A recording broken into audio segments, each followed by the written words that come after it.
Thank you.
Honorable Ministry of Research and Technology of the Republic of Indonesia, Professor Dr. Bambang Permadi Sumantri Bojonegoro, Director of Universitas Patimura, Professor M.J. Sapteno, SHM Hum, all the Vice Rectors, the Director of Patimura University Postgraduate Programs, distinguished speaker, delegates, ladies and gentlemen. Assalamualaikum warahmatullahi wabarakatuh. Salam sejahtera untuk kita semua. Shalom. Welcome and thank you for joining the opening ceremony of the second Maluku International Conference on Marine Science and Technology 2020. And you are also invited to witness the event through our live YouTube channel at Pasca Sarjana Universitas Patimura and also via Zoom. Ladies and gentlemen, it is my privilege to extend my warm welcome to all participants of the second Maluku International Conference on Marine Science and Technology 2020. This international conference is organized by Faculty of Fishery and Marine Science of Universitas Patimura Ambon, the Oceano Society or ISO, and Southern Cross University. And this event will held for one day and presenting prominent national and international speakers. Ladies and gentlemen, to commence the webinar, we kindly invite you to sing the national anthem, Indonesia Raya.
Ladies and gentlemen, may I invite everyone to invoke the Almighty according to the respected religions and belief.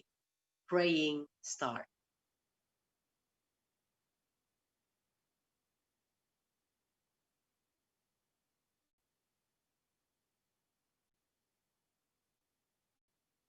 Praying enough. Ladies and gentlemen, we are pleased to have the chairman of the committee, Dr. Rerna Gino Felimon, to deliver the report of the event.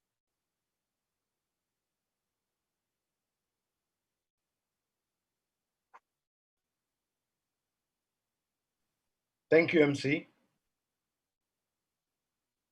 Assalamualaikum warahmatullahi wabarakatuh. Salam sejahtera bagi kita semua. Shalom, Om Swastiastu, Namo Buddhaya, Salam Kebajikan, and good morning, ladies and gentlemen. Your Excellency, Minister of Research and Technology, Head of National Research and Innovation Agency of Republic of Indonesia, Professor Bambang Permadi Sumantri Bojonegoro, PhD, Rector of Patimura University, Professor Dr. M.J. Sapteno, Vice Rector, Head of Institution, invited speakers, honorable guests, ladies and gentlemen. I'm honored and pleased to welcome you to the second Maluku International Conference on Marine Science and Technology. In this opportunity, on behalf of organizing committee, please allow me to thank you all for your support. Your presence here is invaluable for us. Ladies and gentlemen, it is great to see so many enthusiastic ladies and gentlemen that are going to present and discuss their work under the theme Adapting to the Changing World, Challenges and Solutions for Small Islands. A glance through the list of presentation planned for today reveals amazing diversity on almost every aspect on marine science, marine technology, fisheries, and marine tourism. Today, we will have one keynote speaker and 9 invited speakers on the first session. Later on, we will have more than 50 speakers divided in 4 parallel rooms. In total, more than 500 people have registered to attend this conference. The speakers, guest participants represent universities, research institutes, government, NGO, and professionals. They are from many different provinces in Indonesia and many different countries. Ladies and gentlemen, this conference becomes very important this time because Maluku province will be officially recognized as National Fish Reservoir or Lumbung Ikan Nasional. There will be many national projects for fisheries development planned in Maluku. Therefore, the theme, the conference, Adapting to the Changing World, Challenges and Solutions for Small Islands, is very relevant to the current condition and stage of development. In this opportunity, I would like to invite all the experts here to draft scientific recommendation for the decision maker, so the marine resources in Maluku can be utilized in a sustainable way by community-based development and for the welfare of Maluku people. It's the time for scientific-based development.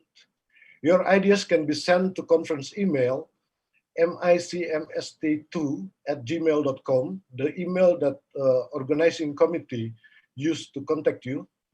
And I would like to ask all the invited speakers to become the editors of this recommendation. Thank you very much in advance. Ladies and gentlemen, I hope we can all enjoy the conference, and I have high expectation to see you all in the next conference, because we will organize the third Maluku International Conference on Marine Science and Technology in 2022. On behalf of the organizing committee, I apologize for any inconvenience caused in this conference. Thank you very much. I give it back to you, Ms. MC.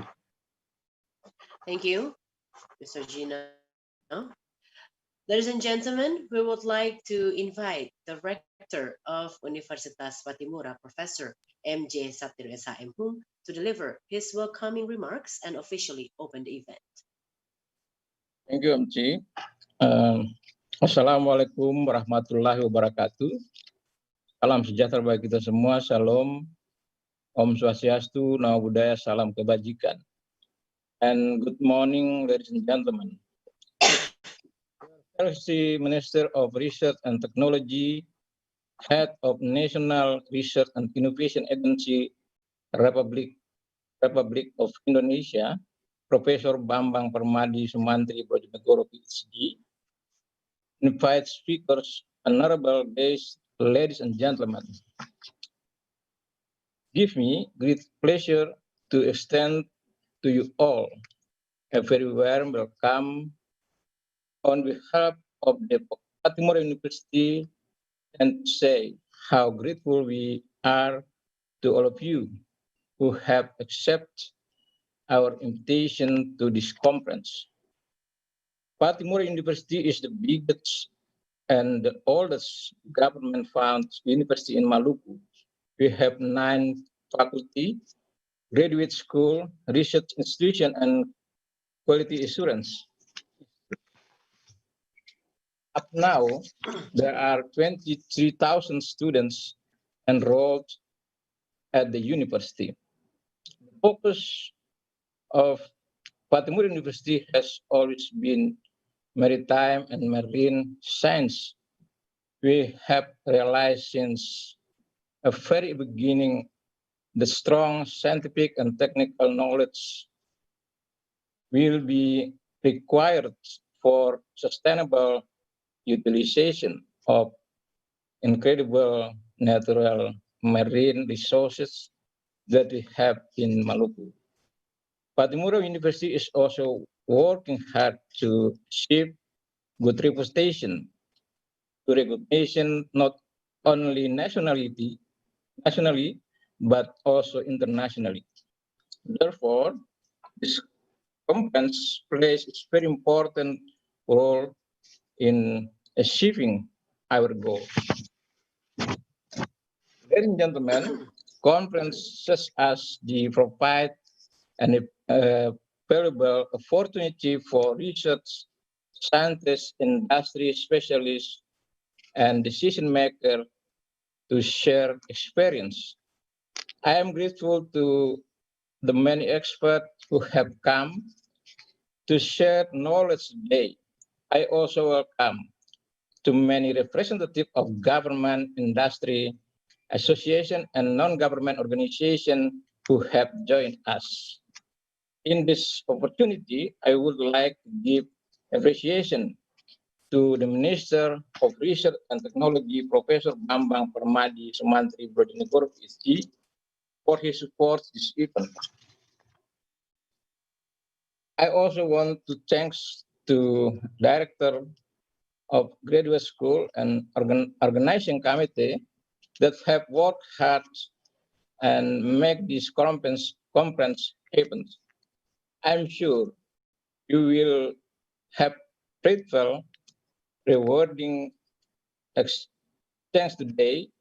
I wish you every success with this important conference, and I look forward to learning about outcome. I obviously, I obviously open the conference and wish you all very successful conference. Thank you.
Well, that was the video about the beauty of Maluku and how potential the fishery sector in this spice island.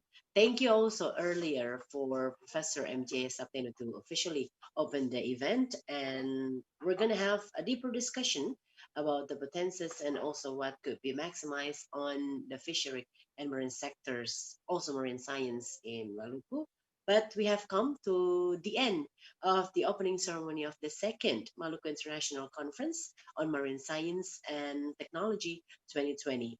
Right after this, we will have a plenary session that divided in three sessions. Also, the keynote speaker session with the Minister of Research and Technology, also the panel. But before we proceed, now we're going to share the link for the participants. Drop questions during the plenary, also the parallel session at the chat room, so you can check it out first. Also, to the participants that has just joined the webinar, welcome. And don't forget to fill the list of attendees that we share also the link on the chat room. Now, without further ado, we will start the first plenary session with three outstanding speakers, and the whole session will be led by the moderator, Dr. Rerna Gino Velima. Thank you, Ms. Annie. Ladies and gentlemen, it is a great honor for me to introduce our first three invited speakers. The first is Professor Kirsten Beckendorf. Second is Professor Oki Karnarajasa, PhD. And the third one is Professor Stephen Smith. Professor Kirsten Beckendorf is the Director of the National Marine Science Centre of Southern Cross University, Australia. Kirsten is an interdisciplinary marine scientist focused on researching the sustainability and value of marine resources. She is currently leading an Asian Pacific Network collaborative program for global change research and is also collaborating with the NSW government to assess the impact of ocean climate change and environmental contaminants on the health and nutritional quality of local seafood species. The major focus of Kirsten's research has been the investigation of the bioactive properties of marine mollusks, and she has identified a promising anti-cancer and anti-inflammatory agent currently in preclinical trials. Professor Beckendorf has a long list of papers, just like all other speakers in this session. They have very active in research for a long time. The second speaker is Professor Oki Karnarajasa. Professor Oki was previously Director of Research and Community Service at the Ministry of Research and Technology, and he is now newly appointed as Deputy Chairman of Earth Sciences at Indonesian Institute of Science. Professor Oki has become the member of representative of Indonesia at E-Asia Joint Research Program and governing board member of CMEO Siarka Manila.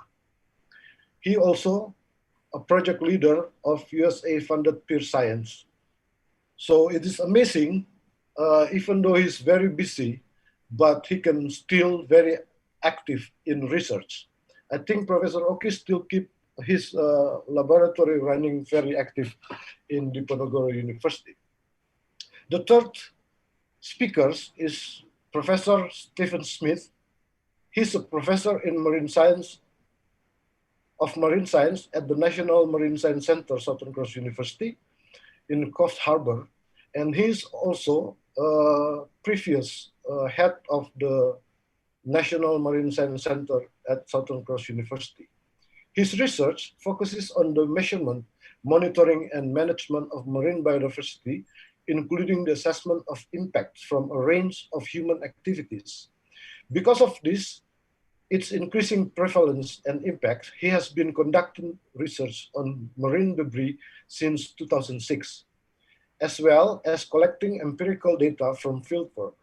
Steve works with governments at all levels to develop policies aimed at reducing plastic waste in the environment. So Professor Kristen Beckendorf, Professor Oki Kavarajasa, and Professor Steve Smith have been long supported research and collaboration in Patimura University. Now, without further ado, I would like to invite Professor Kristen Beckendorf to start her presentation. Kristen, the stage is yours. Thank you very much, Gino. Can you see my slides? Yes, very clear. Terrific.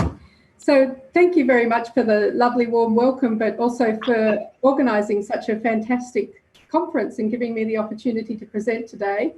I wanted to talk today a bit about seafood, because clearly seafood is very important to small island nations.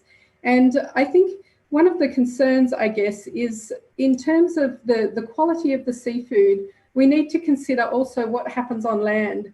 So in terms of threats to marine ecosystems, terrestrial agriculture is actually a real threat. And the runoff that we get from terrestrial agriculture can bring a whole bunch of chemicals into our estuarine and aquaculture and oceanic systems that can potentially impact our seafood.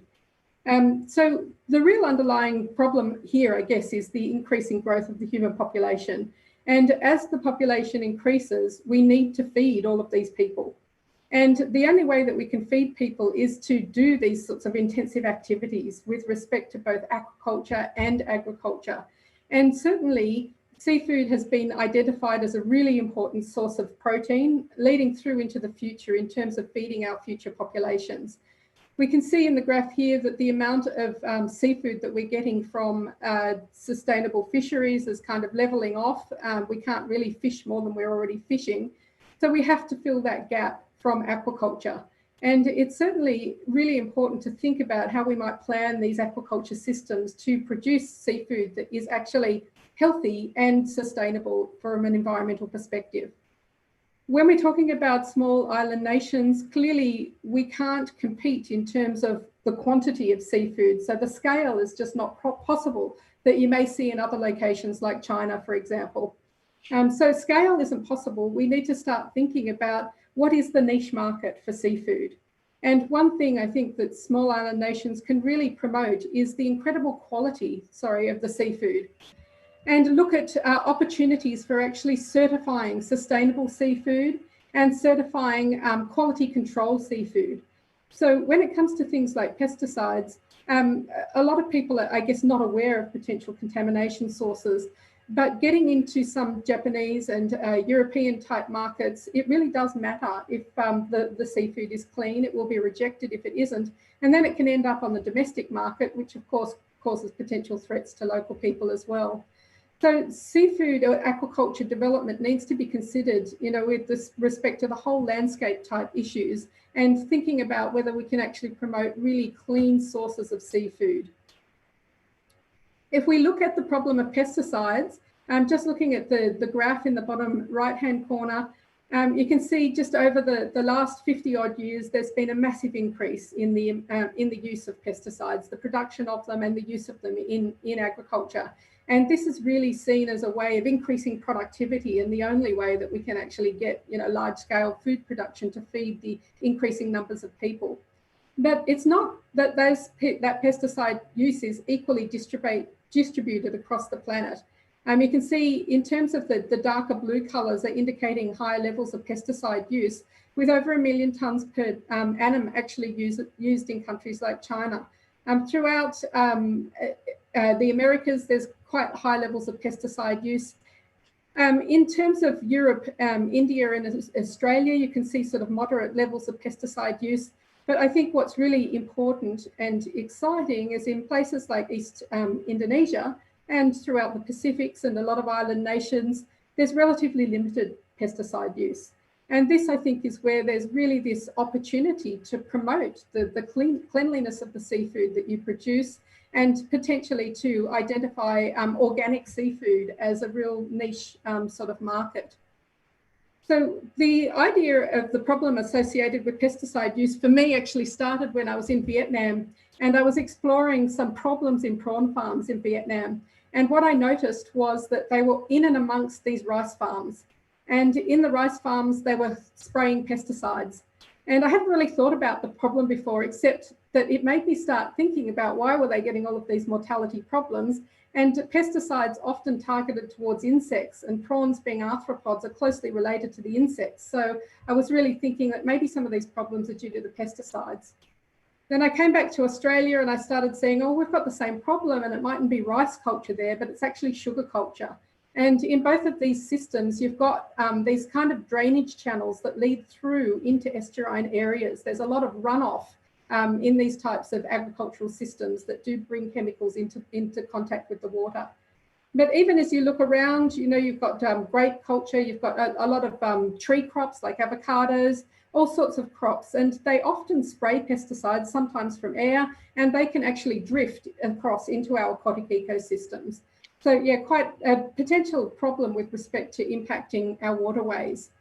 But I think we all know that successful aquaculture really depends on good quality water. Disease and mortality is actually the major cause that is limiting profitability in aquaculture throughout the world. So when you get disease events, you get high mortality, you're going to lose in terms of the bottom line, what you can actually profit from. So it's really important to understand these complex interactions between stress, disease, and the environment. Most of the diseases are actually caused by pathogens that are normally in the water, and things such as shrimp and fish, they can normally resist these disease organisms. But if they're in a stressful environment, they start succumbing to the disease.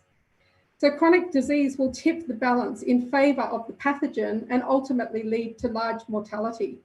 And this set of slides here is an example of this prawn investigation event that we did in northern Vietnam, whereby prawns were often growing to a certain size and then just dying, and sometimes they were just these big mortality events.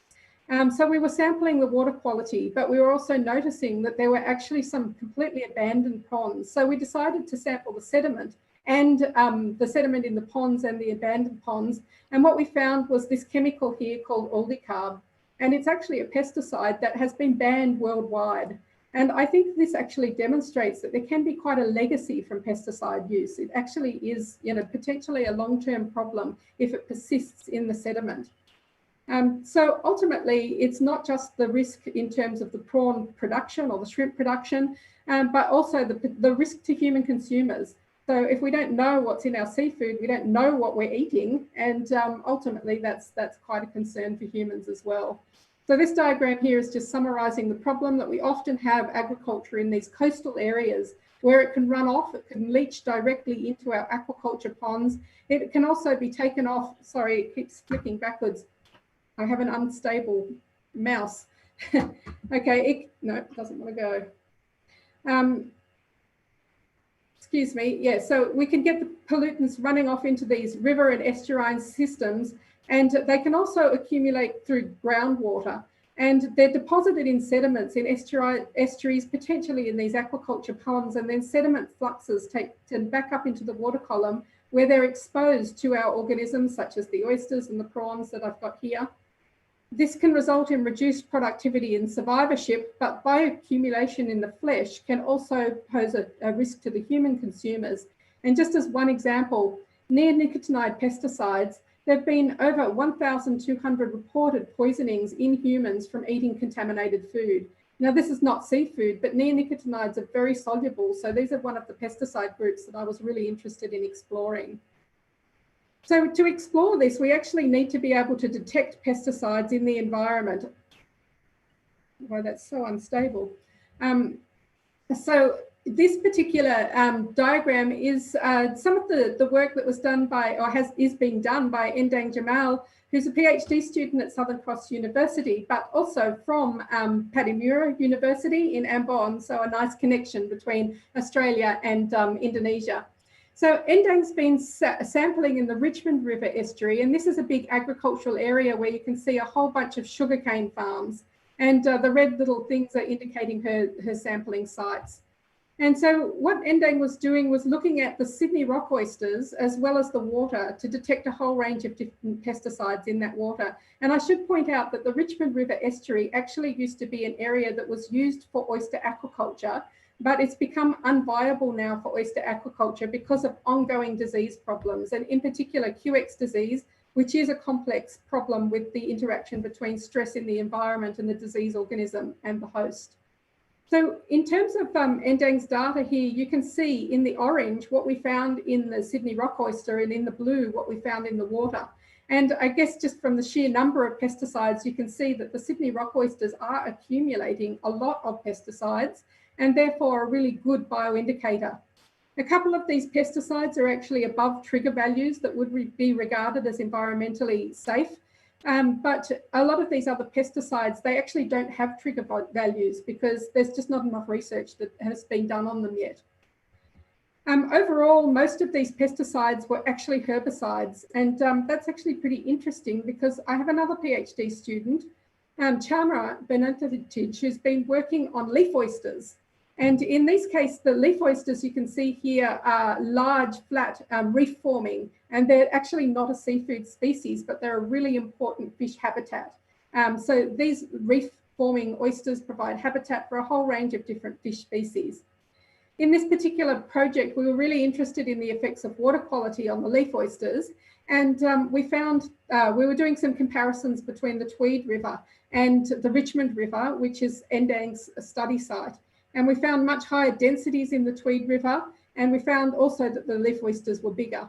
And there were a whole bunch of water quality parameters that were actually different between these two river systems.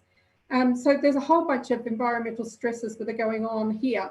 But what was really interesting in relation to the previous slide that I was showing about the herbicides was that we found the Richmond River, the Richmond River's in the red here, has lower densities of oysters and it has really low chlorophyll counts. And over here you can see the Tweed River has much higher algal biomass, which correlates with the high chlorophyll abundance, whereas Richmond much lower, particularly after these rain events. So I guess this is leading to the question of whether the poor water quality from aquaculture is bringing in these herbicides and it's actually impacting the food source of the oysters and therefore limiting productivity in our ecosystems. And this is something that Endang will be exploring further to investigate whether these herbicides are actually affecting the algae, the phytoplankton, which is of course the start of the food chain in our marine ecosystems. I also had a look at another estuarine system with another master's student, Dylan, who's been working more down around Coffs Harbour, where me and Steve Smith actually reside. And in the diagram here, you can see all of these little sort of grey areas are taken over by blueberry. So the blueberry industry is something that's rapidly grown over the last 10 years, and they're quite steep slopes in this particular area and a lot of runoff potential from the blueberry farms through into this intermittently closed lagoon, the Hearns Estuary, and then out into the Solitary Islands Marine Park. So here we were looking at a whole bunch of different pesticides. We found what was really interesting was a completely different set of pesticides than what we found in the Richmond River Estuary.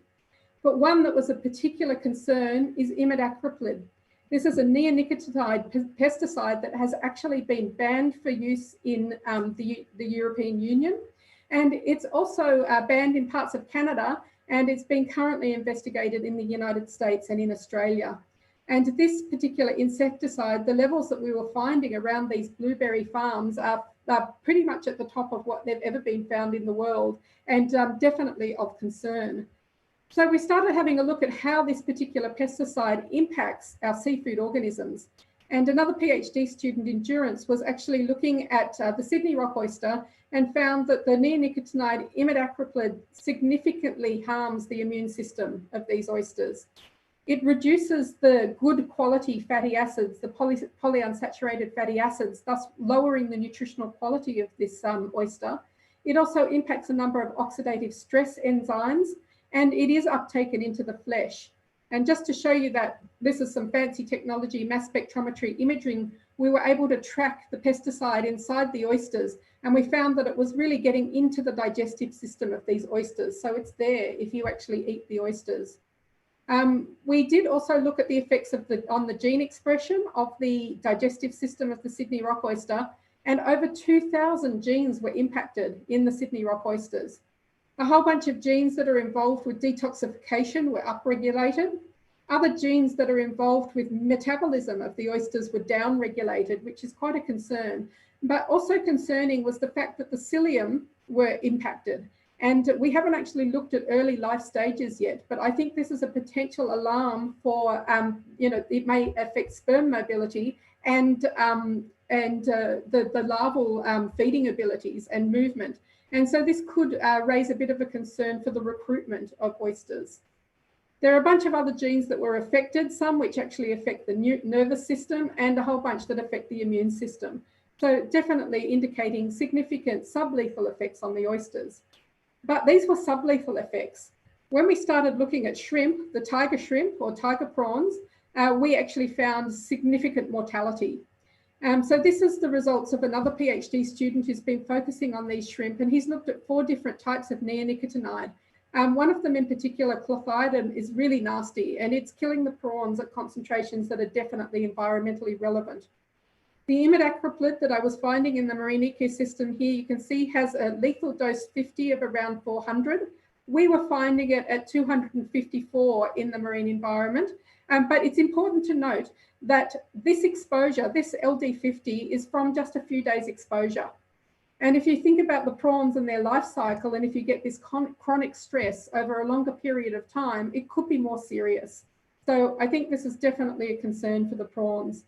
But interestingly, we did find one neonicotinoid that didn't impact the prawns at all. And I think that's quite informative in terms of advising the industry what might be safer for our local prawn industry. We also looked at uptake and depuration. So this is actually just showing the uptake of 2 of those different neonicotinoids. And they were uptaken at concentrations. This red line here is the maximum residue limit that would be regarded as acceptable for human consumption. So you can see here that they're being uptaken at concentrations that far exceed what would be acceptable after just 1 day exposure. In terms of depuration, so here we're just putting the prawns back into clean water, and we can see that you can actually flush that pesticide out of the prawn flesh pretty quickly. But when we look at clothianidin, after 4 days, we were still having residue limits that are above what we considered acceptable. So this is definitely a concern for human consumers. Whoops. In terms of the alternatives with respect to agriculture, it was very interesting to go to southern Vietnam and actually visit a community who were looking at doing things differently. They were looking at removing pesticides from their system, and they were doing this by rotating shrimp with rice and by integrating prawns with rice. So the shrimp rice rotational was really the idea that the shrimp would provide some nutrients that would feed the rice, and then the rice would clean up the water, and the shrimp could eat some of those insects that are sort of in the sediment before the rice is planted. And it worked to some degree. But these farmers were really suggesting that, excuse me, oh, it's terrible. This integrated freshwater prawn rice farming is absolutely the only way to grow rice organically. Certainly you get that coupling in the nutrient cycle, which is really beneficial, but having those freshwater prawns grown in and amongst the rice really does eat up the pests, and they don't need to use pesticides. So I think that's really exciting, and these are the types of model systems that perhaps could be investigated for coastal types of aquaculture in small island nations. So to conclude, I think there really is potential to produce very high quality value-added seafood, and promoting that seafood as being clean, green, organic type seafood. Pesticides are a threat to both the shellfish and to consumers in many other countries where there is coastal agriculture that uses pesticides. So we need to think about how we actually plan our landscapes to produce food as the human population grows into the future, plan those landscapes very carefully, and think about these integrated farming methods that don't actually require us to use pesticides where they may impact our seafood. So I'd just like to thank all of the students that were involved in this research and my other collaborators. And of course, a big thanks to the shrimp and oyster farmers who've facilitated this research by providing the samples and lots of beer to enjoy at the end of the day. And thank you all very much for listening. Thank you very much, Kirsten. Very, very interesting presentation. I'm quite glad to hear that we haven't reached that level of contamination in small island in Maluku. And I believe this your talk is very relevant to the planning of making or recognize Maluku as a fish reservoir of Indonesia. So I hope that we can discuss later the strategies to promote seafood from Maluku as the high quality product that has not been contaminated, green product. Okay, thank you very much. Now we will move to the second uh, speaker. I would like to invite Professor Oki Kanarajasa to start giving his presentation. Prof. Oki, the stage is yours.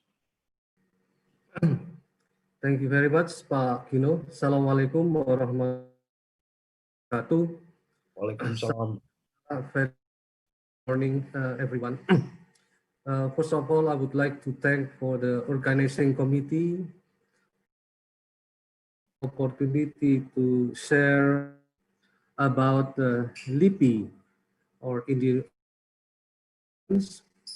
as a hub for collaboration in deep sea research.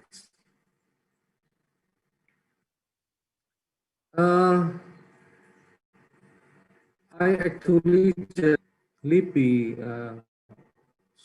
several times on September 14, 2020, just very recently, and I take a position as the deputy for, there are 5 deputies that are helping our chairman, Dr. Laksana Trihandoko, to manage LIPI. First of all is the deputy for biological sciences, and then deputy for social sciences and humanity. Number 3 is deputy for scientific services, and myself, deputy for earth sciences and deputy for engineering. In addition, the 5 deputies are supported by 32 research centers. And LIPI is the oldest research institution in Indonesia. It was started in 1817 when the first herbarium, botanical garden was established at the time. And afterward, LIPI experienced several changes, and in 1967, it became Indonesian Institute of Sciences. As you can see here, we have several world-class facilities for science and biodiversity. In addition to herbarium, we have also Zoologicum Bogoriensis Museum, 5 botanical Indonesian culture collection, which was for preserving a highly standard of microorganism. 2018 to 2044, LIPI has decided to develop our, of which have already completed. For example, the construction of Cibinong Science and Technology Park, 2019-2020, and then we have also a research vessel to support the multidisciplinary research expedition. And also we are currently constructing the Center for Biodiversity and Intellectual Property.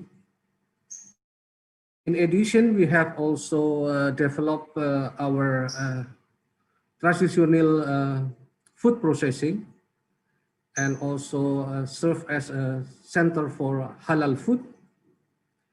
And now we are finalizing the Center for Genomic Biodiversity for National Integrated Facility in 2020 and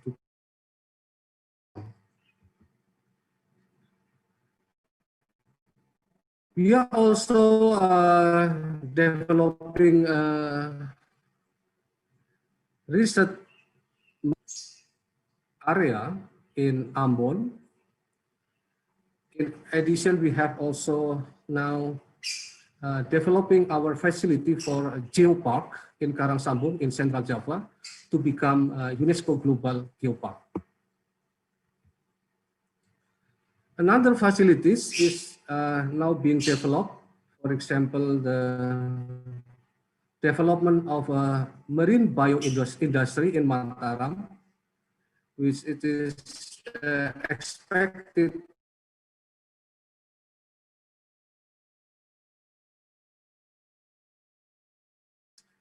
and also we are developing a laboratory for processing of local mineral as well as another sources based on low cost and zero waste technology. So all of the facilities could be regarded as a national laboratory. So now when we talk about the research management, we have a tagline integrated and especially we want to place LIPI as a hub for multi-party collaboration, both in the national and international level. So that's mean the facility in LIPI is an open infrastructure, including human resources, facilities, and international partners. So you can visit our website stated here for scientific services, especially those who want to start collaboration with LIPI. So in general, we would like mediate between private industry and university to make a link and match between research in the university, research institution, and the private and industry. So in the long run, we expect that it will create an economy based on research and innovation. As you may already know that we are now understand about the United Nations Decade of Ocean Science for Sustainable Development that was proclaimed by United Nations in order to support effort to overcome a decline in ocean health as well as to gather ocean stakeholders worldwide behind a common framework that will ensure ocean science can fully support countries in creating implementation for sustainable development. We all know that much ocean is now seriously degraded with changes and losses in the structure, function, as well as benefit from the ocean. Another threat is that it is expected by 2020, the total global population could reach up to 9 billion. So this is another stressor that could be faced by our ocean. So that is why scientific understanding of ocean is very important to provide our management action as a fundamental action for sustainable development. Therefore, ocean observation as well ocean research are essential to manage our ocean. So here there are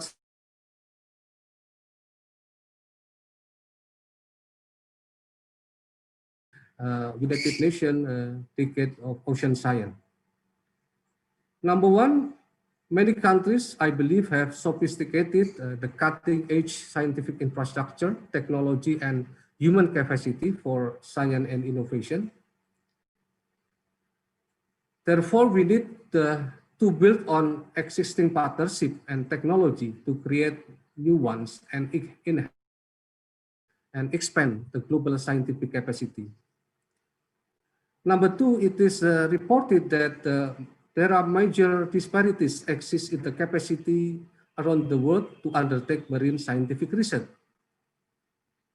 Therefore, the decade of ocean science will help to mobilize partnership and increase investment in priority areas of ocean science. So we believe that a core objective of the decade will be to improve the scientific knowledge based through capacity development to region and group that are presently limited in capacity and capability. This is especially for the small island developing state and the least developed countries. So in my opinion, our team is nicely fit our United Nations Decade of Ocean Science for Sustainable Development. This is the international networking and link that has been developed by LIPI. So we have partner states from Australia, from Netherlands, Germany, Japan, South Korea, Taiwan, Vietnam, and other ASEAN countries in different perspectives. So within the beauty of earth science centers, number one is oceanography, number two, geotechnology, number three, limnology, number four, deep sea, number five, marine bioindustry, and number six is earth conservation and information. We are now understand that Coral Triangle Initiative represent as a global center for marine abundance and diversity. Of course, this is not only represent the city in the center, but also represent another untapped diversity of the deep sea area. When we talk about the vertical zonation in deep sea bodies, and basically we understand that deep sea is characterized by low nutrient content, low numbers of microorganisms. It is a dark environment, low temperature, and high pressure. So it is can be regarded as an extreme environment. And luckily, Indonesia also has several deep sea area, as you can see here, the blue area. And the one that's very close and within our Maluku area is Banda Sea that has a depth up to 8,000 meters. And this deep sea area of Indonesia represent the unexplored, unstudied area that need to be exploited further. As I mentioned in the previous slide, this is indicates how cold the temperature of the deep sea ocean of the Banda Sea. Even at the depth of 900 meters, and I believe the deeper it becomes lower up to around 4 degrees Celsius. So that is why our deputy has decided to have a research center for deep sea, especially how we can explore deep sea ecosystem. So we can see here, at least we have several research interests, as for example, on marine biosciences, how we can deal with the geological context of extreme ecosystem, for example, in the subduction zone or active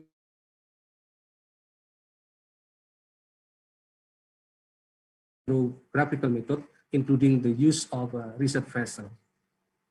And secondly, interested on oceanography and atmospheric sciences, especially how to determine water column content in and around targeted extreme ecosystem by developing oceanographic observation system, advanced computation and modeling, and ocean atmosphere interaction is in the integrated sense.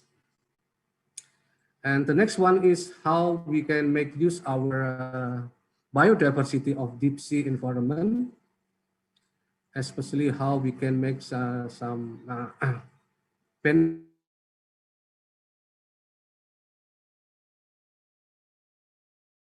including we want to develop deep technology. Is a very rare and in field of study in Indonesia. So we expect the development of deep sea microbiology also will disclose the potential of our deep sea area, including the application of novel techniques at the DNA level and study of chemical environment as well as metagenomics studies. In the below, you can see several findings. For example, a Simon closed 90 reached discovering Mirage 1 on board of Marion to Fresney, and then the tidal surface, as well as the finding of a deep sea barnacle Diana Jonesia amygdalum, described in 2020. And this is our ongoing and our future project on research deep sea environment. For example, number one, we are now conducting transport Indonesian sea, upwelling and mixing physics, 2018-2021. So this is conducted through our research vessel, Barunajaya. So as you can see here, the detail of the project. And secondly, tsunami resilience in East Indonesia, 2019-2021. This will be also using research vessel in collaboration with Brunel University Center and Center for Geotechnology and Marine Geological Institute. And for 2021, we have another joint project, Sriji Epoch GEOPS IPG will use research vessel Marion to Fresney managed by IFRMED. So of course, we are very much open on the possibility to have another joint project in order to make use our resources of the deep sea environment. And for doing that, we have another large-scale investment. We call it National Oceanic Research Fleet 2020-2025.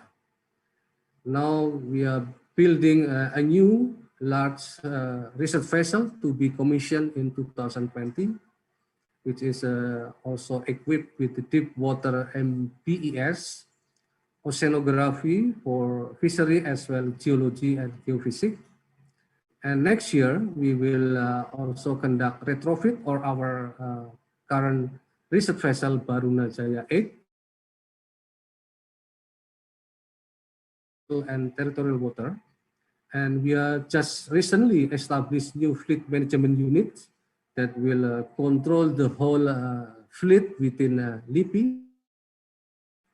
We are also now establishing a new funding scheme partnership.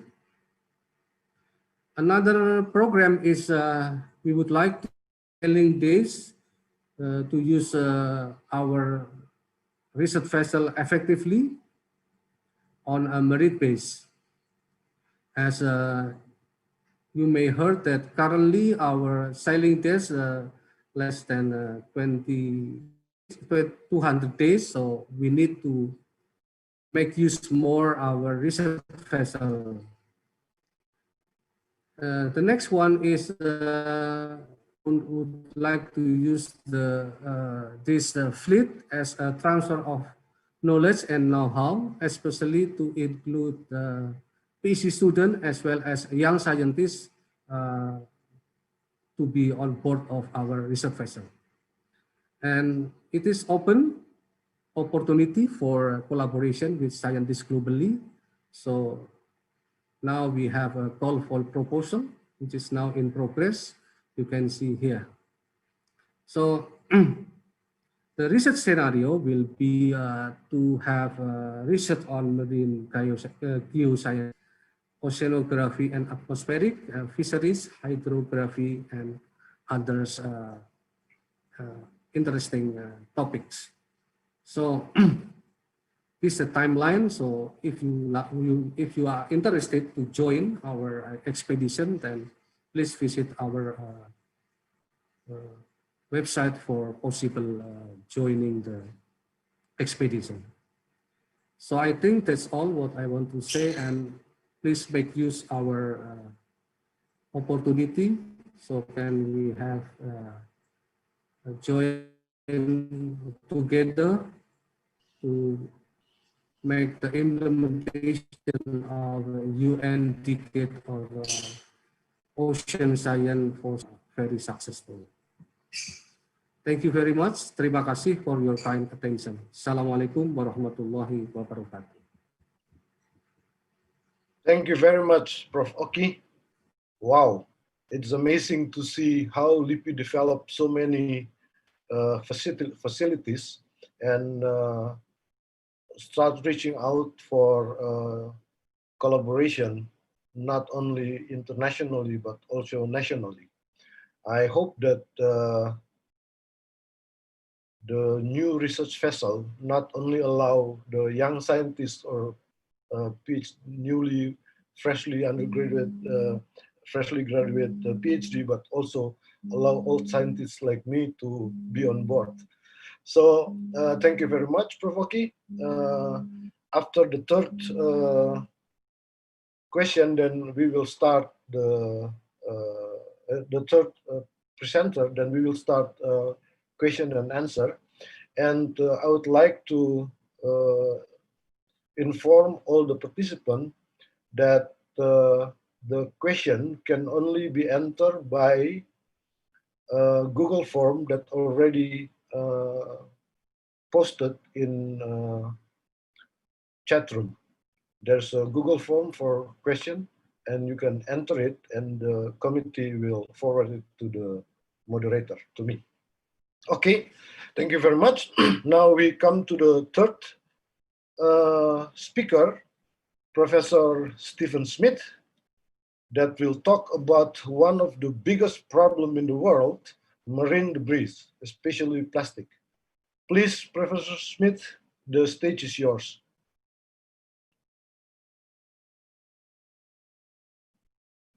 You need to unmute, Steve. Terima kasih banyak. Yes, I just going to share my screen. And can you see my screen? We see your email. Oh, okay. Excuse me. This worked much better when we did it before. Right. Let me stop my share and we'll share my screen again. Okay, I think I have it.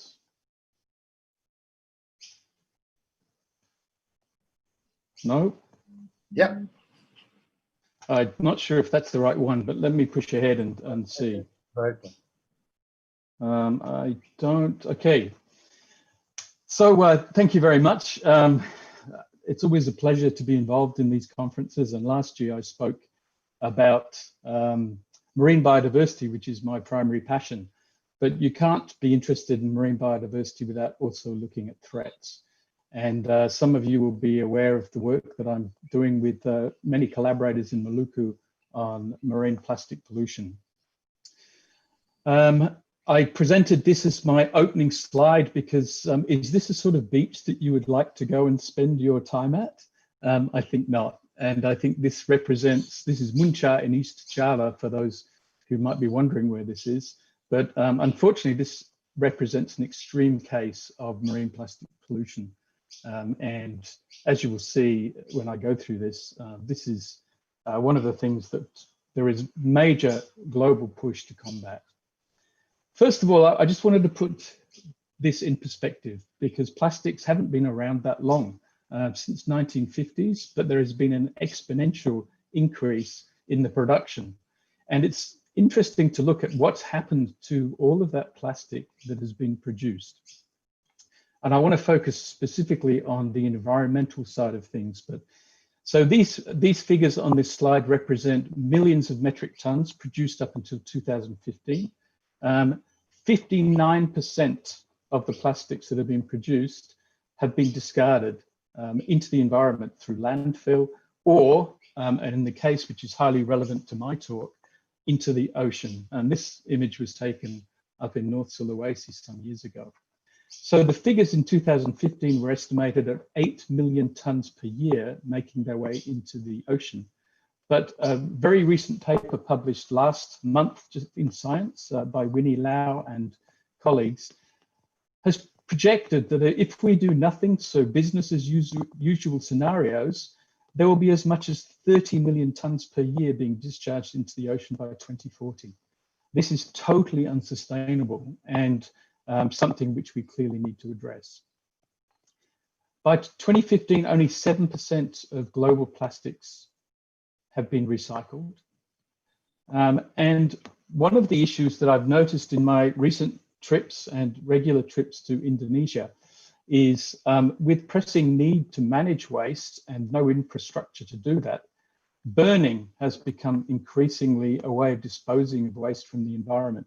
And this stark image of a burnt hillside, which is a dump site in Tual from when I was there for the MSFT conference last year, is a stark reminder of what that might look like. So I think this is way underestimated at a global level. So I want to now give an Indonesian perspective, and some of this is information that you'll be very well aware of. It's been publicized quite widely since 2015, but Indonesia is the second largest contributor to global ocean plastic, accounting for 10.1% of the total.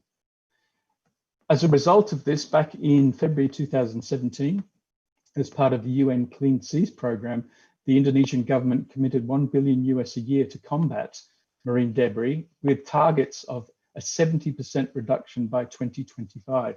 That is a fantastic target, but there are some major issues and impediments that need to be overcome in order to achieve that.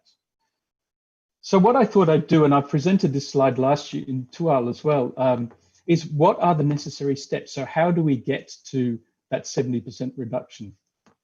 Well, the first thing we need to do, and we've started to do this, hence the green here, is we need to know how much is there, what are the types of waste in the environment, which will determine how we deal with them, where are the hotspots? So if we focus on hotspots where there's a large amount or where it's having a major impact on biodiversity, these are the obvious places to target.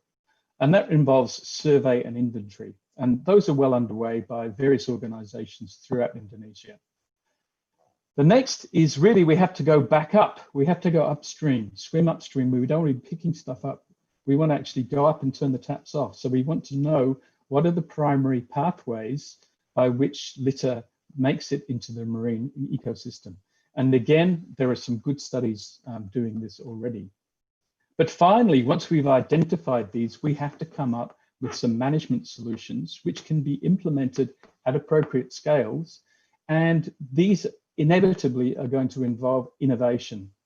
It's a particular challenge for Indonesia, as we'll see in this next slide, or in the next slides. First of all, though, I just want to share a little bit of the work that I've been doing with Gino and colleagues in Ambon, and in particular, a project which I note that Ibu Weli and Unita, I think, are online today in the webinar. So these are my collaborators on this program, and basically it involved training of students to assist with work in the field on beaches and subtidal environments, and it was funded through the Indonesia project, a collaborative program run through Australia's National University. And you can see the dive team there on the right-hand side. And I think Chilan, Akul Ray and Jainal may well be here as well today, so I'd say hello to them. What I really wanted to do in this was just indicate the sorts of information we get in terms of the density. And so in this slide, the size of those circles represents the relative density. And let me just go back one slide though, because I think just showing you, for those that are unfamiliar with Ambon, we have the inner bay, which is where a lot of the industry and a lot of the accommodation, etc., is centered. This is the Pusat, or the major center. And then we have the outer bay, which sort of grades from quite high residential areas into just small villages. So you can see the demography of the population is probably dictating a lot to do with the distribution of the plastics.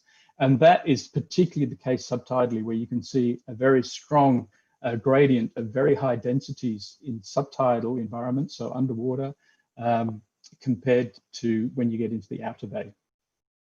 When we look at what those items are, and this is where it becomes really important, because this is how we determine how are we going to deal with this, we find that 76% are plastic. Now, not all of these items seem to be causing major harm to organisms. And on this right-hand side, you can see we've got a little mantis shrimp here that's using a plastic bottle as a home. And we have a shrimp here, which is a type of cleaning shrimp. So it's quite ironic that it's sitting on a toothbrush right here. But what I wanted to point out was the majority of these items are recyclable. So this is an important take-home message from this slide. When we look at the distribution with on the beaches, it's not quite so clear-cut. And clearly, when we do the modeling, we find that there are a bunch of different factors which influence where we're likely to find the plastics on beaches. Areas of urbanization, proximity to waterways, which are the major conduit for plastics down into the ocean, but also the side of the bay. And you can see the north side actually has higher densities. Almost certainly this is because a lot of the plastics float, and therefore they're at the mercy of currents and wind, much more so than items that are subtidal. But let's have a look at what they comprise. And once again, it's primarily plastic. We have 82.3% plastic in the inner bay, and we have 77.5% plastic in the outer bay. And again, plastic food packaging, glass, or these polypropylene drink cups, straws, plastic bags, and again, the majority of these are recyclable. So the primary solution here is that we need to value plastics through circular economic principles. Circular economic principles are not new. They've been around for a long time. They've been used in other areas on the planet, but increasingly people are starting to think about how we can bring plastics into this circular economic process, whereby we add value to it. We reduce the demand for virgin plastics. So in other words, less plastic is made de novo, and we can start to reduce that exponential increase in plastic production. This is really, really important, and it has been recognized by the primary manufacturers across the planet. And I'm just giving Amcor, which is the world's largest plastics manufacturer of packaging, because I work with them through an organization called Earthwatch. We deliver a corporate social responsibility program with their employees, where we take them and show them plastics in the environment, which leads back up the food chain to look at sustainability options. So I've been involved with them since 2013, and I like to think that that involvement has led directly to what they're calling the 2025 Sustainability Pledge. What Amcor have done and what other companies will do is they've committed to drive recycling of packaging globally. Their pledge is that all of their packaging will be recyclable or reusable by 2025. Now that is a big, big call for a very, very large packaging company, but it shows really goodwill. But how do we deliver this in Indonesia? There are some major geographic and logistic constraints in developing recycling programs in Indonesia. There are lots and lots of islands, mostly village-based systems, apart from the major population centers, and high litter densities, as I'll show you. I'm going to show you a small case study from Bali in a minute. So what does it require? It requires infrastructure. It requires business models which are focusing on that circular economy, and it involves whole of community commitment. And that is a hard thing to do because there needs to be communication across the community.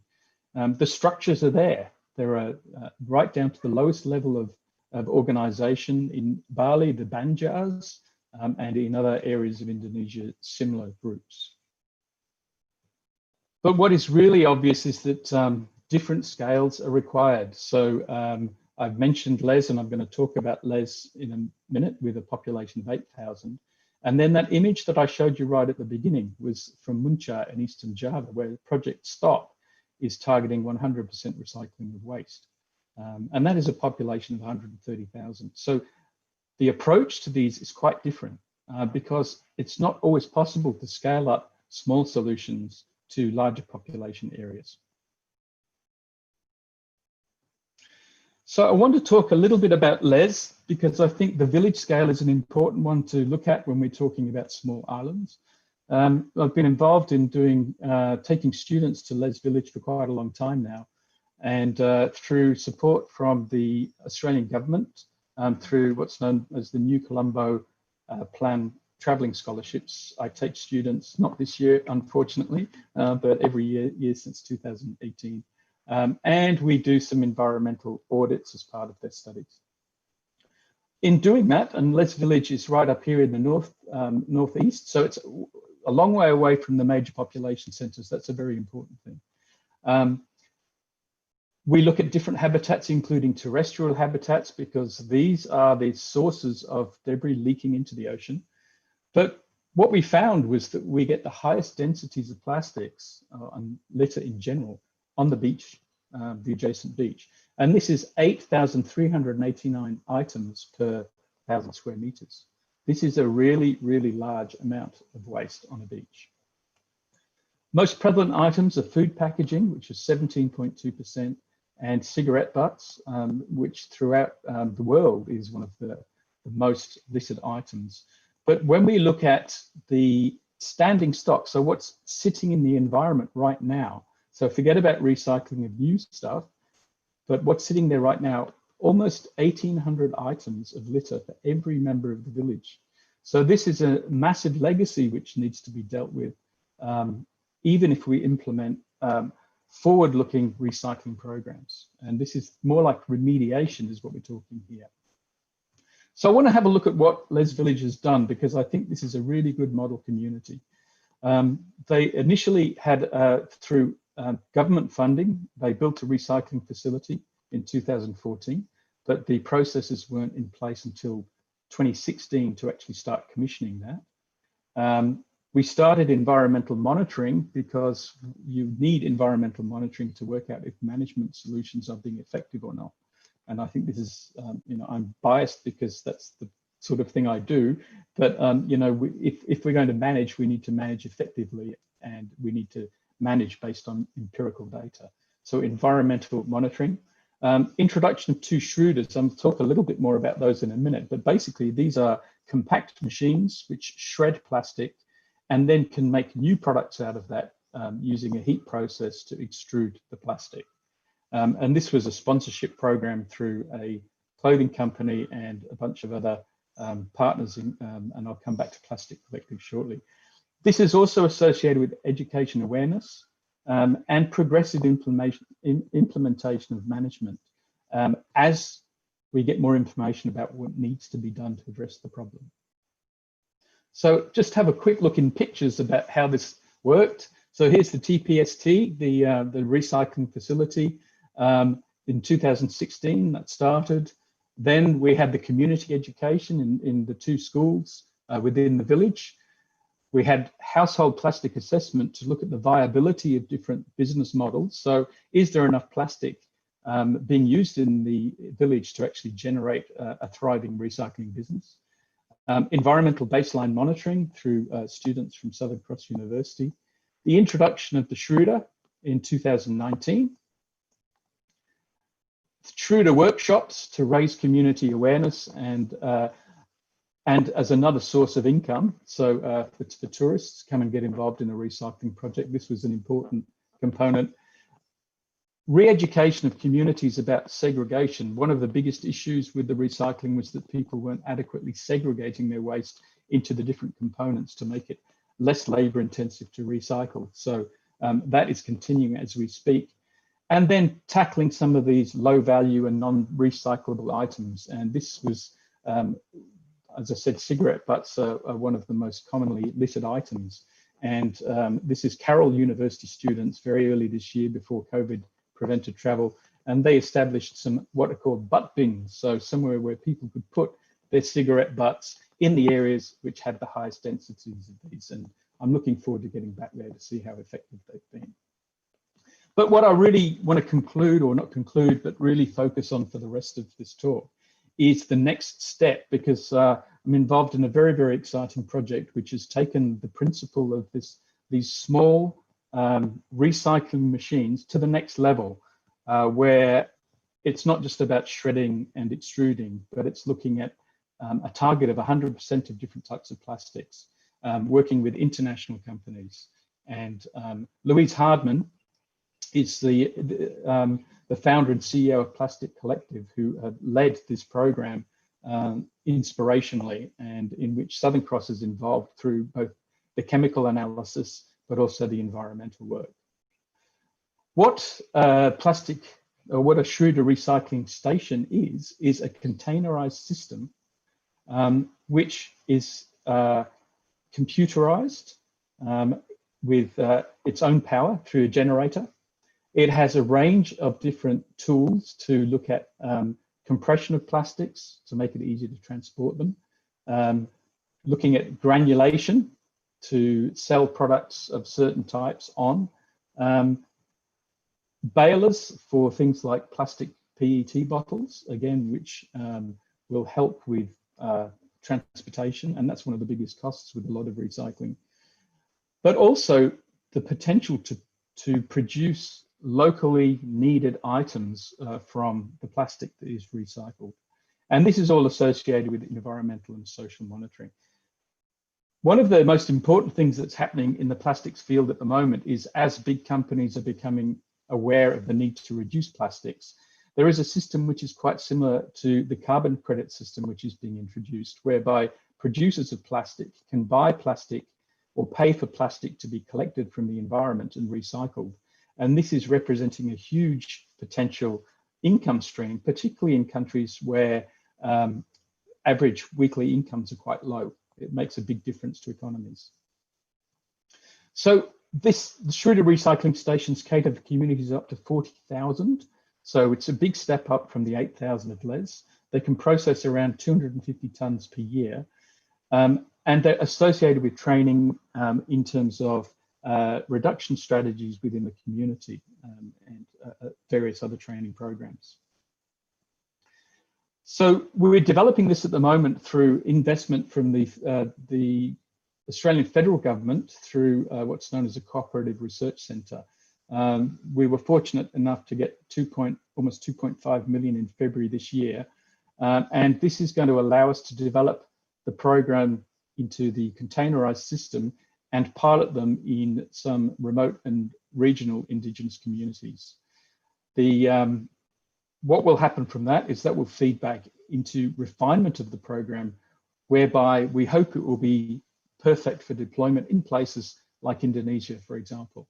And just to show you what the primary income streams are, this is the sort of value we get from simple shred or bale, $500 to $2,500 per ton. Capitalizing on plastic credits, as I said, that's actually really quite lucrative, given that it just involves collecting. But then potential earnings from just basic products that you make with the recycled plastic is upwards of 4,000 tons. And some of the stuff we're talking about is designer products, which obviously would have a huge markup compared to that. So this is really, really exciting project to be involved with. The pilot study was going to be in an Indigenous community in North Queensland, but we've had to shift that due to COVID travel restrictions to a local area just a little bit south of Coffs Harbour. And just to show you how that works, this is the Nambucca Valley. We've got 3 major population centres here, and we have the recycling station, which will be introduced in December, and effectively will recycle materials from each of these major population centres, and we will have environmental monitoring in the terrestrial environment, in the river, and in estuarine and beach settings. So we've already started to gather baseline data so that we can see how things change relative to control locations down the track. So in concluding, I want to say that while I've focused on recycling, this is only one of the measures that we need in order to reduce marine debris. And I couldn't put it any better than Winnie Lau and co-authors in the abstract, the final part of the abstract of their paper in Science. And I'll read that to you. It says, to avoid a massive buildup of plastic in the environment, coordinated global action is urgently needed to reduce plastic consumption. We can all do that. Increase rates of reuse, waste collection, recycling, partly individuals, partly local and national governments. Expand safe disposal systems and accelerate innovation in the plastic value chain. And I think once we start to value plastics properly, this will flow on, because if there's money involved, people will find a way. It's a simple thing to say, but very true. I challenge you finally, because this is about challenges. Will you accept the challenge? Can we all band together, rally around our local communities, build that up, and deliver national priorities to reduce plastic in the environment? I hope so, and I look forward to working with my colleagues in Maluku and in Indonesia more broadly to try and be part of that solution. Thank you very much. I'll just leave you with a couple of selected references. Thank you very much, Steve. Very interesting, very clear-cut presentation from observation until the solution given. And I really, really hope that one or some shredders can be applied or put in small islands in Maluku, and probably one shredder recycle center. Let's just hope for that. And now we will come to question and answer session. The committee has received many questions and try to combine and choose a similar question to deliver to the speaker. So we choose 3 questions for each speakers. So I would start with Kirsten, lady first. So there are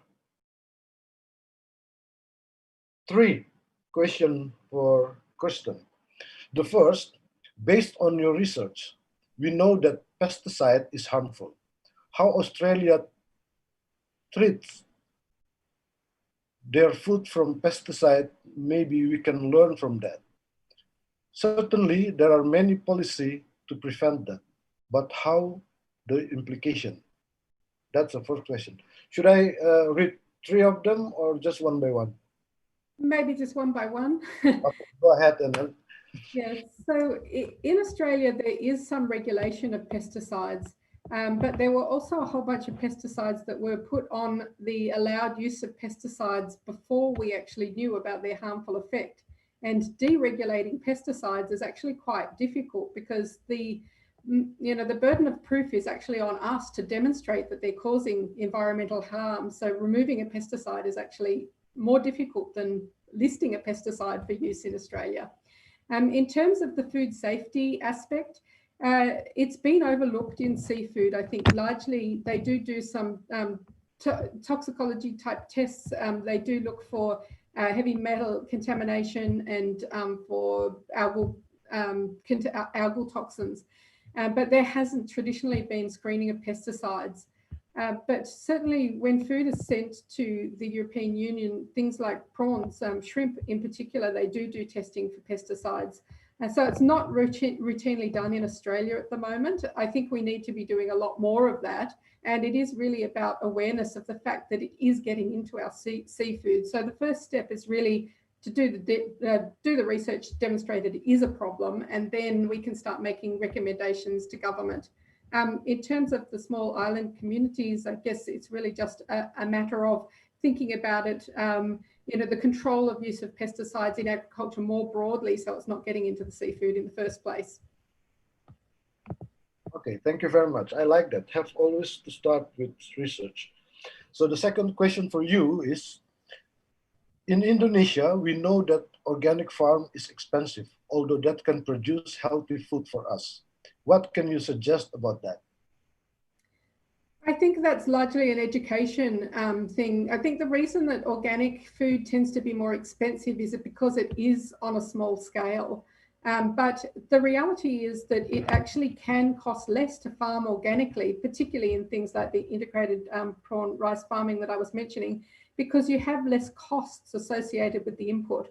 So if organic farming is done well with integrated pest management type solutions that don't require chemicals, the cost should be lower, so it shouldn't cost as much to produce. But the main reason that it costs more is because of the scale of production, and that it is actually, when things are produced on a large scale, they are marketed at a cheaper rate. So I think that it really is around education and making people realize that because of the scale, it is a niche product, it is more valuable and it is more healthy, and just, promoting the nutritional value, the benefits for the environment, and hopefully getting uptake that way. Support for the industry generally. Okay, and the third question, at least 3 fish plantation area at Ambon. Oh, there are at least 3 plantation small area at Ambon Bay Beach. Meanwhile, fish culture floating cage increased lately in Ambon Bay. Do you think the pesticide will affect the fish culture? It totally depends on what types of pesticides are being used for that agricultural activity. And, it can be a matter of just asking the farmers what they use. And it can also be a matter of, finding out from suppliers, what people are actually buying. If the farmers don't want to tell you, then what are people actually buying? That's another way of finding out. Because different pesticides have different solubility in water, and they also have different half-lives in the environment. So they're not necessarily all going to be as bad as the others. And they may break down very quickly in marine environments, and they may not be uptaken by fish. So the first step would actually be to find out what people are using to know if it really is a problem. Okay, great idea. So the last question, actually there's 4. Sorry. Last question for you is, how is the possibility of pesticide to contaminate the water source as in freshwater shallow well? What do you think about that? I'm not quite sure I understood the question. So the possibility...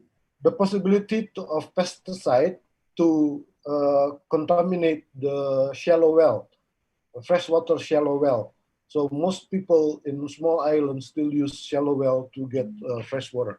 Yeah, that's actually quite a problem. And there was actually a study done in our Coffs Harbour area where they found fungicides, for example, in people's water tanks. So yeah, that definitely pesticides can come in through groundwater and they can get into wells.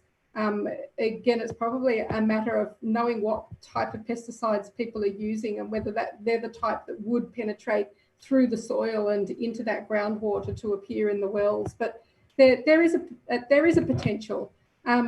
I suspect that it's not a great problem in Ambon, and I don't want to put like fear into the hearts of people, because I imagine the pesticides are not being used there on the scale that they're used for big commercial agricultural industries. So if the food production is mostly for a local sort of, domestic use, they're not trying to export, volumes of blueberries, for example.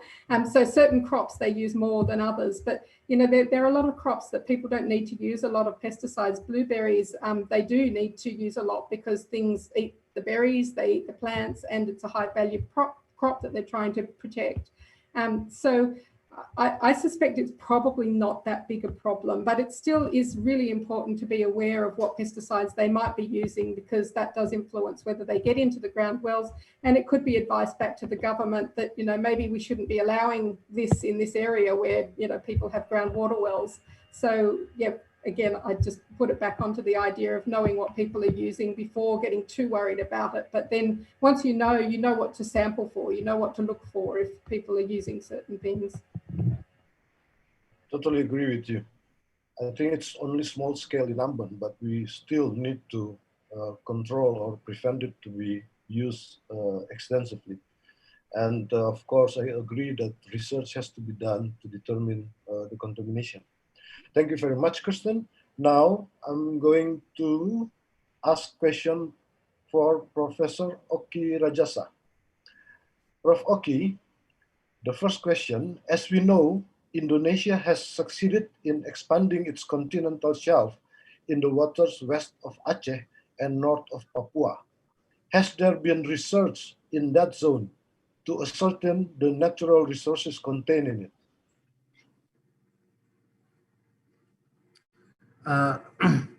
Thank you so much for the question. As I mentioned in my slide that one of my research center is geotechnology, and then oceanography. That could be one of the possibility to conduct research on that area in the our program. So basically that has already been conducted. So we have done that in the north of Papua with Geological Research Institute. As for the Sabang, yes, if I'm not mistaken, the question? Oh. West Aceh. Yeah, and Aceh, then, as I mentioned, we call for proposal for the joint expedition. It's basically open not only for deep sea, but also for shallow water. So basically, there's possibility to conduct the study on that area as well. Thank you. Okay, so in North Papua has been conducted, and there's a call for proposal, everybody, for joint research in the rest of Aceh. Thank you very much. The second question is, what is the future plan for deep sea research in Maluku, or especially Banda Sea? Is there any particular subject that LIPI will focus at Banda Sea? As I presented, we have three different area on geoscience and oceanography and lithography, as well as that's the biggest team. And we are currently refocusing our interest in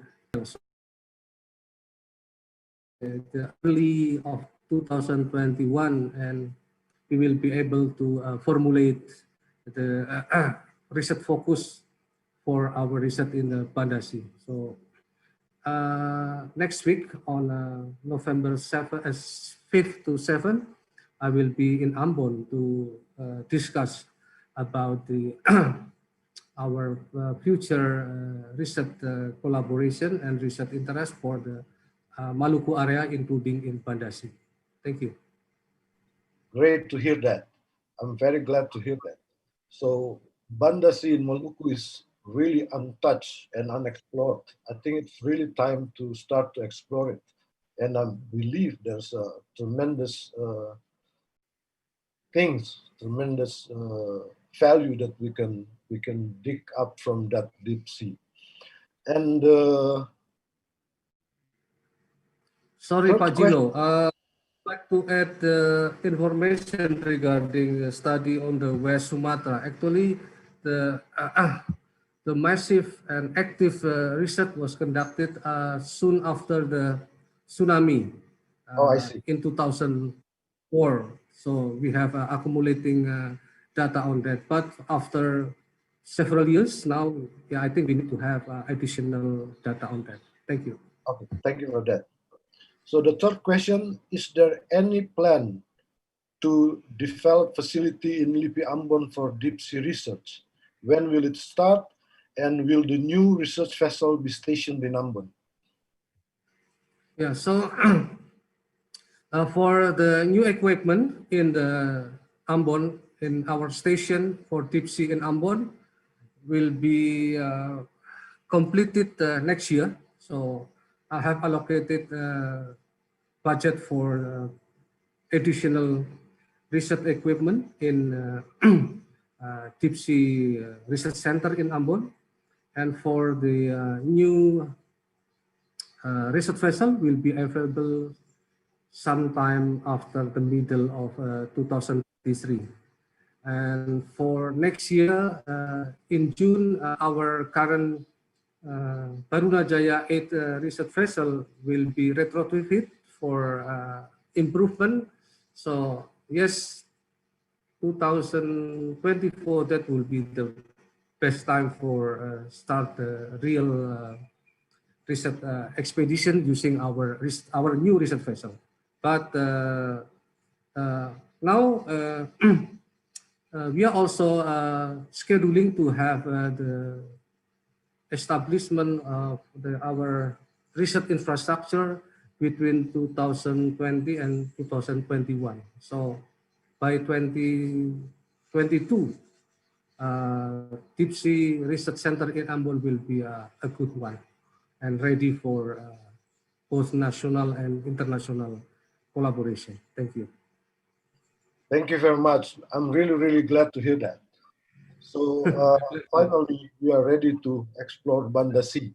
And hopefully by that time, the pandemic's already finished. Hopefully, thank you. So Steve and Kirsten can come. Yes.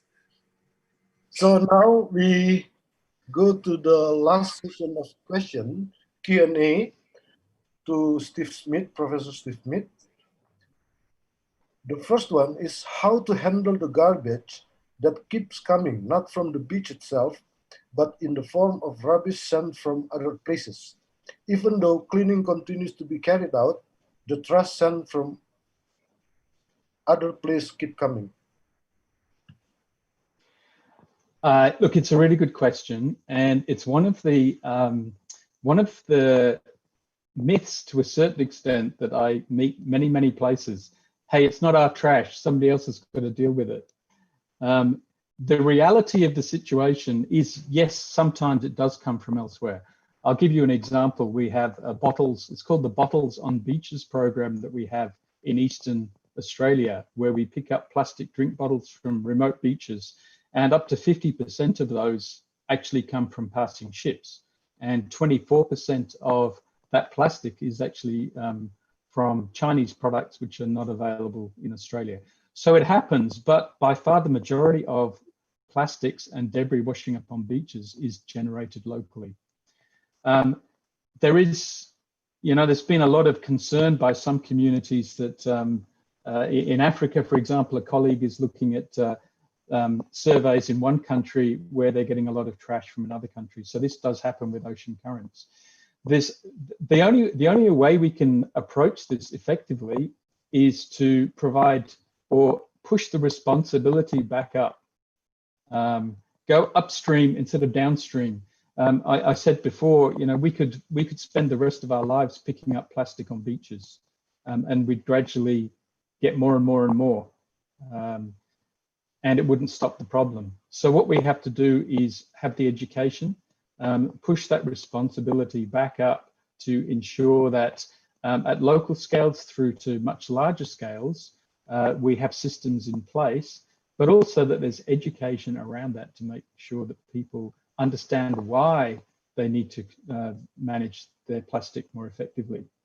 I think Willem's in the audience today, and some of the work that he presented in the last conference in Ambon indicated, for example, that plastics impact every type of fishing in Ambon Bay. And so when we actually indicate this more broadly to people and indicate why it's important for them personally to be involved in more proactive management, then I think that is a sort of win-win situation. But ultimately, it's at all those scales that I've indicated before, and it starts with individuals. But really, there is when you get into jurisdictional differences, like in Bali, for example. In Bali, everybody says everything comes from Java, so you know it's always going to be the case, and definitely some research will help. But I think rather than point the finger, it's really going upstream to look for solutions. Thank you very much, Steve. The second question, are the solutions and strategy for managing marine debris problems in small island different than in big island or continent? Look, I think the principles are exactly the same. One, we have to value plastic. Two, we have to implement infrastructure associated with education. But maybe the way we actually implement the on-ground works will be different. So you have the benefit of scale in large population centers, and I'll use Muncar as an example there. I visited in October last year, and they have a fantastic facility. They've established not just the infrastructure, but the collecting. They've got buy-in by locals who are employed to run the recycling facility and therefore benefit from it. And that is a very, very different system to the village-based system in Les Village. But the principles are the same. And I think probably where we lack information is at what scale different types of implementation or intervention, I should say, will be most effective. Certainly the Schroeder recycling stations have been developed now over about a 6-year period, looking at limitations of earlier models, and have hit a sweet spot for those sort of 40,000, say 20 to 40,000 people populations. When you've got very small communities, it's probably not going to be cost effective to set up recycling facilities, but then you have to establish those transport mechanisms and connections to maybe a regional hub. And I think, you know, this is the sort of business planning. You can't do that stuff without looking at costs, because ultimately governments are not going to just keep investing and keep investing. There needs to be some money coming back into the system from this. Now, in Indonesia, that might be through increased tourism. Clearly, that's not possible at the moment with the pandemic, but you know, clean beaches, clean dive locations will promote increased tourism. And we look at those alternative streams, those non-direct streams, which can help to support some of those solutions too. So I don't know if I answered that question. I've gone round about a little bit, but I think the reason for that is a big question, and we probably haven't got all the answers just yet. I think you answered it. The principle is basically the same. So the third question is, what is your suggestion to resolve the marine debris problems in Maluku? Well, I think this has got to be government-led. I mean, Maluku is it's problematic because over 90% of the area is ocean. Once that plastic gets into the ocean and it disappears outside of the bays, etc., it's going to be quite costly to recover. So what we have to do is stop it getting into the ocean in the first place. There are some fairly simple procedures that have been put in place in different countries, and there are some fantastic models within Southeast Asia about how we might be able to do that. But I think, you know, having that local responsibility and starting at that smaller scale, but generating the impetus for to let government know that this is something which is important to the community. I mean, ultimately, government should be responding to community needs, community demands. And when this is so closely linked to fisheries productivity, to quality of life, and to potentially tourism, then there's obvious need for that buy-in by government.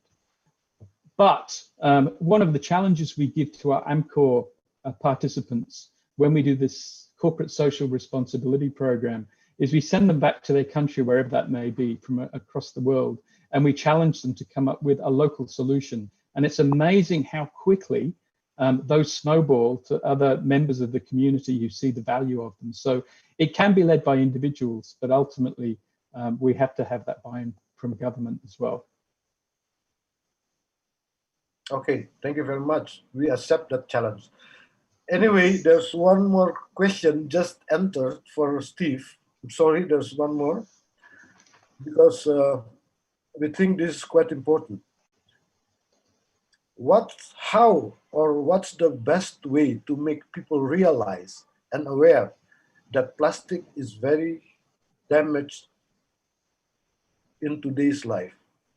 It's very damaging in today's life. Well, I think we recently had a conference with our postgraduate students, and it was all about communication.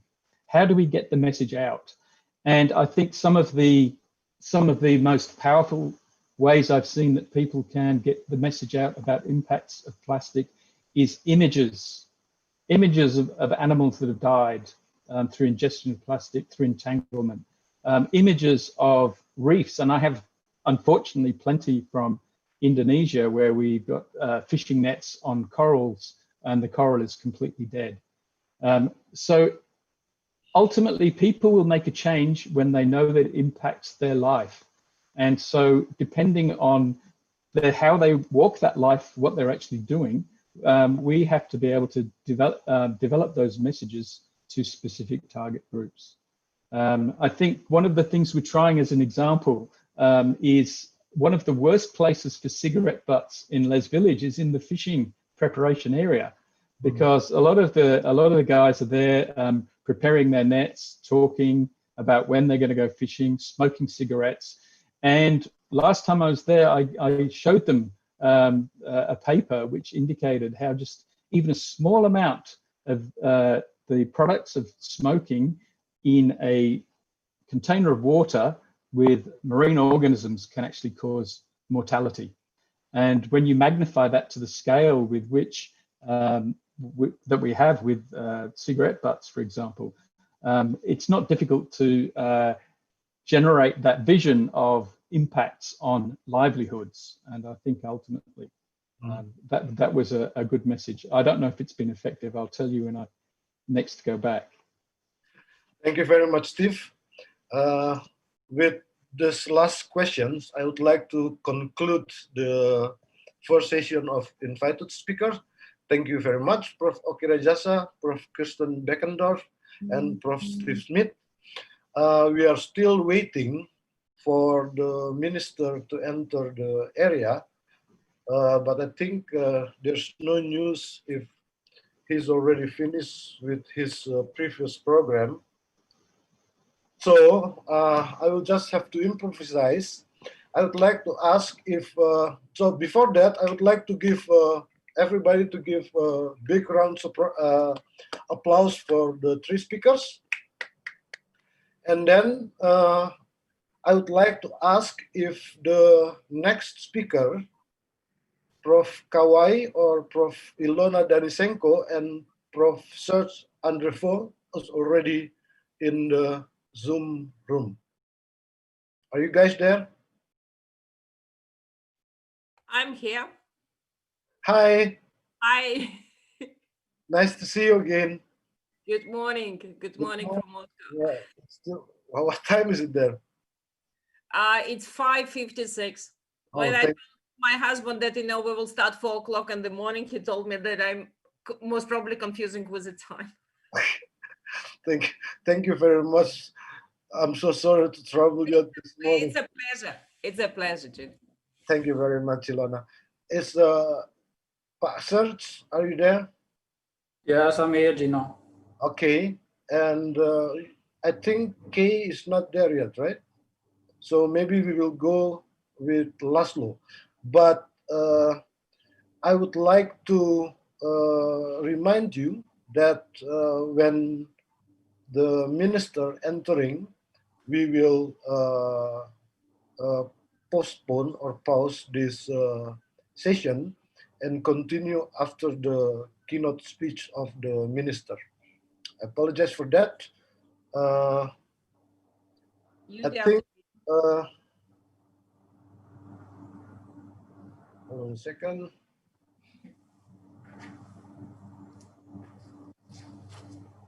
If you just give me a second, I need to check the schedule. This will be 45 minutes in advance.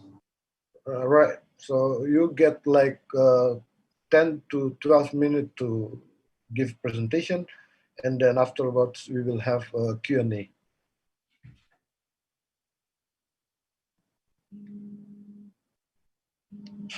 Hold on a second. Just give me a second. I'm sorry about this.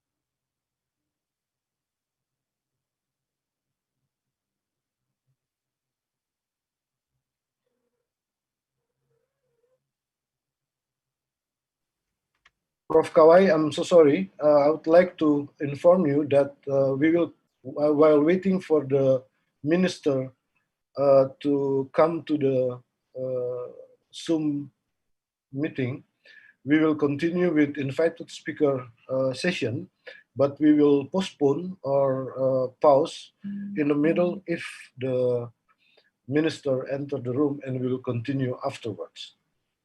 So without further ado, I would like to introduce another three great speakers today. The first, always the lady first. It's Dr. Ilona Danisenko from Russia, and then Prof. Who's the second one? Let's see. The second one would be Prof. Kawai, and the last one will be Prof. Serge Andrefa from IRD France. Prof. Kawai is from Japan. So I will now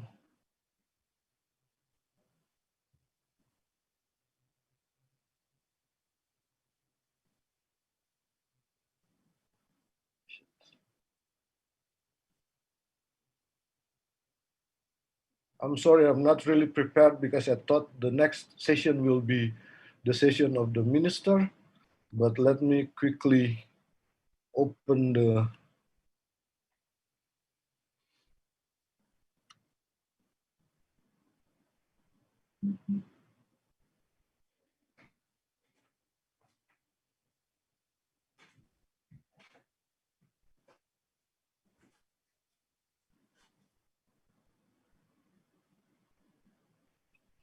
Okay, let me introduce you to Dr. Ilona Danisenko, MD, MMH. Dr. Ilona Danisenko graduate medicine from Moscow Medical Academy, and then he getting the specialization in surgery and general medicine, followed by diploma in emergency medicine in 2002.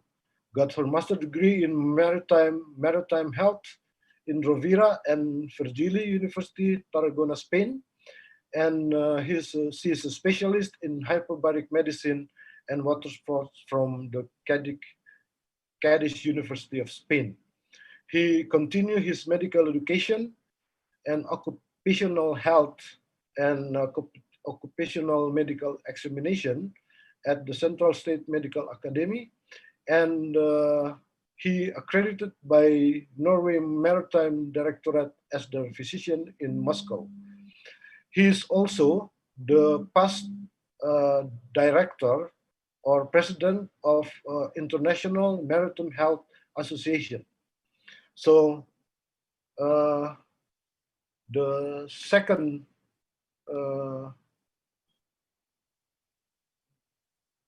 speaker is Prof. Kawai. I think you haven't sent me your CV. Prof. Kawai is the head of Southeast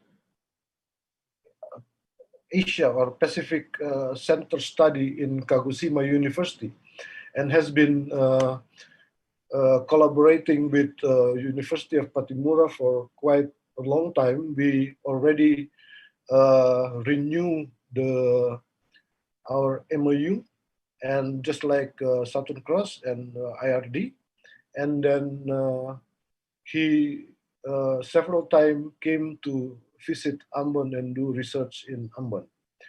The third speaker is Prof. Serge Andrevois from IRD.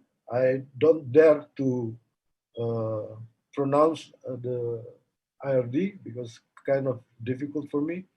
And he's the expert in remote sensing and has spent a lot of time in Indonesia, especially in Bali and Nusa Penida, doing a huge project in collaboration with many Indonesian research institute and ministries. So Serge can speak Bahasa Indonesia and have several times visit Maluku to give a talk and to do research together with scientists in Maluku. So without further ado, I will now ask Dr. Ilona Danisenko to start her presentation. The stage is yours, Ilona. Thank you, Diogenes. Oh, will you put the presentation or shall I do it? You can do it because you are co-host now. I'm actually very bad with this. Hold on. If you can, then I will ask the committee to do that. Yeah. Can you? Right. I would like to ask the committee, panitia bisa tolong slide-nya Ibu Ilona Danisenko.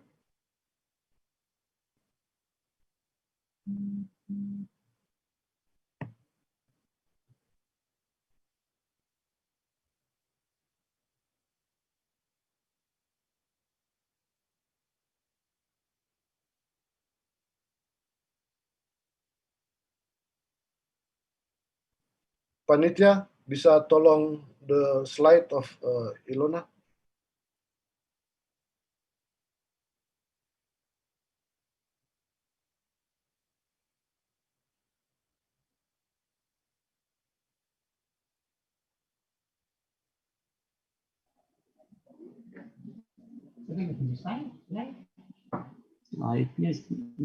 Sorry for the delay. The presentation is being prepared by the committee.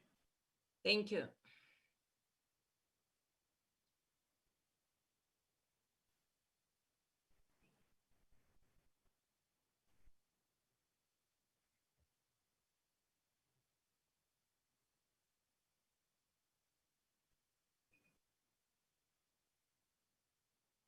Gino, Pak Menteri masuk tuh.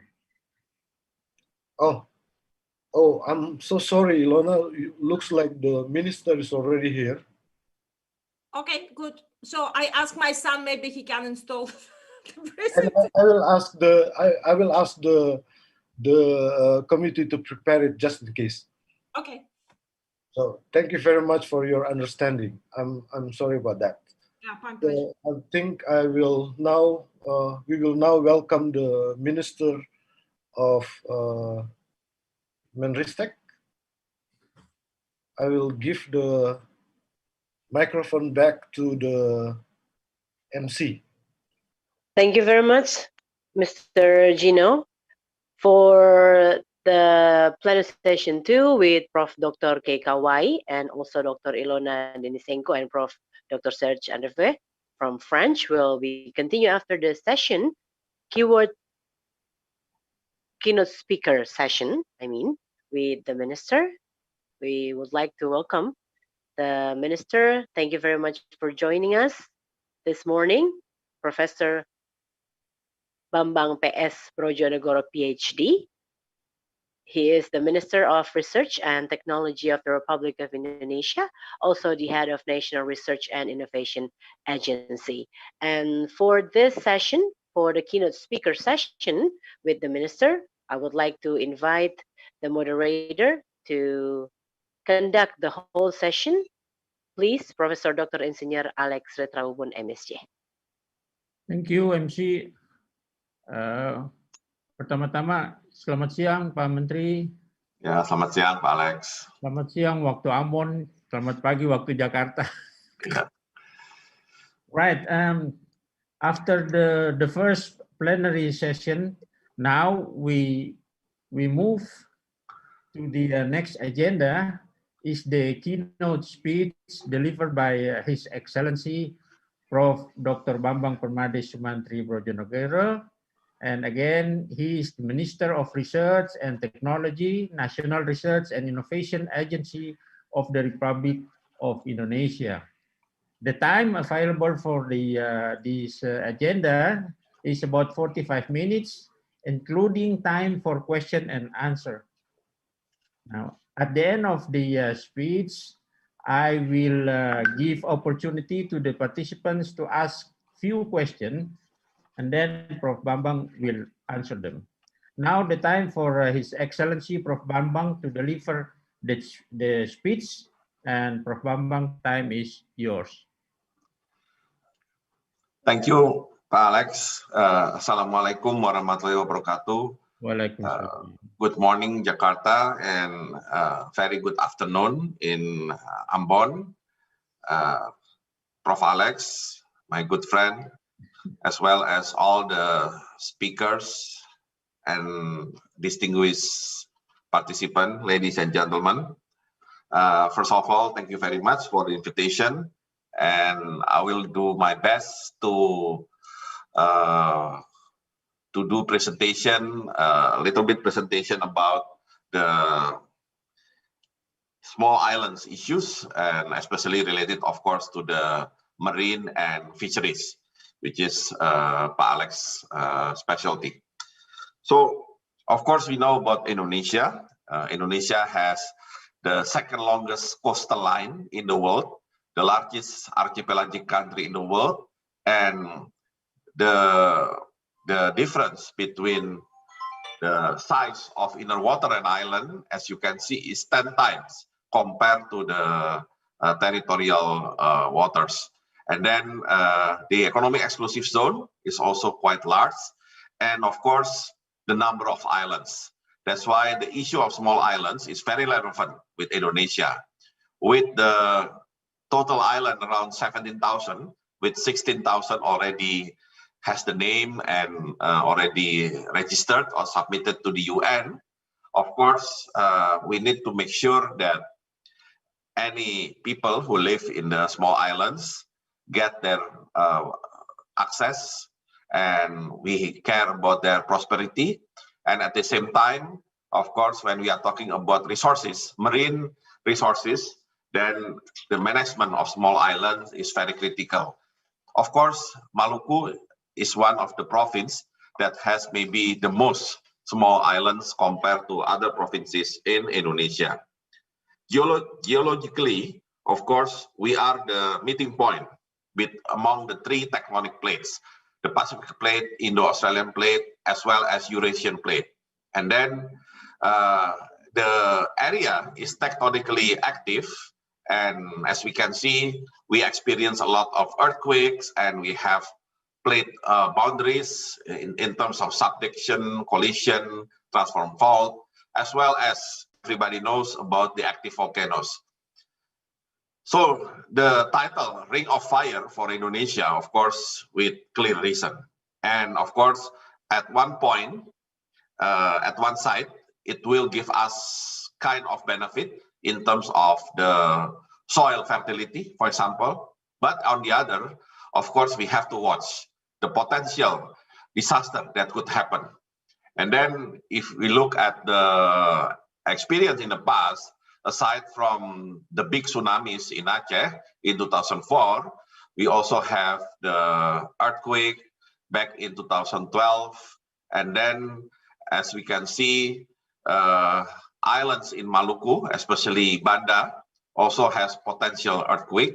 And Banda actually hosts 40% of tsunami in Indonesia on the period 1600 to 2015. So in the duration of 400 years, Banda already hosts 40% of tsunami. It means that, again, disaster management, especially early warning system, has to be in place. So back to the marine biology now. And maybe in Indonesia, of course, since this is islands, then we have a lot of straits. Some straits are quite big, especially Strait of Makassar and Strait of Lombok. And in fact, it becomes the third access of international ship going through Indonesia, aside from Malacca Strait and also Sunda Strait near Jakarta. But aside from being, strait that very important for transshipment, this strait also reflects kind of virtual boundary. Yeah, on the next page, please. Virtual boundary between one part of Indonesia and another part of Indonesia. So we can see the difference or the distinct biodiversity across the region in Indonesia. And in 1854, Wallace, observing and collecting various animals, mostly insects, and conducted around 70 expeditions in Nusantara, and collecting more than 125,000 specimens of animals, again, most of them insects, but also numerous amphibians, birds, and mammals. So many of them at the time were new to the science. And one of the famous specimens is the Wallace flying frog or gliding tree frog, as you can see on the picture. And Wallace depicted in detail how this species was in the state of transfer. So Wallace actually created a line, of course, virtual line, that differentiate between western part of Indonesia and the eastern part of Indonesia. On the next page, we can see what I mean by the importance of Strait of Makassar and Strait of Lombok. Of course, deep sea trends between Bali and Lombok, as well as between Borneo and Sulawesi, which is Strait of Makassar, show significant change in biodiversity. So we have actually the boundary where the West Indonesia is and the East Indonesia is. And Southeast Asian tropical fauna and flora change to a rather Australian, although they are still different. But at least between the West and the East of the Strait of Makassar and Strait of Lombok, they are different.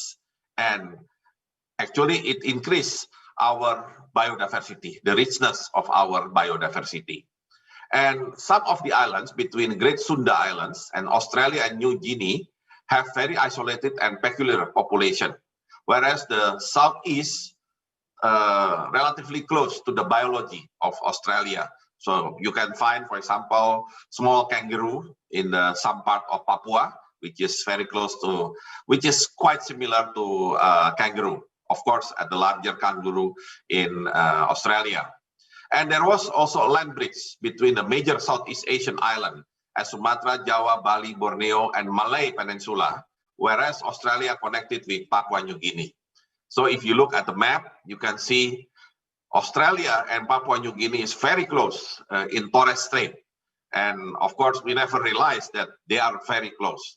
While on the west, we realized that in the past, maybe years, 100 years before, or 1,000 years, I don't know, Sumatra, Java, until Bali, plus Borneo and Malay Peninsula actually is one continent, one areas. So that's why there are similarities on the biology of those areas.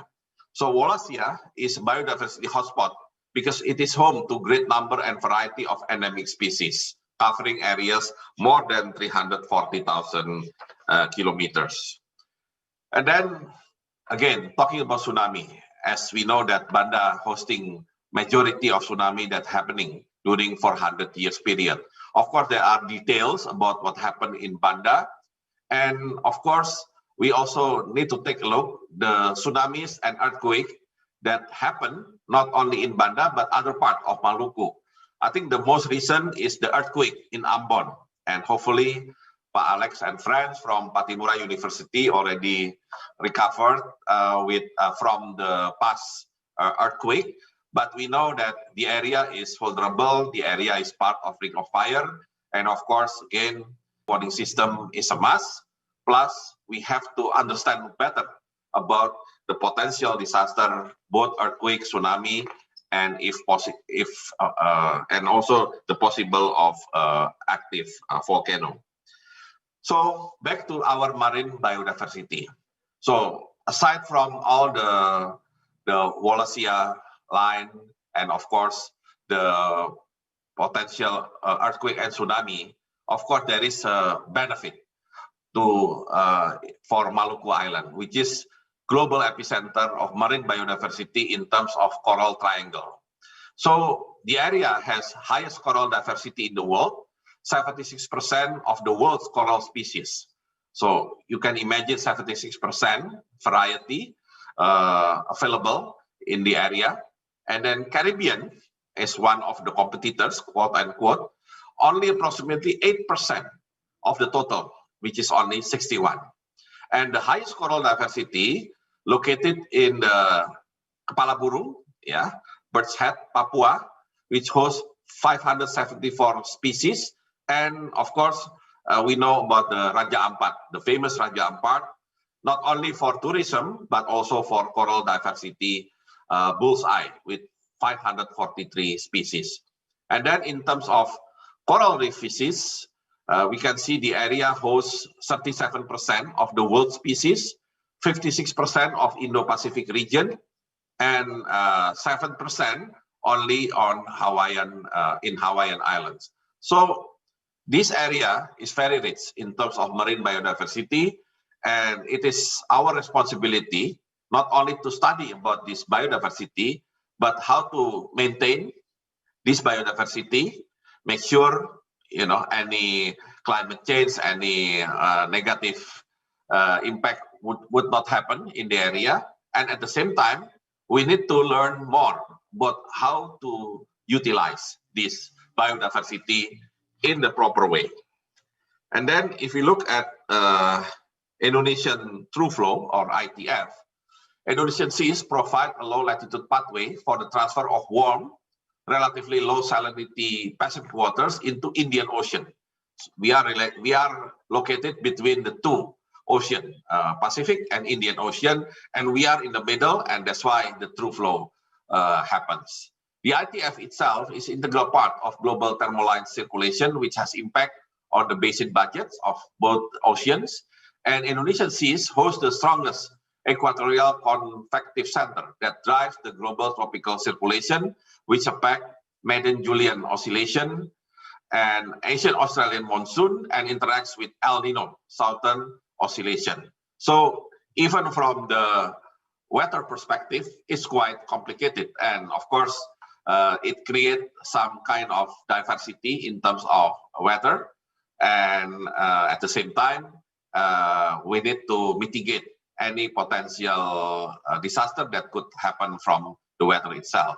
And there is variability in ocean atmosphere process that plays important role not only in East Asian climate, but also for the global climate system. And then if we look at the small islands, we have very many small islands, small and outermost islands. In fact, with the presidential decree, it is listed as 111 small and outermost islands. And Maluku, as you can see, contributing the most. 19 of them are in Maluku, and combined with North Maluku is already 20. And then in Papua, around 12, both West and Papua. And then for others, I think one of the biggest would be East Nusa Tenggara, around 7 islands, and also Aceh with 7 islands, mostly located close to the border with India. So there has to be some kind of special treatment of these small islands, because this is not only small, but this is outermost, meaning that they might have implication in terms of border, international border between Indonesia and other countries. So border in Maluku in Papua might be related to countries like Palau or Pacific countries, Pacific Islands, while in North Sulawesi, it might have implication on the border between Indonesia and Philippines. In Aceh, as I mentioned, between Indonesia and India. And of course, there could be also islands in Kalimantan that bordering Indonesia with Philippines and Indonesia with Malaysia. So this is not just environmental control, but this is also state sovereignty. And in Maluku, as you can see, there are a lot of islands categorized as small islands. And let's take some of the example in Maluku. Yeah, first with Pulau Fani. Yeah, the previous page, please. Pulau Fani. Pulau Fani is group of island that was formed due to slow lifting generated by tectonic activity. The second island in the middle and the main island is connected during low tide in the morning. And abundant coral diversity ready to be observed. Calm waters allow corals to grow well without the need for much adaptation. However, those coral on the island is also under adaptation. They are robust and cannot break easily. The density of each coral also higher than other on the other island. And habitat, and this island is also habitat for various bird species. Large island, high and dense vegetation attract seabirds only for transit or to settle down. So with this small island, you can see already the richness of this island in biodiversity. Aside from the coral diversity, you can also look at various bird species. Another example on the next page is a small island called Bras Vanildo. This island is a group of islands that was formed similar due to slow lifting generated by tectonic activity. And then the islands also connected during low tide in the morning. And this is a coral type atoll reef or coral formation, circular in shape, resembling a ring, and habitat for various bird species. And the coral ecosystem inside and outside the atoll are different. The currents inside the atolls tend to be calmer because they are protected, while extreme oceanographic activity doesn't disturb the ecosystem in the atoll. And therefore, there are many types of ornamental corals that live in calm currents. And then the next one, Leti Island, and this is mangrove vegetation. Although they are in unhealthy category, lightly damaged. However, this ecosystem still has good potential, ranging from carbon absorption and storage, habitat for various marine biota, to the potential to be developed as means of marine ecotourism and education. And of course, you can see the map of the islands, and the seagrass condition also quite healthy, although some of them less healthy. And then there are 9 species now being observed, and the potential is also quite high for the utilization of the seagrass itself. And management and utilization of the ecosystem should be integrated based on data information related to the coastal ecosystem. However, our world is changing, and you know the reason of the changing is the climate change. And climate change, as you know, caused by human activity that could damage biological and social system. So even for these small islands, and we know the danger of small islands around the world, not only in Indonesia, but also many countries that really only consist of small islands, they are in danger of, disappear in quite maybe a long period of time. Then we need urgent mitigation of greenhouse gas emissions if degradation of marine ecosystem and associated human hardship are to be prevented. So small islands, again, will very much hampered by this event. So again, we need to remind the importance of mitigation. And important to notice that if global temperature increase all around the world, then there will be dissolved oxygen reduce, pH increase, meaning the water is more acid, and this will reduce ocean productivity. So it's not only about the surface, but also about the availability of food, energy that are generated by the ocean to the people. So the danger is basically double. It's not only about the island, but also about the productivity of the seawater of the ocean. And what will be strategic direction for small island development? First, we need to map potential and condition of ecosystem and fish resources based on connectivity. And then doing zonation planning based on the appropriate utilization and carrying capacity of the environment. And again, I would like to underline carrying capacity of the environment, because sometimes we cannot estimate well the carrying capacity, and as a result, we tend to overutilize or abusing the resources in the islands or in the certain areas. And then third, assigning of island cluster-based ecosystem management units and fish resources, and designing integrated management of ecosystem and resources based on conservation and society. So the idea is, again, to maintain and to protect the small islands from the marine biological point of view. And then what will be the future challenges on the area of this, on the issues of small islands? Of course, we need to adapt to the application of IoT in marine observation and fisheries. There are more and more application, anything related to digital that deals directly with marine observation and especially with fisheries. There are a lot of good application for fisheries that actually really helps the fishermen.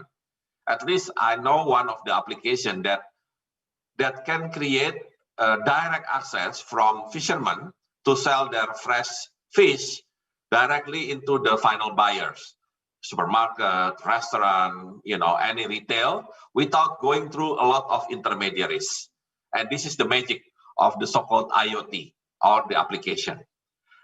The other one would be about biodiversity itself, about acquisition, quantification from macro to micro, biodiscovery, and bioprospecting. And then, of course, energy and waste management. Of course, we want to stay away from fossil fuel. And we have to now be aware, in Indonesia, there are still many small islands that depends on fossil fuel energy, especially the diesel engine. And of course, this is highly polluted, very expensive, and we need to get rid of that. But of course, we have to find the substitute. And the substitute has to be renewable energy, either from solar cell, from wind, from biomass, and from any other potential primary energy. And waste management, of course, we want to create clean ocean, and we don't want the waste just thrown away to the ocean because they think ocean is the big dumpster. So this is the mentality that we need to educate to the people living in the small island.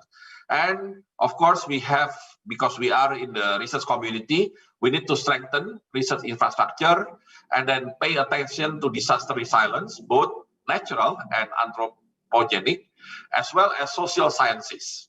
Again, this is islands, and society in the islands could be different with the society in the continents. That's why Indonesia is big, unique compared to many other countries in the world that is basically continent.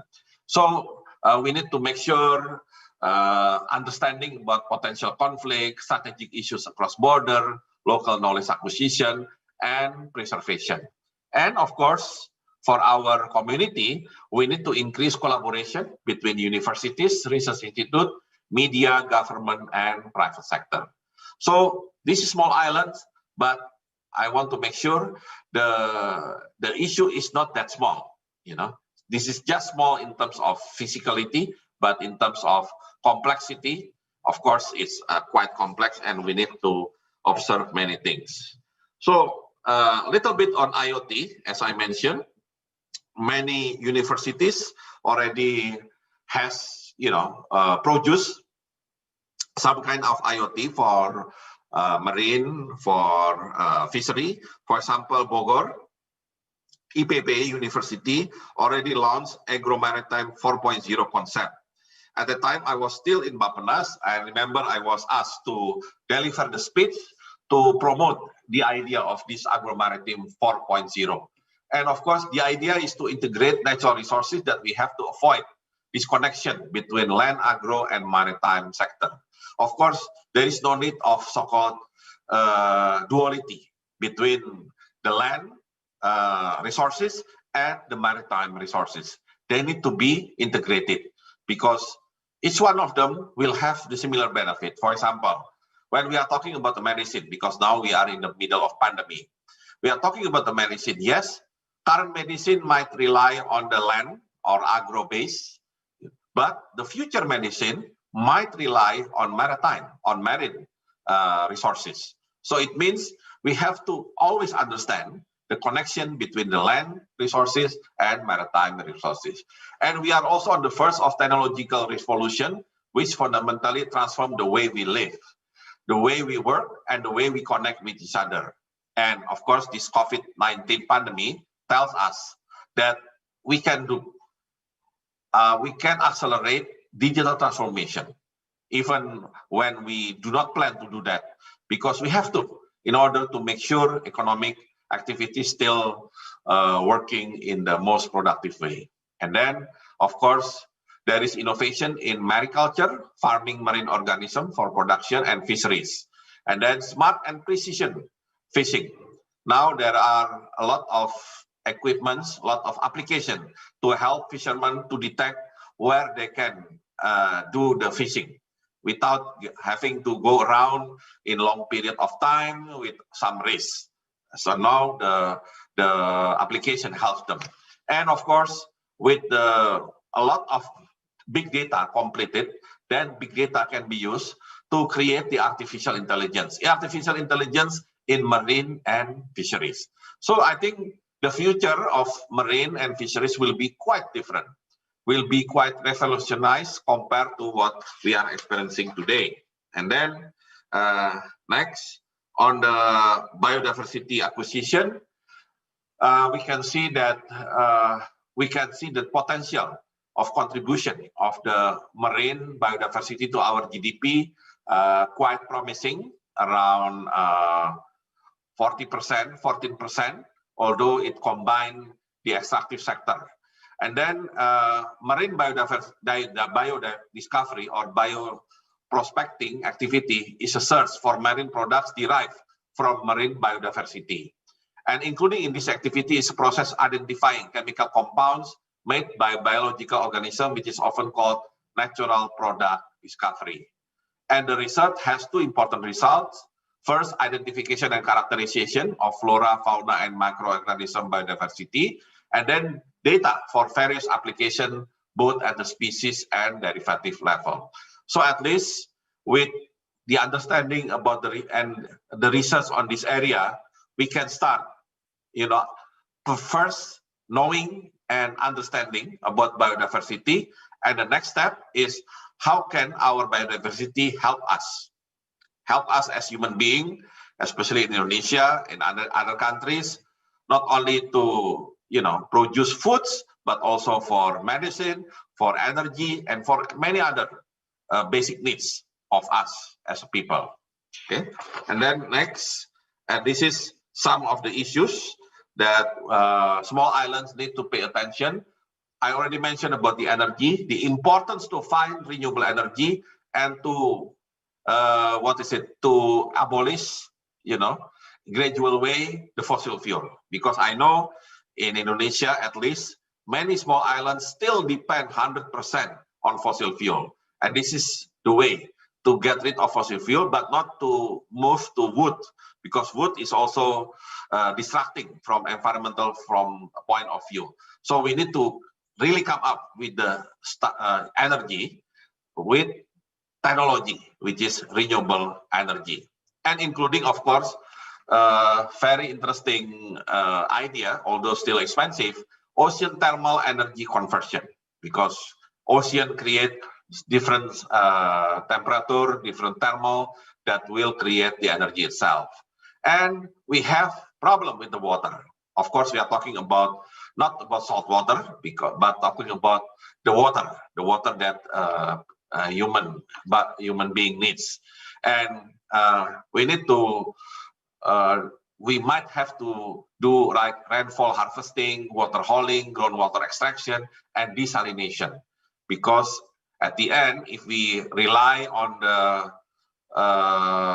the original source of the water in the islands, then we can see there is a variety of the rainfall. Sometimes the rainfall is very small, and then poor water quality due to seawater intrusion.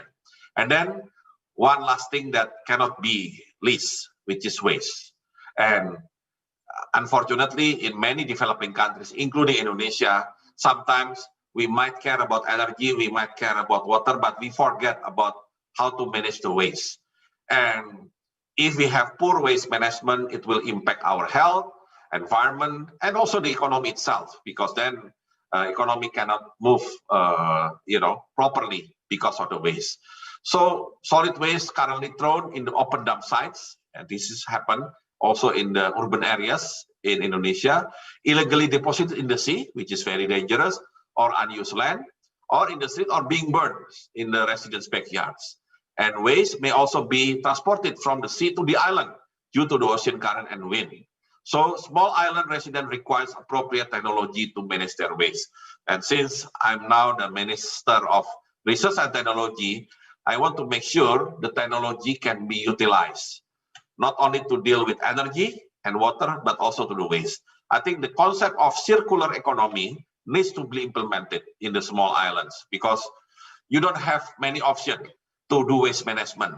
One way you can do maybe to promote the circular economy. So from the waste into something productive, still productive and useful for the residents or the population of the island. And then on the collaboration between universities, research institute, and others, the key word of the collaboration is human resources, funding, and facilities. This is the reason why we need to collaborate. And I would like to congratulate the Consortium of Marine Biota Diversity based on DNA barcoding, led by Professor Alex Institution, Universitas Patimura, with a member of Universitas Papua, Nusa Cendana, and Universitas Hairun. And since the establishment in 2016, the consortium has provided various data and information for management of marine biodiversity in those provinces. The methods is DNA barcoding, and the database is limited due to lack of well-trained taxonomy expert, and using the consortium, a collaboration capacity building can be developed further. So at least we will have more comprehensive, more complete data using this DNA barcoding method. And the method itself is a method that has very high accuracy result, only needs minimal number of samples of the observed species, which could help to speed up identification. And this method helps to find solution towards problem encountered in the identification process. And we have, our ministry has appointed Pusat Penelitian Laut Dalam LIPI, the Ocean Research Center in Ambon, as Pusat Unggulan Iptek, or Center of Excellence for Conservation of Tuna Resources. So I really do hope that both institutions might strengthen their collaboration and resources for the advancement of science, technology, and innovation. So good collaboration between Patimura University and Ocean Research Center of LIPI, also located in Ambon, hopefully will help small islands dealing with their issues. And of course, on the other issues like disaster, I already mentioned a lot. Aside from natural disaster, we also have to talk about the next page, the anthropogenic disaster, like toxic marine pollution, eutrophication marine pollution, plastic pollution, oil dumping, and mine tailing. Okay, for the last two, we have been aware, it happens from time to time. and we need to get rid of that. But the toxic marine and eutrophication, I think, is also as important than compared to the plastic pollution as well as oil dumping. And then on the other side, for the disaster early warning system, especially the deployment of buoy to indicate early warning tsunami system, I think is very important in the area of Maluku. And then social issues, I don't want to talk too much about this because we know that it might happen from time to time, and one way to do that is we need to use our ability in inter and multidisciplinary approach to deal with social issues, because it's not only about the economy. It might talk about the border, talk about the illegal fishing, talk about local communities, relationship between fishermen, investor, fishermen and government, so many things. Quite complicated if we just do based on our discipline. So we need to work multidisciplinary approach. And then, of course, we need to strengthen our research infrastructure, including, the research vessels, like the one that now managed either by LIPI or by BPPT, for remotely operated vehicle like buoy, mooring recovery, and others. Okay, and then as a concluding remarks on the next page, small and outermost islands should receive attention and supervision and be managed seriously, especially for, of course, the integrity of our nation. The management of small islands should be in the framework of maintaining territorial integrity, national security and defense, natural resources, empower local communities. All the efforts are in accordance with the principle of archipelago, sustainable, integrated, and community-based perspective. And the small outermost islands suffer most much from the changing world, especially the climate change, and also the anthropogenic activities, and also issues of extreme weather. And again, at the same time, we are on the verge of technology revolution, Industry 4.0, which fundamentally transforms the way we live, the way we work, and the way we connect with each other. Disruptive era is the exponential increase by COVID-19 pandemic. So this is quite complicated, digital revolution and the pandemic. But actually, they are strengthening each other because with the pandemic, we need to accelerate our digital transformation. No one ever imagined a giant disruption in the world like what we have now. We should adapt and move quickly to implement Industry 4.0 or even 5.0 in facing our changing world. Thank you very much. Wassalamualaikum warahmatullahi wabarakatuh.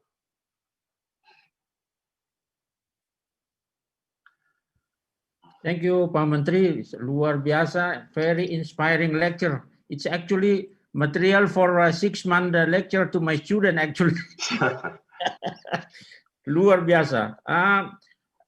Ladies and gentlemen, so what the minister said is that small island is a big issues. The measure of the big issues in terms of ecology, biodiversity, water availability, energy, pollution, and natural disaster.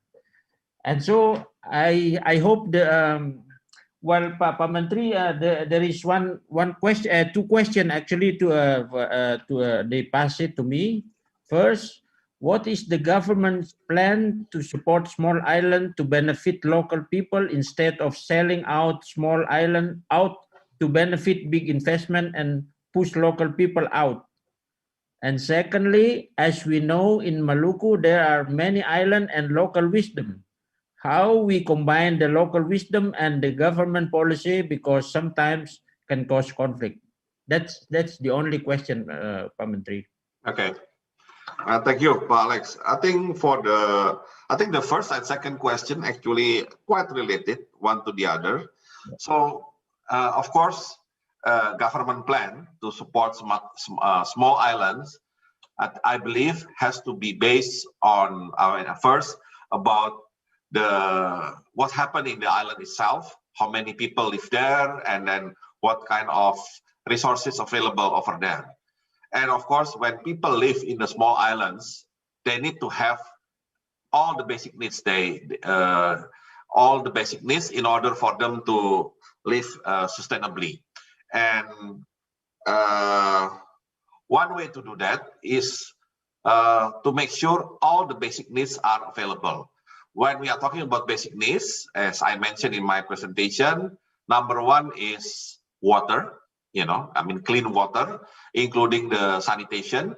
Secondly, about the energy, and the third about waste management. And the idea is to make sure the small islands can be sustainable. Of course, there is another external issues, which is the climate change and potential of the increase of the water surface. Of course, in the issue of external one, which is the climate change, of course, we need to make sure that, globally, Indonesia will always be in accordance with, let's say, Paris Agreement by reducing the pollution, reducing the emission, including moving towards renewable energy. However, this is maybe too macro. It's too big. The area is too big.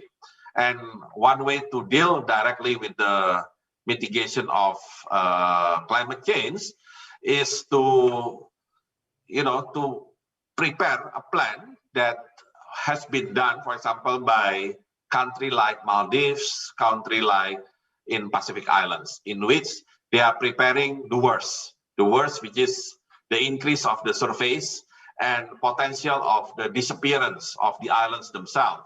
So that's why people have to relocate.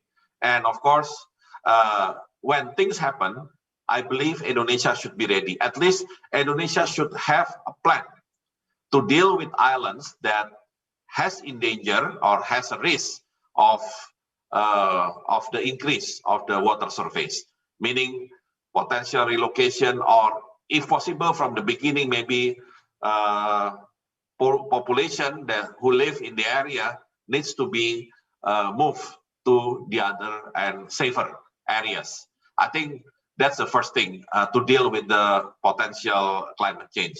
On the issue of the island itself, with energy, waste, and water, I believe if we can start with energy, and you are talking about the local wisdom. And since my passion is a little bit on energy, I can see that how to generate energy, especially electricity, in the small islands has to be related to the local wisdom. One example, unfortunately, this is not Maluku, this is on Mentawai Island, which is in the western part of Sumatra. The population has local wisdom to grow bamboo. And as you know, bamboo is not part of the wood. They are not woods, they are just, you can replant the bamboo, you cut the bamboo, and you use the bamboo for the power plant, which is the biomass power plant, becoming the biomass. And then the interesting thing is this is a circular model, because the local population, they are growing the bamboo trees and they sell the bamboo trees. They cut the bamboo trees, they sell the bamboo to the power plant, and power plant generate electricity for the benefit, of course, for the people. And after that, the economy can go on.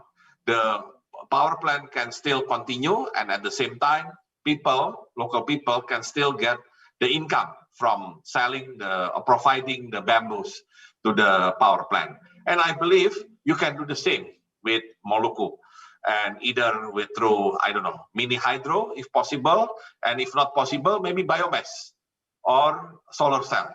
Yeah. And at least energy needs to be provided, not to depend on the diesel fuel. While on the waste, and this is very critical, I think local wisdom is good, but you have to make sure the local wisdom is in line with the waste management. And I believe a good solution for combining local wisdom and waste management is to implement the circular economy. And of course, you have, with the help of the research and technology, we need to find out what kind of circular economy can be implemented by using the waste, by using the majority of waste in those small islands. And hopefully, this circular economy can help also the income from for the local people. And for the water, and this is even more critical because sometimes you simply do not have the source of water and you don't have enough rainfall to, let's say, to get the pool of water. So of course, there has to be other ways, using local wisdom to trying to get as much as possible the water for the islands. And maybe if there is a technology of desalination, from seawater into local water, maybe we have to do that.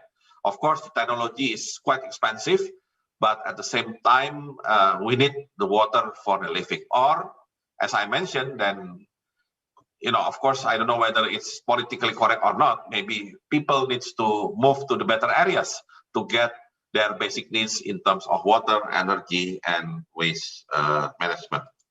And of course, other support from the government in terms of development, because the small islands considered as a village, and we have the village transfer, direct village transfer from central government to the village.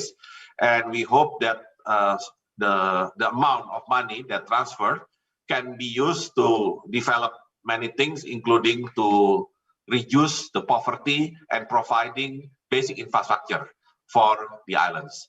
I think that will be my response, Prof. Alex. Thank you, Pak Menteri.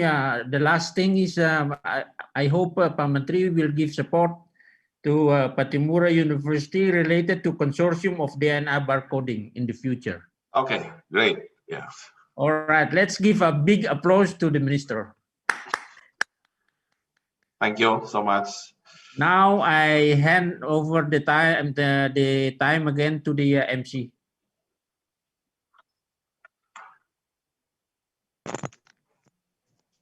Thank you, Mr. Alex. Now we are already in the second plenary session.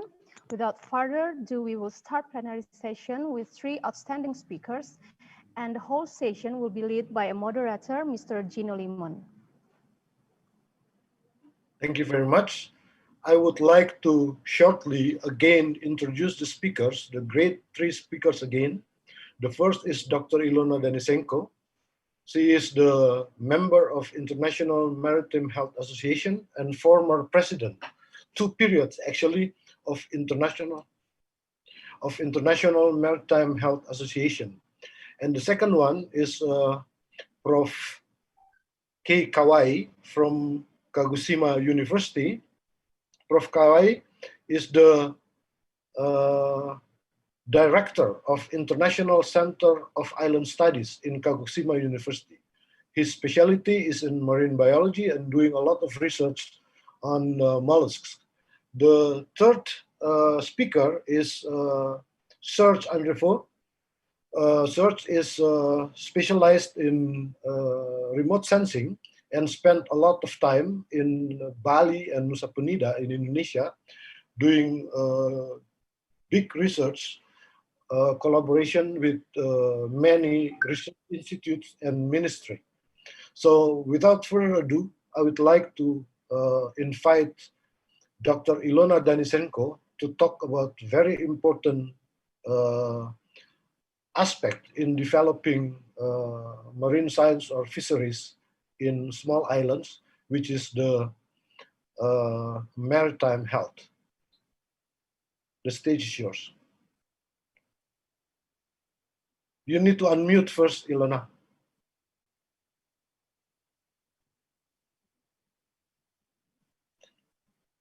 Ilona, you need to unmute. I did. Okay, it's okay now. Yeah, you see my slides now, right? Yes, I think I managed. Yeah. So the health and well-being of seafarers and fisheries as well, of course, I, include both, this, specialities in one word. Right now with the pandemic, especially we're facing a dramatic, situation with the fisheries and seafarers trapped at sea on the ships, because, you know, they cannot leave the vessels, they cannot be exchanged. For some people, they, you know, more than 1 year, you know, on the vessel, because the governments in many ports, they're afraid to disembark these people. And even the explanation, you know, that those who are at sea for more than 1 year cannot be dangerous. Another big problem is the health issues, in case that seafarers or fishermen, they have some health issues not, you know, connecting with the SARS. Like recently we had one Russian seafarer with a stroke, and he now paralyzed because their hospitalization was delayed for at least 1 week when something was possible to be done. And it was another case with Indonesian fisherman with a huge hook in his arm close to Australia. And it was not possible, you know, to convince the government on the island they were close to that, you know, this person need the urgent medical assistance. We were fighting around 5 days, you know, for the person, because, you know, I was almost screaming that, you know, he will lose his hand. And I think even the General Secretary of United Nations was involved, and finally he was accepted to the hospital. So we should definitely need to do something concerning this situation, because, you know, there is a second wave of the pandemic, and unfortunately some countries are going back to the lockdown. So when I was a child, we had a very famous cartoon in Russia, made in Australia, 80 Days Around the World. And Phileas Fogg was telling there that the life is a chain, and you have to take care about the links in this chain. So what is maritime medicine, and what and you have to take care about every link in this understanding of this term, to be sure that our seafarers and fishermen are healthy and can do their job. So we have a constantly updating edition of the International Maritime Medicine, and the following definition of this term is given. The maritime medicine, and not unfortunately still is well established, defined discipline in the medical world. There is practically no specialization in the area, and the establishment of the academical degrees is still developing. There is only few universities who can give this specialization. In general, is postgraduate. The Master in Maritime Health is available only in Spain, and this is in both languages, in Spanish and English. And fortunately, quite a lot of my international colleagues graduate from this course. 2 years ago, we developed a special 3 days course for Panama, which was quite successful. Now Venezuela and Argentina, they're following the path. And I hope that in some other countries, you know, will be also able to implement this subject. I know that, you know, the medical university, Patimura University, are interesting, and they have the maritime medicine as a part of the education of the students. So doctors are special in general, but maritime doctors are very special. So what is the definition of the maritime physician and maritime medicine? The International Maritime Health Association characterized maritime medicine as a broad range of disciplines that aim to improve the health of seafarers by developing more effective approach to health promotion and treatment, both nationally and internationally. So as I mentioned before, only few countries can offer independent discipline in medical faculties. In fact, the Thailand, some years ago, they developed together with the Norwegian Center of Maritime Health 3 years course, quite successful in Thai language. And in Norway, we can see, you know, a very interesting new program in a university in Bergen, French. In France, it's a Brest University, some Spanish universities. In Russia, it was somehow abandoned after the collapse of the Soviet Union, and we're trying to re-establish this. So every seafarer who is going to serve on the vessel, he need to pass a special medical examination and to hold a medical certificate, which is written that he is fit for duty.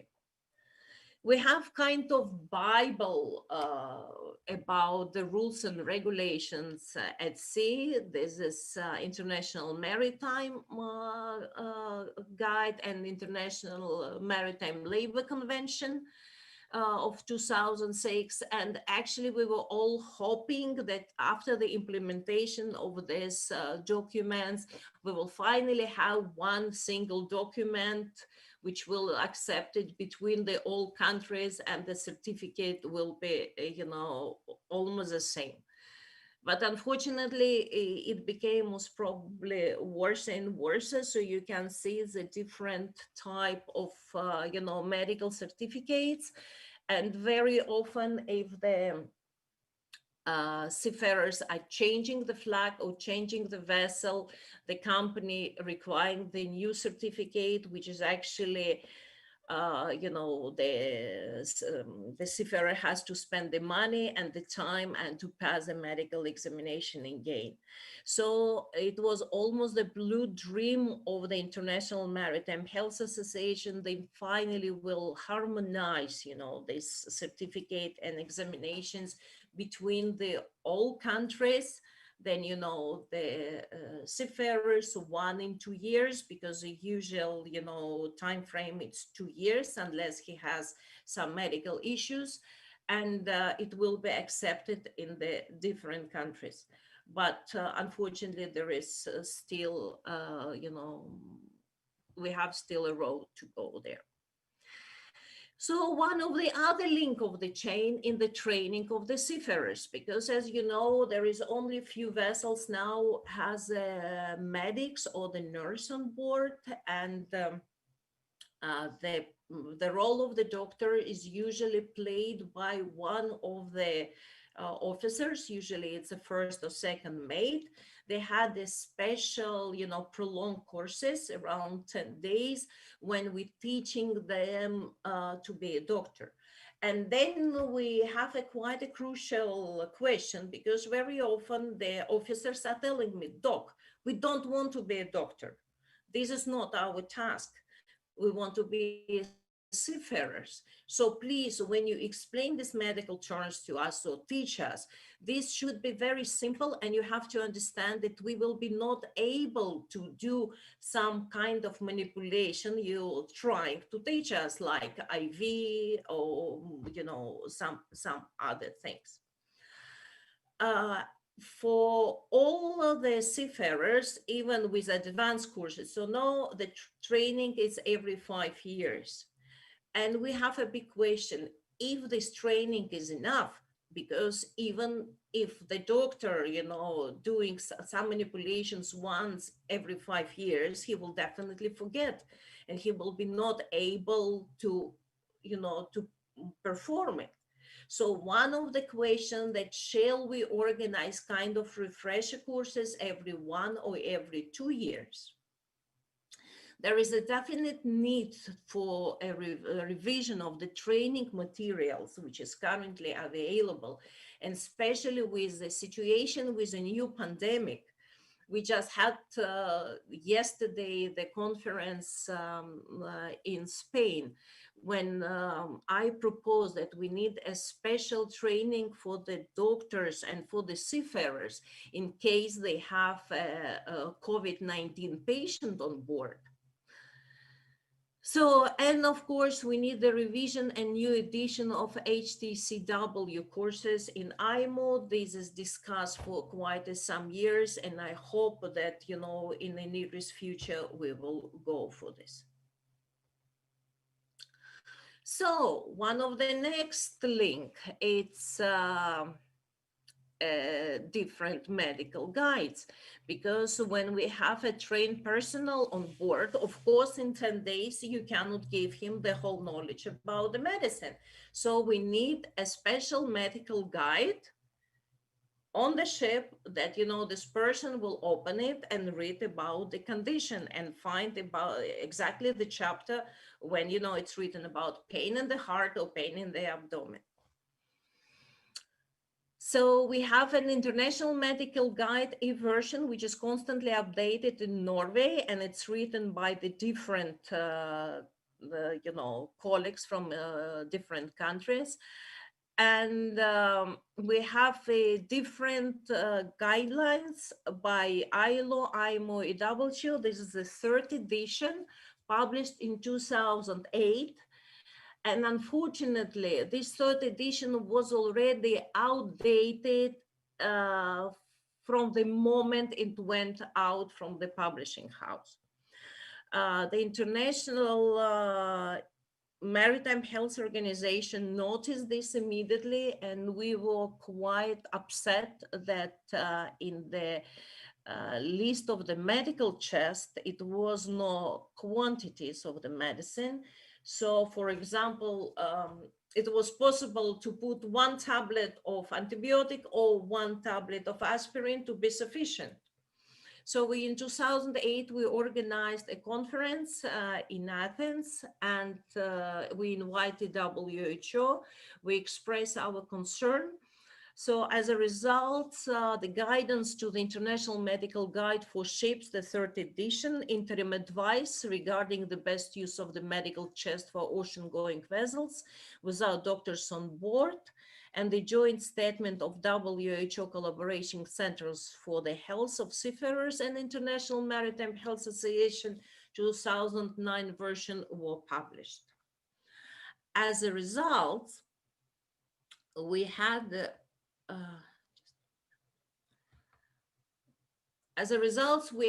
in 2010 the publication by quantification addendum, when finally the WHO published the quantity of the required medications. Right now, we try to produce the next edition of the International Medical Guide for Ships.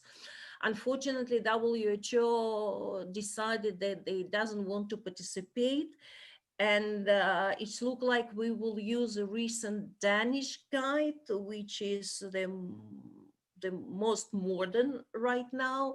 And the idea that the medical chest list should be published separately, because it should be updated more often, most probably every 1 or 2 days, because, you know, the knowledge in medicine especially changing so quick that we cannot allow, you know, something to be published and be used for 5 or 10 years. So one of the next very important part is tele and radio medical advice. And I'm quite happy that after the, you know, pandemic, quite a lot of people who were very skeptical concerning the possibility of tele and radio medical advice for the patients now realize that this is possible. What we discussed many times, that, you know, these tele and radio medical advice centers in maritime world can be also used for the removed islands. And we using this now and using quite successfully for the remote areas when we don't see and we have any medical specialist. But there is some problems. First is the translation, because English in general, it's a working language in the maritime industry, but knowledge of medical terminology is often quite poor. And imagine 3 minutes left. Okay. So imagine that there is seafarers from Russia communicating with the Radio Medical Advice Central in Italy, and definitely something get missing in translation. So the quality and the quantity of information sent to the central and use of video, photos, and special charts. Sometimes you can use just your smartphone, photo sent to the center, working perfectly. So the moment the seafarers realizing you that you're not just a watchdog who's trying not to let him to go and sail, they're cooperating and they're telling you the truth. So this is a chart of the blood pressure the seafarers are sending me from the ships, trying, to show me how they're going with the treatment. So we need research in maritime and offshore medicine because there is a lack of this. And I really want to encourage you to make a research and publish in our journals. So there is only 4 in the world. It's Medicina Maritima in Spain, the journal in Ukraine, International Maritime Health, published in Poland, and Maritime Medicine, the journal published in St. Petersburg in Russia. And the new project, it's a maritime health research and education net.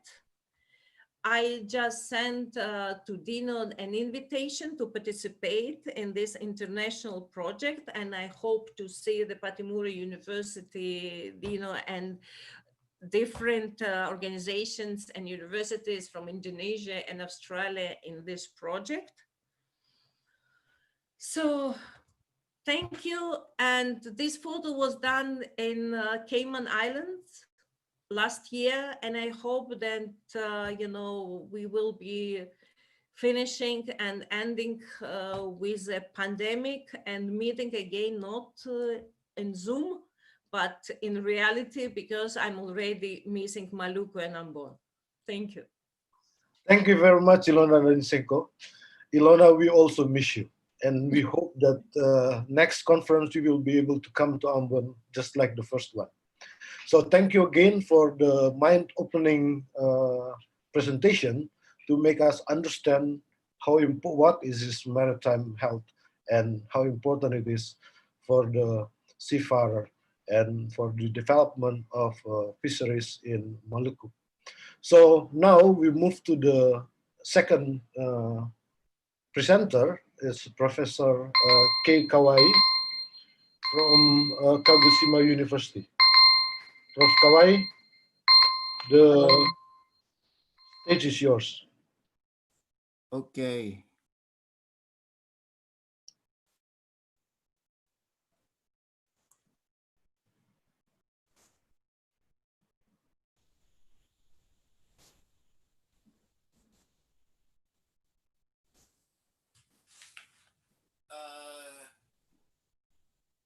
Can you recognize my pictures?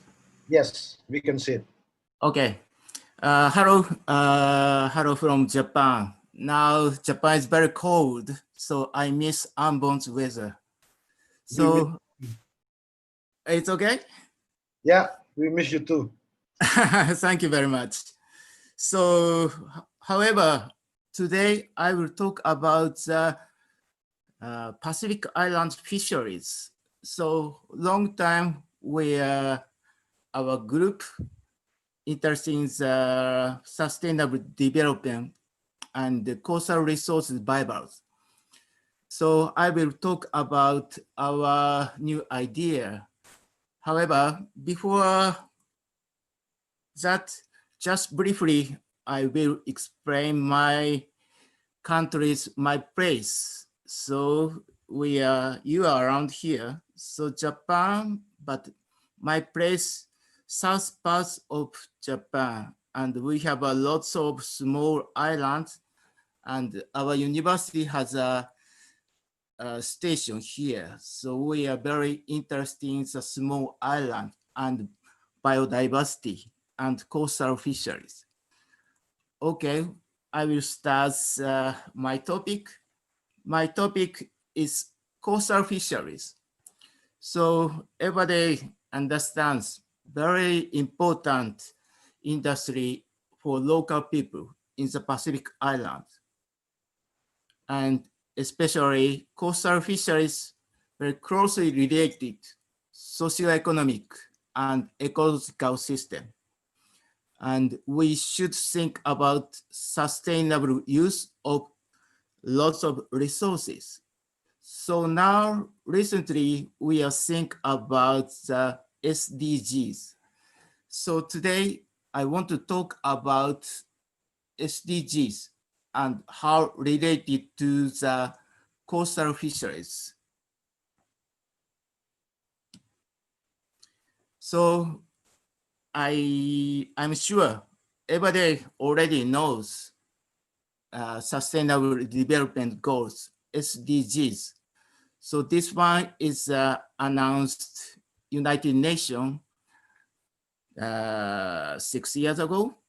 And this SDGs include 17 goals to achieve environmental and economic and social sustainability. So I want to talk about this SDG, how related to the coastal fisheries. Our research group has lots of research in Fiji. Fiji is very close to your country, so maybe it's very familiar for you.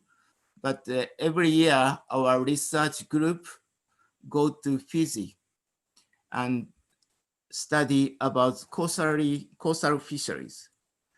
And Fiji has about 300 small islands, something like this one. And we have a research, lots of small local community. I will show you the one scenery from the village. The one village is located just besides mangrove forest, and bit here is a tidal flood. And this side is a huge coral is there. This is a map, and this is a village, and this is a mangrove forest and coral here. Most of the villagers using this boat to go to this fishing area and catch the fish and bivalves. So today's my target is this bivalves. So we call anadara. Maybe in Indonesia, it's very popular for you. And this one is most of the time lady collecting the bivalves like this one. And weekend, Saturday, Friday, Saturday, everybody go to the market selling, and they also make the food. So I want to talk about this target species. So briefly, I will explain the village scenery. This is a one village scenery. This is everybody working for the community. Every Monday, they are working for community activity. And Sunday, most of the people go to the church to pray. So I will talk about this one and how to relate it to the ordinary life. So this is from Monday to Sunday. This is a number of fishing women. So Monday is a community activities. Very few people go to the fishing activity. And the market day and church day, most of the people, they are not going to fishing, collecting the Bible. So only this day is the main target. So it means coastal fisheries very closely related to the community activity. So then I want to talk how related to to the Sustainable Development Goals, SDGs. One example is SDGs 6. This is a clean water and sanitation. This is a target species bivalves, Anadara. This is a filter feeding bivalves. So these bivalves consume organic matter, plankton, and filter feeding insects and throw away feces. So this activity, because of this activity, this bivalves cleans the seawater very, very much. So this bivalves is very closely related to the SDGs 6. So next example, Friday and Saturday, women go to the market selling these bivalves. So women can earn cash income and maintain their job by selling bivalves in the market. So this activity is very closely related to no poverty and decent work and economic growth. So this is very important, these two SDGs. And next example is SDG 2 and 12. So bivalves is they're cooking every day, so household food. So if village makings creates a marine protected area, it means they will use sustainably. So this is very important, zero hunger and responsible consumption and production. So coastal fisheries is related to these two targets. And next example is related to SDGs 14 and 15. This is a target, and this already I said this is a feeding bivalve. So from the picture, from the land side, from to the sea, river takes many material from land to the sea. Sometimes a lot of food for these bivalves. So lots of material these bivalves feeding and growing and mature. And if the bivalve is very big, ladies collecting these bivalves and take to the land and consume as food and selling in the market.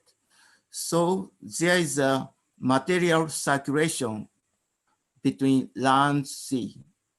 So this is very important, life below waters and life on island.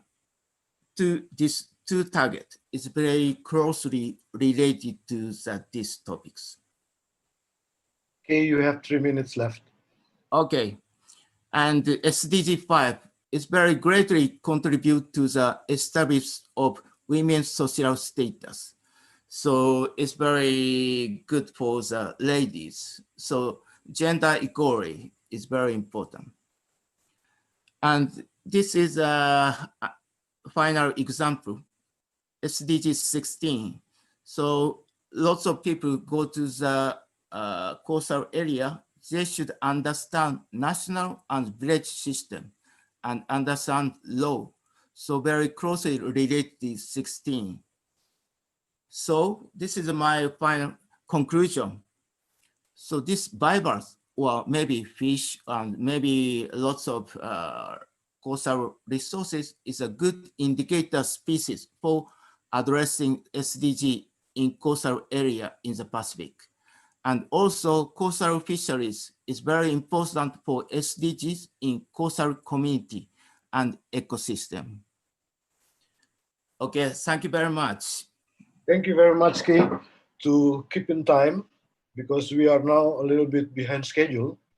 Okay.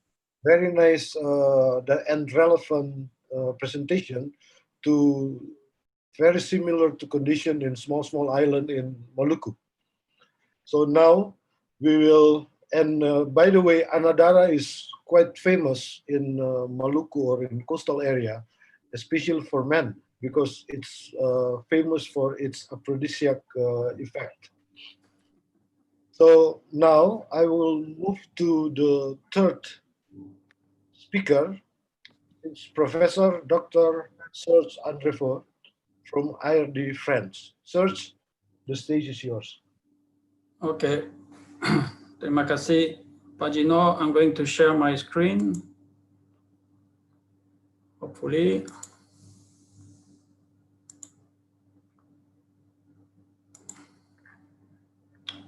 It's okay? Not yet. More. Did you open two again? Now it's fine. Okay. So I will start. So, selamat siang semua orang yang bisa ikut hari ini. I'm going to make a presentation of the census of Indonesia islands. Let's see. Cannot move the screen.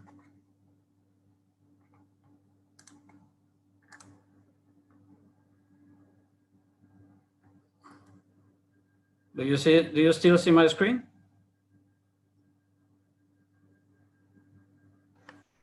Yes, yeah, we can see it. Okay, let's see. Not sure what's going on. You just click on the left. I know it's going.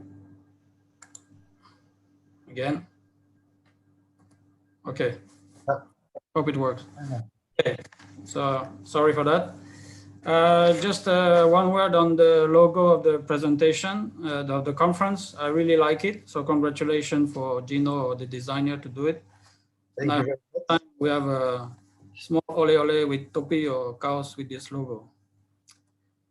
I acknowledge here some of my co-workers. First, Megan Paul, who worked with me the past few months, and then previous workers at the University of South Florida, the NDSO project team that I will present a little bit later, and the IAD representation in Jakarta, who helped me a lot.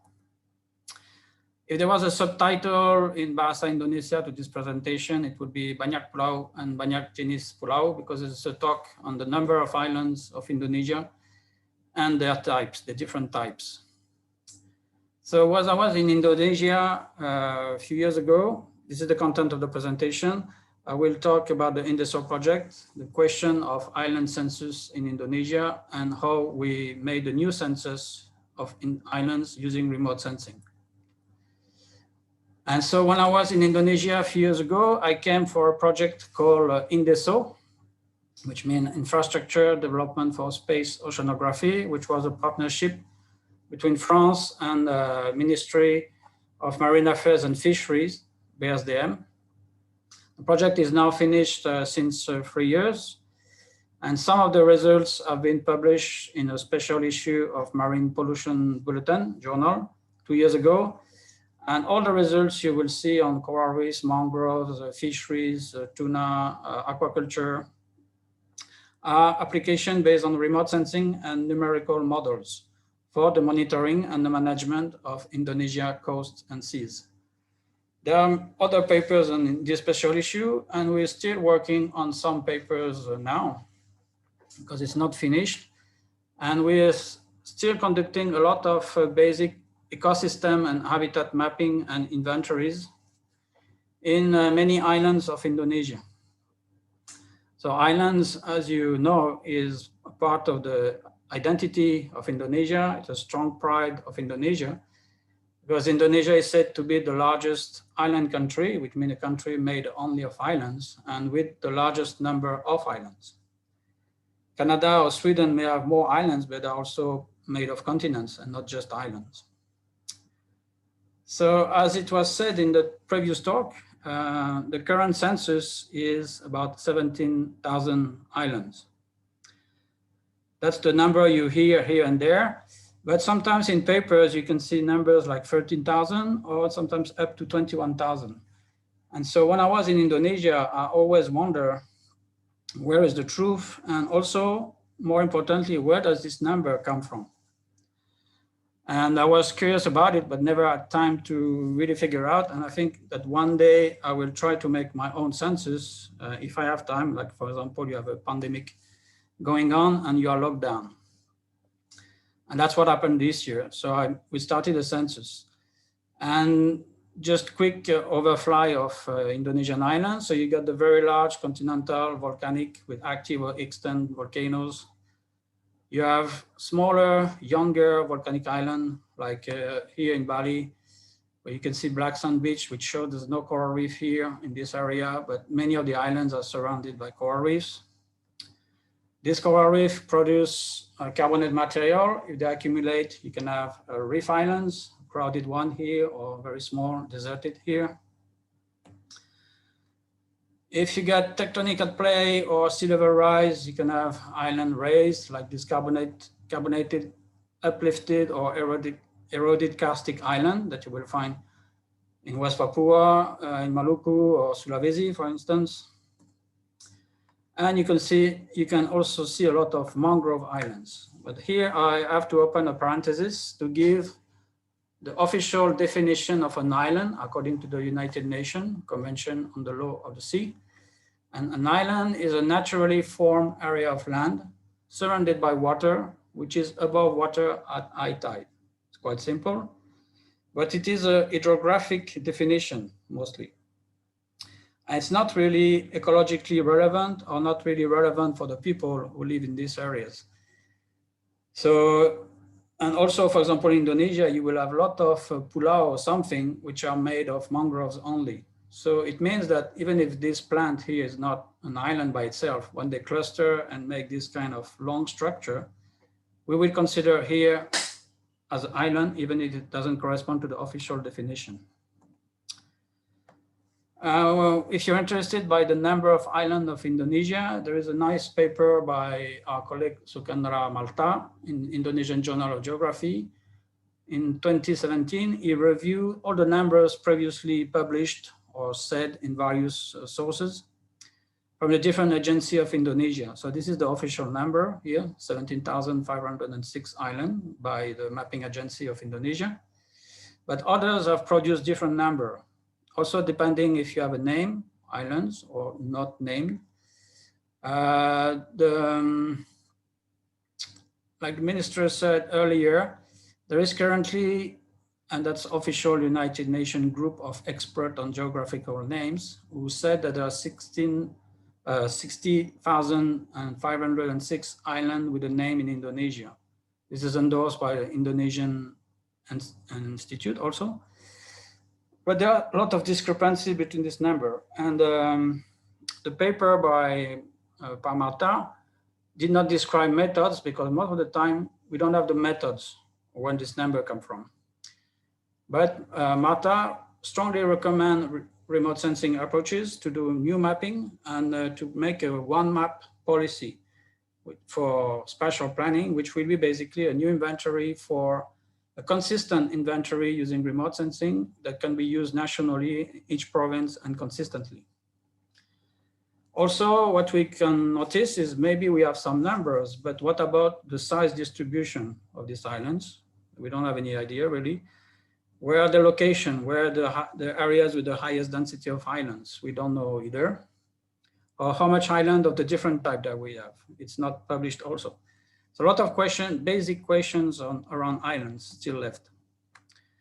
So we started this new inventory and the objective was to provide consistent numbers between all regions and provinces, but this time providing also the documentation, how it is made.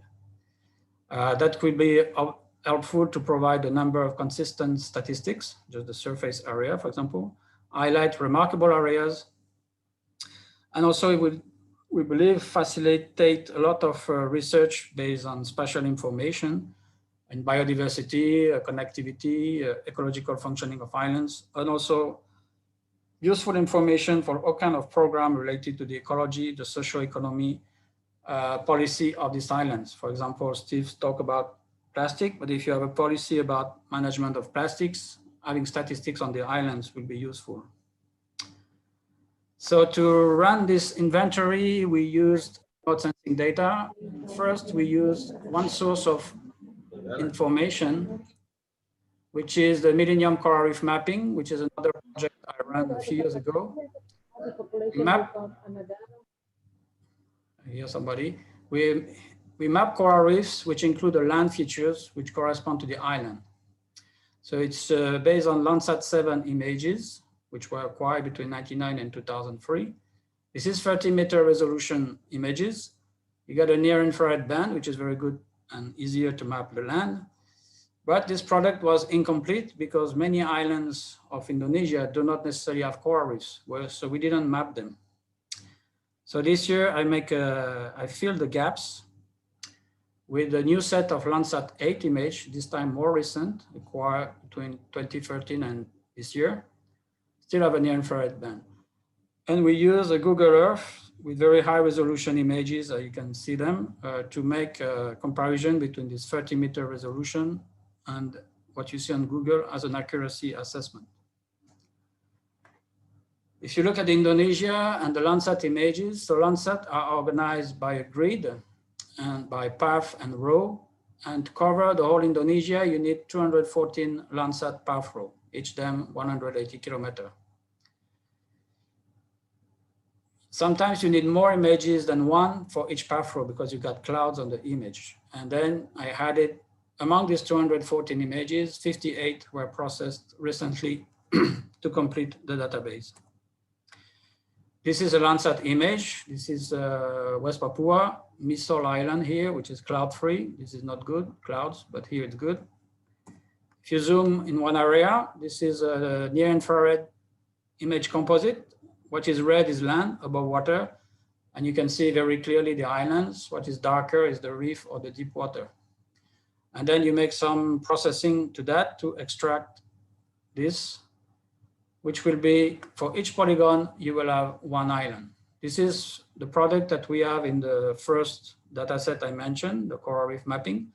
And you can see here, for example, some mistakes compared to this channel, which is open, or here you got several islands which are missing.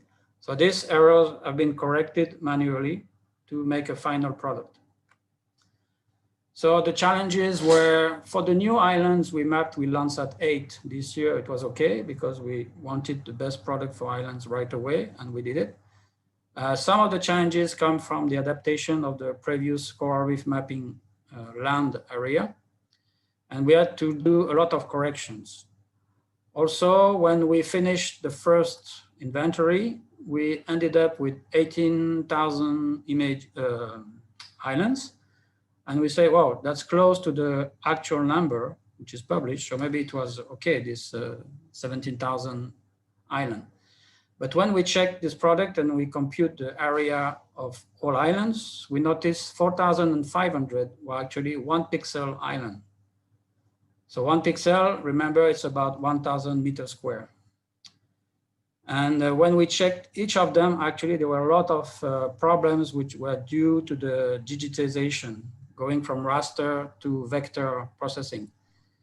And yeah, okay, there was no magic into finding an algorithm to clean it. So during quarantine this year, when I went back here in New Caledonia, I take 3 days to check every single of this pixel to verify if it was an actual island or not. And this is the results. Eventually, we come up with the new statistics of 13,559 islands. If you look at the size distribution, which is very interesting, you will see 263 islands are above 50 kilometers square. That's about 2% of the islands. More interesting, I think, and I was a bit surprised by this, is the vast majority, 87%, so 11,000 islands are less than 1 kilometer square. Very few in the middle between these two numbers, 1,500. You still have about 800 islands, which is about 1,000 meters square, about the size of Landsat pixel. But then we don't know the islands which are smaller than that size. If you look at the distribution of the islands in Indonesia, you got definitely some hotspot.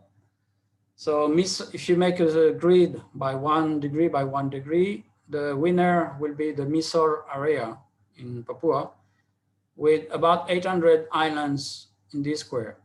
Second will be the region of Aru here with also 700, 660.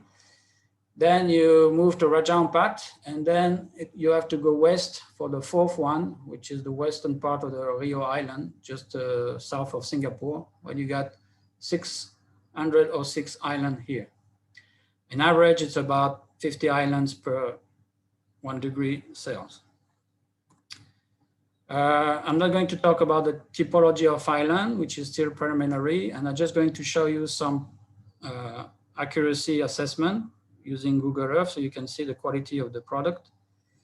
This is part of the Misor area. So the background is the Google Earth, maybe an image at 2 meter resolution, and the yellow outline is our product made from Landsat. So it looks a little bit coarser, but you can see a lot of detail still. You can see some of this, what I show in the mouse here, 1 island, 1 pixel island here, real one. Another example here is for mangrove. You can see it's very fragmented sometimes, like the one here on the right hand side. And the greater polygons are mapped. Some of the smaller one also, but a very small one can be missed on Google Earth, but you will not see them on Landsat, and that's why you don't see them here. Some specific cases, like here, you got a Bajo village on the water, so I didn't count it as land. I'll stop here. Here, another issue we have, which is common, is the outline of the island is correct with Landsat, but there is a shift, which is a geo rectification shift, which is inherent to the spatial image that we're using. Remote sensing Landsat images can have up to 200 meter shift with reality. But remember also that you may have errors with Google Earth, but the outline is okay, but you have a geographic shift. And the last example before finishing is also a change you can see on the islands. When I compare this yellow outline here made from an image, Landsat 7 image of 2003, and I compare it to the Google Earth image now, I see a huge difference. And of course, you realize the difference comes from a change in the coastline in Nias, Sumatra, which happened in 2004 after the earthquake and tsunami. This here was previously the reef, and it's now above water. But the outline I made before was the previous coastline. So conclusion, this is the follow-up of the INDESO project with the new census of 13,559 islands confirmed, keeping in mind that these islands are made with images with pixel about 1,000 meters square. I don't believe much that the 17,000 figure you had before can be real, because even if you had a lot of smaller islands, there's probably not as much as 4,000 that you could add. But the value of this new census is that you have new consistent statistics for all the Indonesian islands that can be split by province, by region, by whatever you want, with a documented method and with non-remote sensing data source. So it certainly can benefit a one map policy. I didn't talk about much here, but we probably will work on defining an island typology based on these results. And we're preparing the paper that will be submitted probably next month with my colleagues. And terima kasih, thank you. And sorry if I was a bit long. Finish. It's okay, so it's just 1 minute longer. So thank you very much for tell us the real number of our islands. And looks like we know not so much about our many islands. And I will keep in mind your suggestion about making a t-shirt with that logo. So now we're going to move to the Q&A session. I have here 3 questions for the lady, Ilona Denisenko. The first question is, what is the most important aspect of maritime health that needed to be developed in Maluku that has many small islands? Do you want to answer it one by one or 3 at once? Oh, yes, one by one. Okay, go ahead. So I think it's quite important to develop first the most probably postgraduate course for the doctors, for them to understand the matter and the issues and the life of the at sea. And second, to develop a different medical offices in the islands when the doctors will be able to practice, plus you know, possibility of radio medical advice to, because you know, as far as I know, approximately 90% of the doctors, they're in Jakarta. So it's very important. And in Ambon, you know, our dear colleague was telling us that there is no specialist. They know ENT specialist, there is no ophthalmologist. So it's very important that these doctors will be able to travel from time to time to make a consultation or to make telemedical advices to the general specialist who will be placed in the island. Thank you very much. It's very inspiring. We really need a mobile hospital, something like that, to move doctors. And your suggestion about telemedicine is probably very, very important for small islands. The second question is, how can we collaborate with IMHA to develop maritime health in Maluku? Well, all my colleagues are really open and different universities and training centers are ready to help for training for the, you know, for the doctors in Indonesia. So you're very much welcome, and we can, for example, develop a special course and come to Indonesia and teach, you know, teach the doctors and teach the medical staff. Also, you know, it just came to my mind now, it's concerning these 2 questions together, then maybe the idea of the ship hospital will be quite interesting from Indonesia, because, you know, having so many islands that, you know, you build a hospital ship which is moving from one island to another and assisting, you know, and examining the patient. Thank you very much. We have some hospital ship, but I think we need much, much more to cater for a lot of small islands. And I will convey your message to the Dean of Medical Faculty. I think she must be here now because she's going to present a paper in a parallel session. So the last question is, I want to know about international regulations. International regulation of a medical examination of employees on ships. It is only for employees on big ships or also for small-scale fishermen, such as small fishermen which use long boats with ship size 1 gross ton or less than 10 gross ton. Thank you very much for this question. It's really quite important because the regulations, even the convention, the fishery convention, they're covering the fishing vessels from 12 meters and up. So the small vessels are abandoned almost or forgotten, but more than 60% of these fishing vessels, even in Europe, they're small ones. And we're really trying to encourage the European Union and the IMO and International Labour Organization to do something concerning that.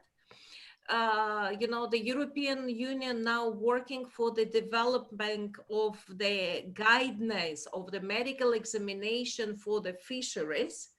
I hope it will be completed this year, and these will be used as a base for International Labour Organization to go to the international level. But unfortunately, this phrase in the regulation that's from 12 meters and up are still quite a big problem, and we need to do something about that.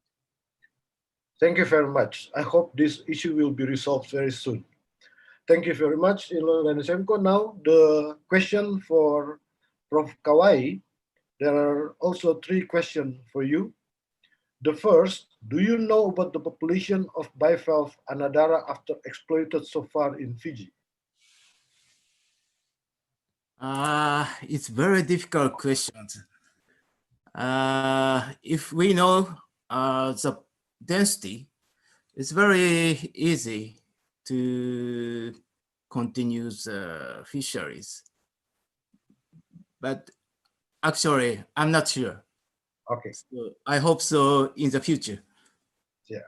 Hope you can soon, after the pandemic, go back to the research there.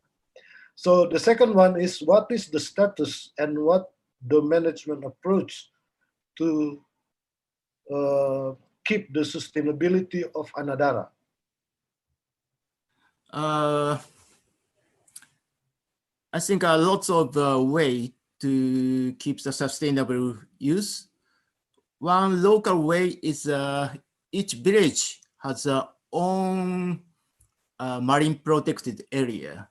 So each village has decided, but to do this kind of marine protected area, it's education for to local people is very important, because this marine protected area, most of the time local people decide. They know which is very good place, how they should do. So they know everything. So they give the more scientific idea. So they will decide. So this is I think most important way to do the sustainable use. Thank you very much. The last question, actually, the third question is very similar to the second one, so you already answered, but I have one question for you. In Maluku, we have local wisdom called sasi. I think you might heard of it. Means people will stop harvesting for a while to keep the sustainability. Do they have something like that in Fiji or in Japan?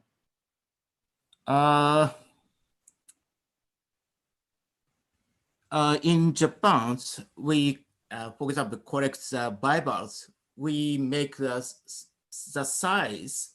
So mesh size, we decided. So we cannot collect the smaller size.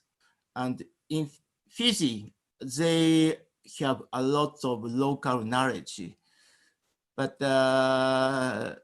they decided they will not collect the small size. This is a baby for in the future. This is a traditional knowledge. So still they have a lot of this kind of knowledge. So this is very important to keep the sustainability. Okay, thank you very much, Prof. Kawai. Now we move to Prof. Serge Andrevo. There's also 3 questions for you. The first is it possible to discriminate the area in the coral reef that covered by live coral and the dead coral or rock? So that's another remote sensing question. Okay. Generally, no, you cannot. Okay. So you can, but it has to be in specific conditions, very high coral cover, very shallow, very good image, very high resolution, etc. But so, with images and most conditions, you cannot make it very accurately, no. Okay. So basically we can, but in a very strict condition. Yeah. Okay. The second one, based on NDSO project, do you know the exact number of islands in Maluku? Not yet, because we didn't split the number by province, region, but it's possible to do it easily. Actually, I don't have a GIS layer for the province. Search for them, and then it's easy to split the information. Yeah. Okay, thank you much, very much. I hope in the future project you can do that, so we know exactly how many islands we have. If I have the shapefile of the province, I can do it tomorrow if you want. Okay, okay, I know you can do it. The third question: how can remote sensing data be used in development of fisheries? Well, that's a big question. Generally, it depends on which fishery you're talking about. If you talk about like tuna fisheries, offshore fisheries, remote sensing is used by, for example, using the SST temperature, the front of temperature or chlorophyll. Generally, it's injected into models also that shows the circulation, the productivity of the ocean. That's actually in NDSO, before you get an operational model, predicted every day the best area, best conditions for fishing. Now for remote sensing, like coastal fishery or benthic fishery, like the example we just got on Fiji, you can use very high resolution to do habitat maps, for example, and that can help estimating the stock on these habitats. If you make surveys that tells you that you got 200 specimen of one species of interest per kilometer square, for example, remote sensing can give you how many kilometers square of this habitat, and so you can have a full stock. So there are different ways to use remote sensing for fishery, depending on the fishery, offshore or coastal, etc. Okay, thank you very, very much. With that last question, I would like to conclude this session, and I would like everybody to give a big round of applause to our speakers. Thank you very, very much. Hope to see you all in the next conference in Ambon, not by Zoom. I hope so. I give the stage back to the MC. Thank you, Mr. Gino. That was the second plenary session. And the next session, the third, also with 3 outstanding speakers, will be led by Mr. Gino as well. Thank you very much, MC. I'm kind of worried all the participants get bored with me, but soon you will have other moderator in breakout rooms. So it's a great pleasure and honor to introduce again 3 very, very important speakers. The first is Professor Laszlo Sikli, MD, PhD from Karolinska Institute, Sweden. The second one is Professor Dr. Willem Renema from Naturalis Biodiversity Center in Leiden, and he is also professor in Leiden University. And the third one is Marike Hoon from Bochum University, Germany. Professor Laszlo Sikli is an old friend of mine, good friend of mine in research and in diving. He's a multi-talent person. He's now presently the head of pathology clinic in Karolinska Institute or hospital, but he's also doing a lot of research in bioprospecting, in cancer, in molecular biology, and he's also very, very good programmer. So he's really a multi-talent person that I've known. He's also the PADI dive instructor. So it's kind of very all-rounder. The second speaker is Professor Dr. Willem Renema. Are you here, Willem? So looks like Willem is not here, but Willem's already provided the video just in case he cannot join. So maybe later on we just play the video for Willem. Willem is working on a lot of species in coral reefs, but focus mainly on foraminifera. So we will hear the video from Willem presentation after that. And the third one is Marijke Hoen. Marijke is the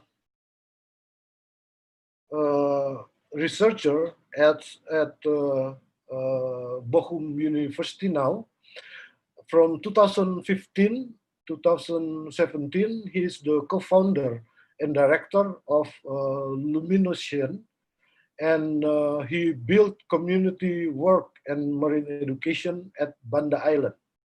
So he's also doing a lot of research with Australian Indonesian partner, and he spent a lot of time in Banda developing community-based management of marine debris, especially plastics. So without further ado, I would like to invite Professor Dr. Laszlo, or MD PhD, to give the presentation. The stage is yours, Laszlo. Thank you very much, Dino. I try to share the screen.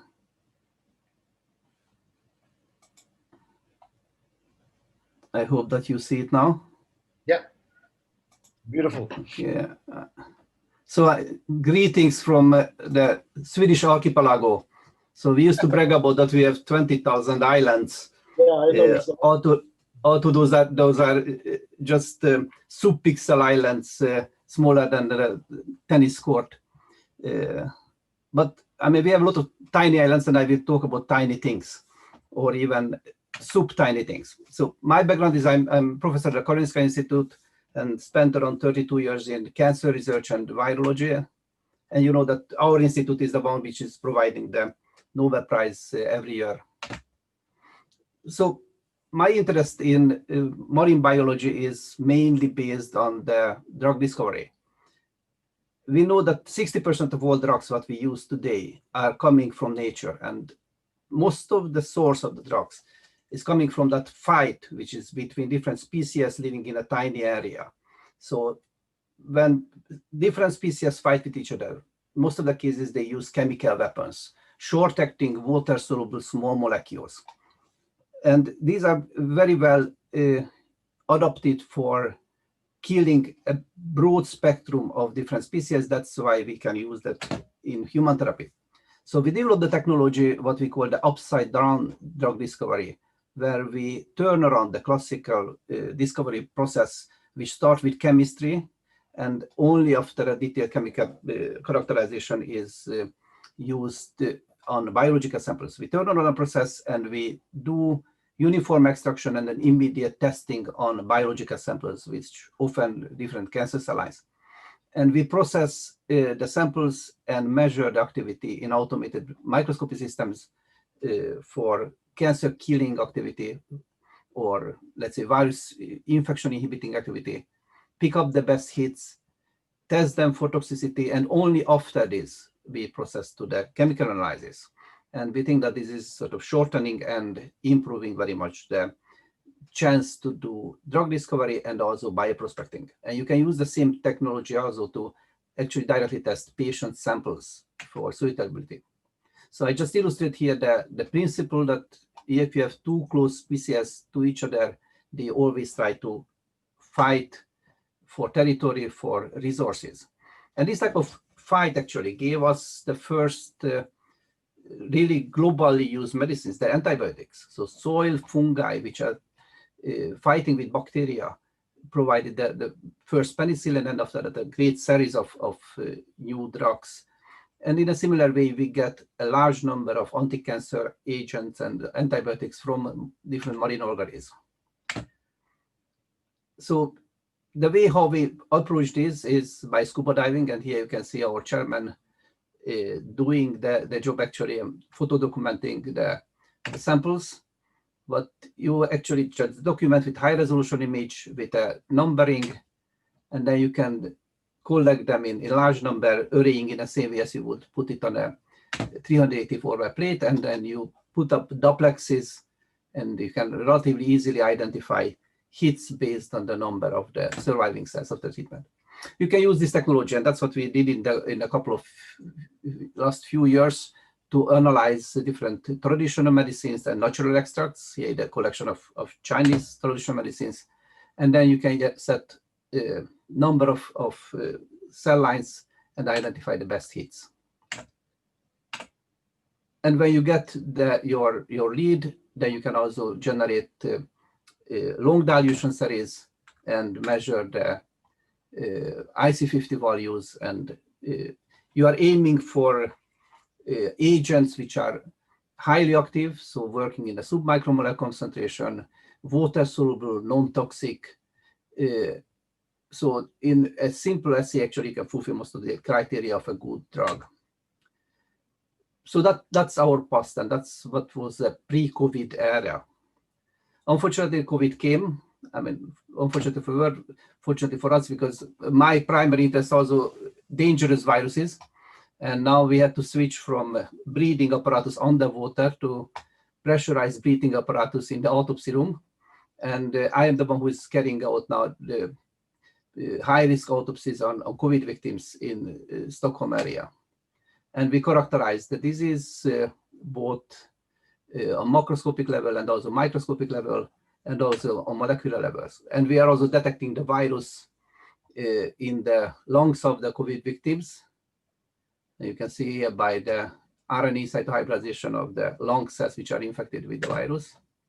And I also managed to pull out the virus, actually. So I isolated a particularly aggressive variant of this creature, which is killing target cells within 72 hours by 100% efficiency. And here you can see that particular isolate growing on the surface of VERO-E6 cells. I took the image with the scanning electron microscope. So this particular strain is also very useful for screening antivirus and antivirus from different sources, because most of the cells are immediately killed. So surviving cells indicate good drug effect. So here you can see the same creature now in transmission electron microscopy, and you recognize the classical coronavirus type. And we set up also a technology which is kind of affordable in both remote areas and less fortunate universities, which is using basically open source laboratory robotics and automated readers, what we produce in China. And the standard setup is 384 web plate, where we depose the drug candidates, overlay the cells, and after, let's say, 2-3 days incubation, we fluorescently stain the surviving cells and use the automatic counting device to measure the effect. So with COVID, you saw that there is a huge intellectual activity going on in the world. People are jumping on the few data which is available and do a lot of brain work, a lot of computer work to try to figure out what would work. So knowing the sequence of the virus, it was possible to predict the structure of the viral polyprotein and also the fragment of it, the viral protease, and then running in silico search for chemical analogs which are exactly fitting the surface. It was possible to predict a number of marine products which would be good inhibitors of the virus. The only thing which is missing actually to try to do it in real life, and that's what we would like to provide with our assay. But talking about viruses, so it brings us to the development of the couple of last years, which actually shows that the number of viruses what we encounter in the sea is much greater than we previously thought. So we could say that in every liter of seawater, you have 10 billion particles in average. That means that if you just take a tiny drop, you will have 500,000 virus particles in it. So if you take a clunk when you are swimming, you can end up in hundreds of millions of viruses in your belly. So we can say that these are the most common biological agents in the sea. And although they might be responsible for some waterborne illnesses, but major target of these are bacteria. So algae and cyanobacteria. And the total amount of carbon which is sequestered in them actually can be up to 10% of all carbon that you find in the seas. So if you just take any random salted seawater, you centrifuge it down and stain it with the fluorescent dye, which is detecting DNA, you can identify the bigger blobs. Those are individual cyanobacteria and a lot of virus particles. And these are only the DNA viruses. So most of the types are bacteriophages. So specific viruses which are targeting bacteria cells. And they are coming in a great variety. And some of them are pretty big, actually. The largest viruses in the world are in marine environment, actually. They are some of them are bigger than small bacteria. And there are a number of interesting functions. So they have a great role in controlling algae blooming, carbon recycling, killing a large number of bacteria.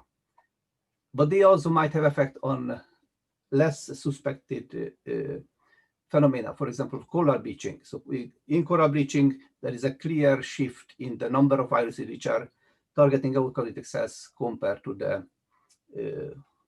antibacterial viruses. And they might even function as a food source for different filter feeders. So quite large number of sponges and also oysters can support themselves purely by viruses. So you can eliminate bacterial components, algal components from the water, and oysters are still nicely thriving on just viral particles. So we have, until now, we know more than 200,000 different species. And it's likely that it will be in several million when we are finishing the census. And they can kill basically in a single day 1/5 of all bacteria mass in the world. And their diversity is the highest actually in shallow tropical waters, which is bringing close to Maluku. But I would like to point out that beside the sort of obvious ecological roles, perhaps the greatest value of these structures are actually the information content that they have and the possible use for future biotechnology. Just one example, screening of enzymes coded by these viruses yielded one specific enzyme which is able to carry out iodination reaction of small organic molecules, something that is a great challenge for chemists to do it. And you need rather physicochemical reactions to carry out. And now these viruses can provide an easy enzyme solution. So I would just like to illustrate that this type of fight that you have between a bacterium and bacterium enemy, the phage, actually can yield a completely new type of tools, which is pushing biotechnology forward. You know, in the 70s, 80s, when the very first such tools arose, which made recombinant DNA technology possible, the restriction enzymes modification methylase pairs, where the bacterium is protecting itself by methylating up certain DNA sites and then cleaving the unmethylated invaders' DNA by a specific enzymes. So these enzymes could be used. Okay, I'm almost ready. So this type of interaction led to the identification of an interaction between Streptomyces and its virus. And that was the CRISPR-Cas system, CRISPR-Cas9 system, which actually allows us now to very precisely edit even eukaryotic genomes and mammalian genomes. And this is what we used to call the gene sex, and this is what we gave the Nobel Prize in this year in chemistry. So we can learn a lot from these tiny creatures. And then it brings us the question, so how can we protect and exploit those treasures that we cannot even see? And my conclusion would be that first, that we are aware of their existence. And the other is that now we start to actively study this and use these tools for extend our biotechnology horizon. Thank you very much. Thank you very much, Laszlo. Wow, that was a very exciting and complicated presentation, but it shows that the biodiversity that we know, it's really, really untouched at the molecular level, especially at the very fine particle as viruses.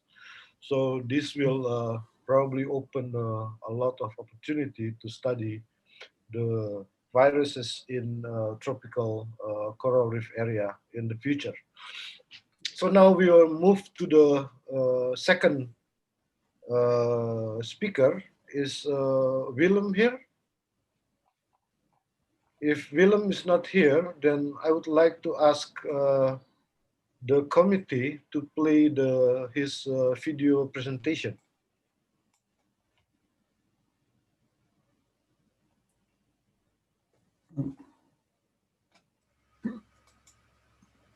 Thank you, Gino, for this kind introduction, and thank you for inviting me to talk at this seminar. Today I would like to talk about how tectonics shapes large benthic foraminifera and indirectly... We don't hear any. Oh. Please go ahead. Thank you, Gino, for this kind introduction, and thank you for inviting me to talk at this seminar.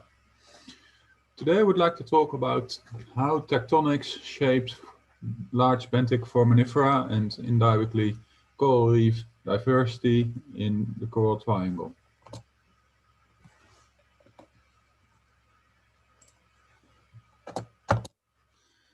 As you probably all know, the coral triangle houses the most diverse shallow marine environments in the world. This is especially well known and named after corals, but is also true for reef fishes, sponges, and lesser well-known groups as foraminifera. But foraminifera are extremely useful because they have a really well fossil record that can show about the history of environmental change and diversity change in this area. To understand something about the evolution of large benthic foraminifera diversity, we have to look into the present-day distribution of foraminifera in coral reefs or in shallow marine tropical environments. And then we see that there are really distinct communities.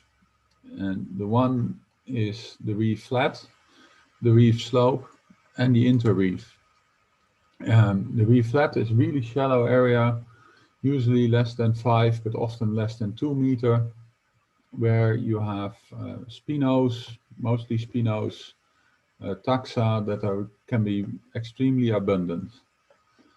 On the reef slope, foraminifera live more on coral rubble and are usually much more homogeneous over areas than, for example, in the reef flat or the interreef. And in the interreef, the foraminifera live on sand. But there's not only a differentiation within a reef, but there's also an onshore, offshore differentiation in foram communities. Near shore, usually water visibility is much less and light penetrates not as deep as in the offshore areas, and you only have a low diverse, poorly differentiated large benthic foram community compared to these offshore areas. But this diversity is built differently between the reef flat communities, the reef slope communities, and the reef base communities. In the reef flat, we mostly see a replacement of taxa going offshore, whereas when we go offshore in the reef slope or the reef base environments, we see that taxa move to deeper environments, so they trace the amount of light they need. So the depth distribution is shaped by the light availability. But at the same time, we see that there is a differentiation within this light gradient going from near shore to offshore. So there's more species going offshore in both the reef slope and the reef base environments. As I said, for foraminifera, I have a really nice fossil record, and I'm gonna use two examples of fossil occurrences, one from the reef flat communities, one of the reef base communities, on when they originated, and then I'm gonna relate that to paleogeography of changes in paleoceanography in the region. And the first example are the reef terraces of Wakatobi. In Wakatobi, Moira Wilson measured the uplifted reef terraces that occur there on the islands, and she described the sedimentology and the reef environments. So she was able to differentiate between inner reef flat, reef crest, upper reef slope, and open platform. But the open platform only occurs in the oldest and highest terrace. Because of this, I could look into the foraminifera occurring in these different environments, and we see a close match, very similar to the modern distribution of large benthic foraminifera, with these spinos, reef flat communities, in this case Calcarina gaudi-shaudi and Bacalogopsina spherulata, often known to form the star sands, and these occur in high abundance and often are the most important constituent of the reef rock. And on the reef slope, there's Heterosogina, Bacalogopsinoides, Amphisaurus, which is also very typical to what you would find in the reef slope in nearby reefs in, for example, Spermonde, but also in Wakatobi itself. But when we look at the stratigraphical distribution of these taxa, then that's a bit different, because these rock-forming star sands do not occur in all reef crest environments. They only occur in the shallower, in the younger ones, and Bacalogopsina occurs a little bit earlier than Calcarina gaudi-shaudi. So it looks like there's a stratigraphic change in the reef community here. And the other example is from the Pliocene of the Philippine archipelago, where in Cebu there is a large and huge carbonate platform that's being quarried. And because of this quarrying, there's really nice outcrops, and the red lines on these on this picture are called clinoforms, and they basically represent sea level or sea floor at a certain time interval. So when you follow one clinoform, you basically walk over the sea floor of a couple of million years ago. And I'm just showing the results of one example where we sampled along one of these isoforms, clinoforms, and looked at the foraminifera community with depth, and compared it to present-day zonation. And when you look in the dotted lines are the present-day distribution, depth distribution of the same species in Kalimantan, and in gray and black are occurrences in the fossil record of the Philippines, and appears to be a really good match. So these taxa are present and are distributed in a very similar way to the present-day communities. And if we combine these data with molecular data, molecular phylogeny, in combination with other fossil occurrences, what we do find is that what we saw is that there's a very young, relatively young speciation in these reef-flat taxa, these spinos reef-flat taxa, and that the speciation events in the interreef environments are a little bit earlier than that. So that's more or less 5 to 8 million years versus less than 2 million years. So we have to go a little bit further back in time to see what's happening with the environments in Indonesia or in the Coral Triangle, and what's happening with reef distribution. When we come from the Middle Miocene, so about 15 million years ago, what you see is that Australia is moving to the north. It's starting to get into a collision with Eurasia, but it's still there's large areas of shallow marine environments. And what is especially striking is the huge barrier reefs that are present in Papua New Guinea, Northwest Australia, and around some of the platforms in places which are now just offshore the Great Barrier Reef. In Indonesia itself, there's mostly smaller patch reefs and a couple of large carbonate platforms. But Australia is moving north, and in combination with a cooling of the climate in late Miocene, there's a strong reduction in carbonate occurrences and especially in coral reef occurrences in the whole region in the late Miocene, and reefs are generally disappearing, but there's still a huge seaway between Australia and Eurasia. But a little bit younger, in the early Pliocene, this is starting to change. There's a starting collision with, especially in the Papua New Guinea region, where you see an increase in the uplift. Sulawesi is increasing in the uplift. Some large shallow marine platforms are appearing in that region and also in the Philippines. And this is the start of a much more recent distribution.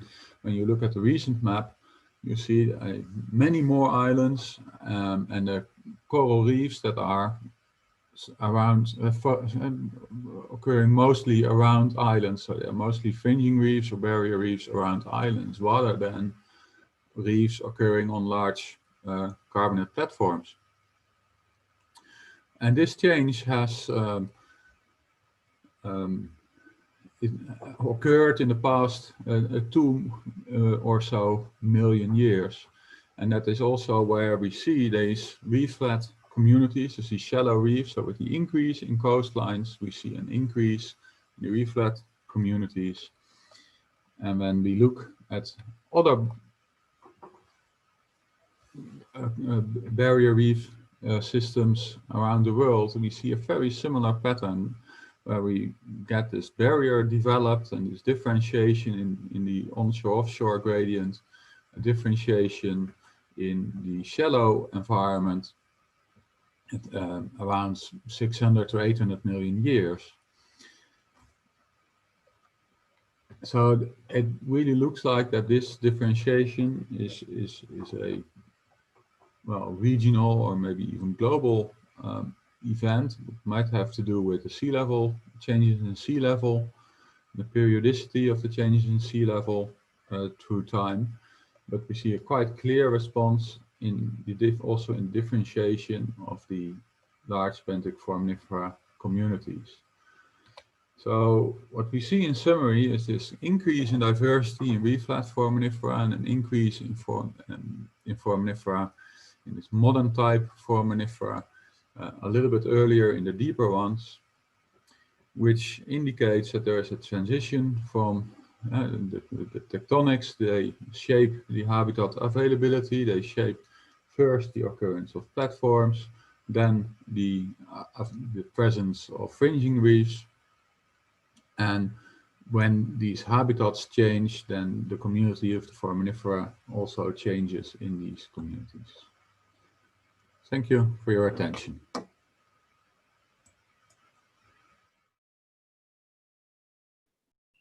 Thank you very much for the recording, Willem. I hope he will be here in the discussion or Q&A.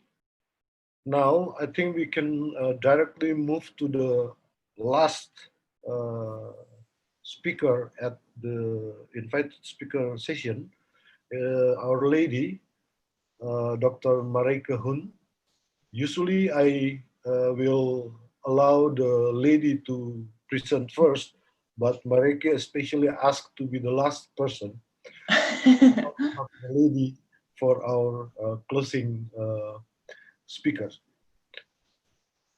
The stage is yours.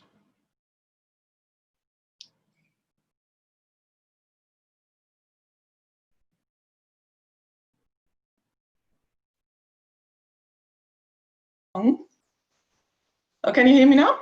Yeah, I can hear you. Okay. Then I start again. Yeah, thank you very much for inviting me, and thank you very much for letting me speak as late as possible, because it's still very early here. Let me just swap the display view.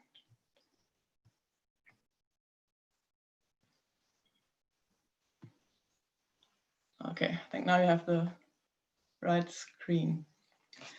Yeah, I'm at the moment in Germany, thanks to the COVID-19 pandemic. Normally I would be at the Banda Islands, where I'm doing community work or voluntary work for the two organizations that I co-founded, Banda Sea, which is a German association where we mainly raise funds with, and Luminocean or Yayasan Cahaya Samudra Indonesia, that is a local organization to do education about plastic waste and also waste management. And 2 years ago, I presented a little bit about the background of plastic in the sea, the dangers it brings, and about our projects on Banda. So I don't want to go back that far to the introduction, and show what happened in the last 2 years, because we could actually achieve a lot. I already updated this figure. Waste management in a country with so many islands, 13,559, as we heard today, is a huge challenge, because actually a micro solution or a specific solution for every island is needed, and it's so difficult to transport plastic from small islands that are distributed thousands of kilometers apart for recycling. And this is probably one of the reasons why Indonesia was found to be the second largest contributor to ocean plastic a few years back. And there's a lot to do, and but I think also a lot of good projects that are conquering this problem now. If you look at small islands in Indonesia, many have the same problem. There's no rubbish pickup, there's nothing provided to the communities what they can do with their plastic trash.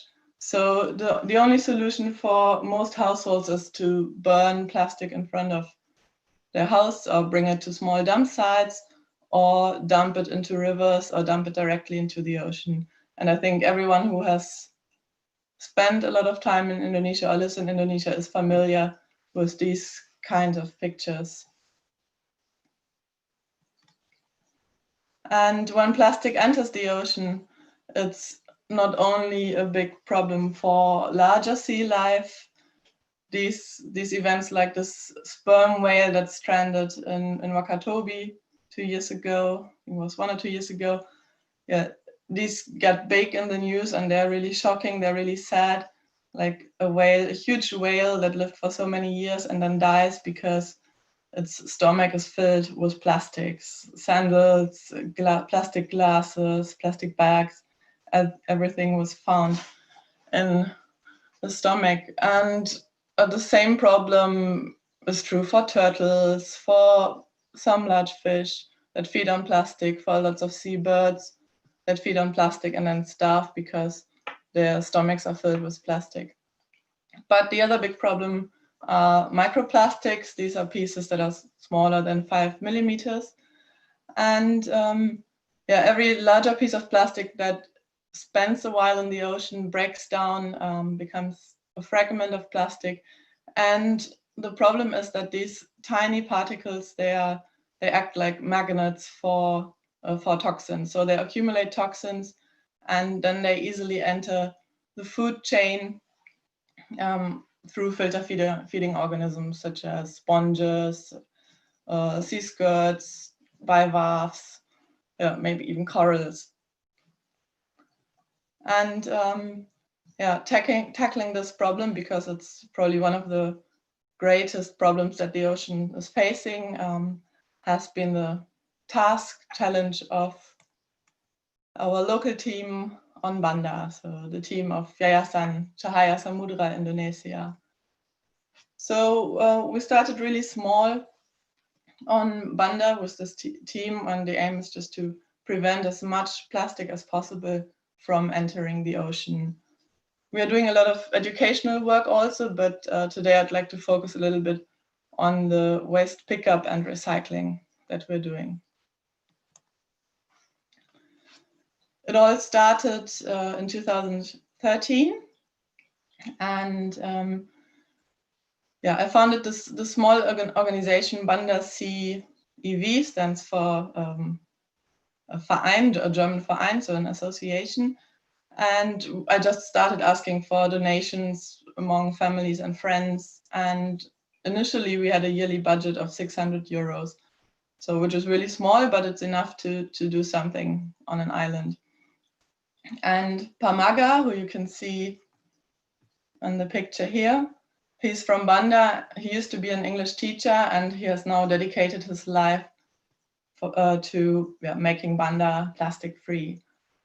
And so what we started with him is, like, he went around, he talked to every household and told them why it is dangerous to burn plastic and what other solutions there might be.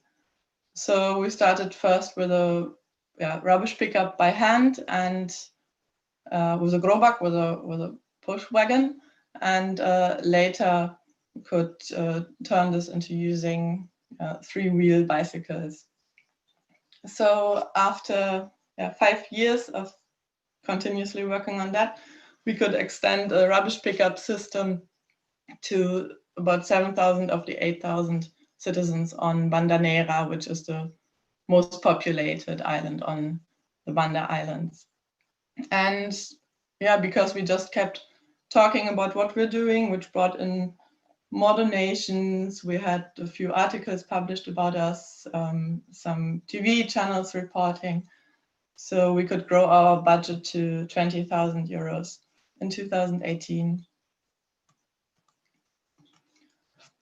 So we now had a system to pick up plastic, but the problem is that we could not recycle it anywhere. All we could do is bring it to one central collection site, and that's it. There we could keep it, could burn it, but nothing else. So we slowly started. We started thinking about it already early, but in 2019 we finally could achieve a properly working recycling facility. So our dream was to bring a pyrolysis plant to the island, which is a machine that can turn some types of plastic into fuel. And you can see in the picture here that Pagino was so lucky to be on Banda at the moment when it arrived. And this machine came from Java Island, from Semarang, spent 3 months on the ocean until it finally arrived in Banda with some stopovers in Ambon and lots of detour tours. So with joint efforts, we managed to bring it into a recycling hall, the blue building here, that we built on the former dump site. And here you can see how the machine looks like. This was before it was assembled. So it works like this big black chamber is the incineration chamber. You fill plastic in. This one can take up to 50 kilos of plastic and just make a fire underneath. And if the plastic is heated without oxygen access, it evaporates and then gets condensated again. And what comes out is a quite crude oil. And this oil is then distilled in this part of the machine and later comes out as first as benzene, then kerosene, and then diesel, depending on the temperature that you achieve. The plastics that can be used for this is just polypropylene and polyethylene. So yeah, with this we found a solution for this, but PET or other types of plastics cannot be processed with this plant. And the efficiency is actually really good. From 10 kilos of plastic, you can get 5 liters of diesel, 2 liters of benzene, and 1.5 liters of kerosene. And we only use the kerosene that we produce to fire up the machine, to heat the plastic. So it's working quite efficient. And yeah, since very recently, we also found a solution to recycle PET. So we are shredding the plastic, sorting, shredding, and stuffing it into sacks and sending it to Surabaya, where we can get between 1,000 and 7,500 rupiah per kilo, which is not a lot, but it's enough to cover shipping, and it really reduces the amount of plastic on the island. So our first 1,800 kilograms of plastic just arrived in Surabaya last week, and we're really happy about the solution that we found now. And now we're working on extending this to the neighbor island, Banda Besar, which is the biggest island of the Banda Islands. And our plan is that every village at some point on the island has its own plastic storage. So this is a small hut, an intermediate storage that basically every village could build. And these huts should also hold a shredder machine. And then they can pre-sort, shred their plastic, and prepare it for shipping. So we ship centrally from Banda Neira, but every village can prepare for shipping by themselves. And this was generously funded from KKP and also from a German marine conservation organization. But what is most important is that there are people who contribute. So this is our team now on Banda Besar. Yeah, we need 6 people per village of about 2,000 inhabitants to continuously collect plastic, spread the word, talk to people why they should separate their plastics, keep plastics, and then sort it and further process. I'm almost done. Sorry, I'm a bit long. Yeah, we hope that maybe the system on Banda can become some kind of model, and I just want to present a short breakdown of costs here that are needed. And what I want to show is that the costs are not that high, and I think every village in Indonesia could apply for funding that these costs can easily be covered. So for an initial year to set it all up, less than 13,000 euros would be needed, which is something like 180 million rupiah. And in the years after that, it would just be the running cost. So with 150 million rupiah per year, I think villages could manage most of their own plastics. And all that is needed is maybe 1 or 2 people who take the initiative, apply for funding, and the funding is out there, and yeah, set it up in their own villages. And I think these people could be maybe anyone listening to this conference, anyone who loves the ocean, and anyone who loves their home island. So we can protect these beautiful reefs that we find all over Indonesia, and the fish stocks, and yeah, basically our livelihood. Thank you very much. Thank you very much, Marika. I'm very, very glad to see that everything working fine. I'm proud to witness the machine when it first come to Banda, and very glad to see that it's now working. So I hope this can be implemented in other islands in Indonesia, or especially in Maluku, since now I think it's affordable, because from your breakdown of budget, it looks like affordable, because now we know that every village get the quite big funding from government every year. Yes. So now, with the end of Marika's presentation, we now enter the Q&A session. Is Willem already here? If Willem is not here, I will just send the question to his email, and then ask him to answer later on to the committee, or we will send directly to the people that ask the questions. So we have, wow, 5 questions for Laszlo. Looks like your presentation attracts many interest. The first question is it difficult to get animal ethics approval to test the extract without identifying and quantifying the active compound? You can directly answer. Yes.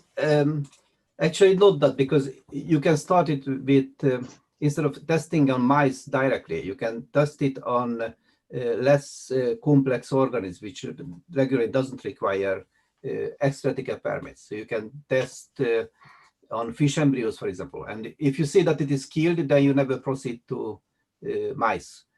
If you see that they are managing fine, then you can treat it as an unlikely toxic agent. So it is manageable.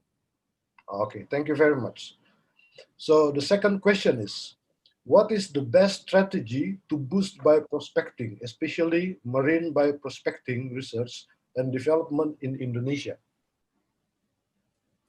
So I mean, use simple tools. Use just high-resolution photography, mark the place, and what we do is that we do collection indiscriminately. So instead of spending too much time on taxonomy, trying to figure out what the individual creatures are, go for the effect.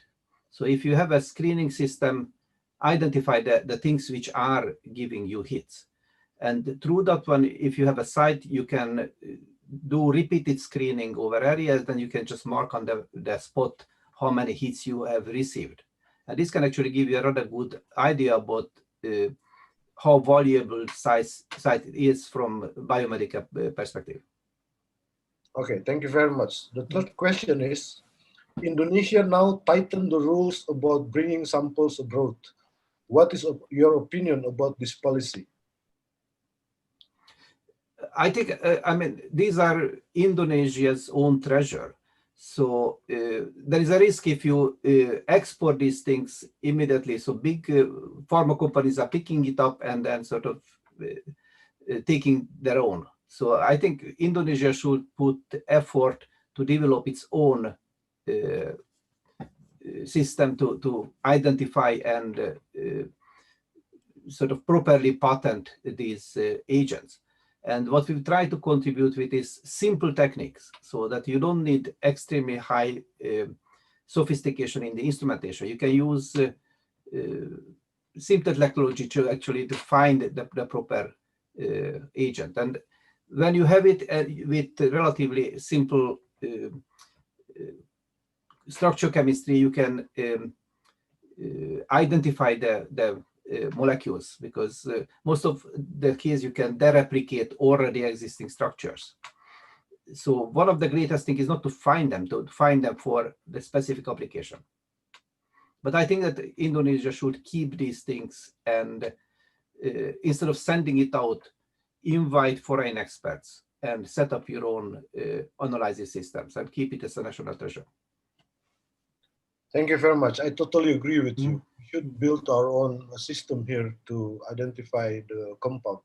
And that means we have to be very innovative, because we know that the research budget is very limited in Indonesia. So number 4 question is, could you explain again to me about waterborne illness? Okay, so that was a short comment on the slide. So viruses, what you have, they are not only affecting microbes, but sometimes they are affecting fish, they are affecting larger animals or marine mammals. Of course, anyone who is living in the sea can have their own sicknesses. It's not related very much to humans. So humans can, of course, get certain infections.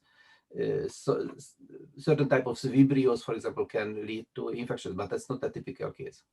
So most of the marine microbes are harmless for humans, but of course it can function as a pathogen for many of the animals. So what you mean by waterborne illness is the disease caused by microbes in the ocean, not only to human, but also to other animals or organisms in the ocean. Yes. Okay.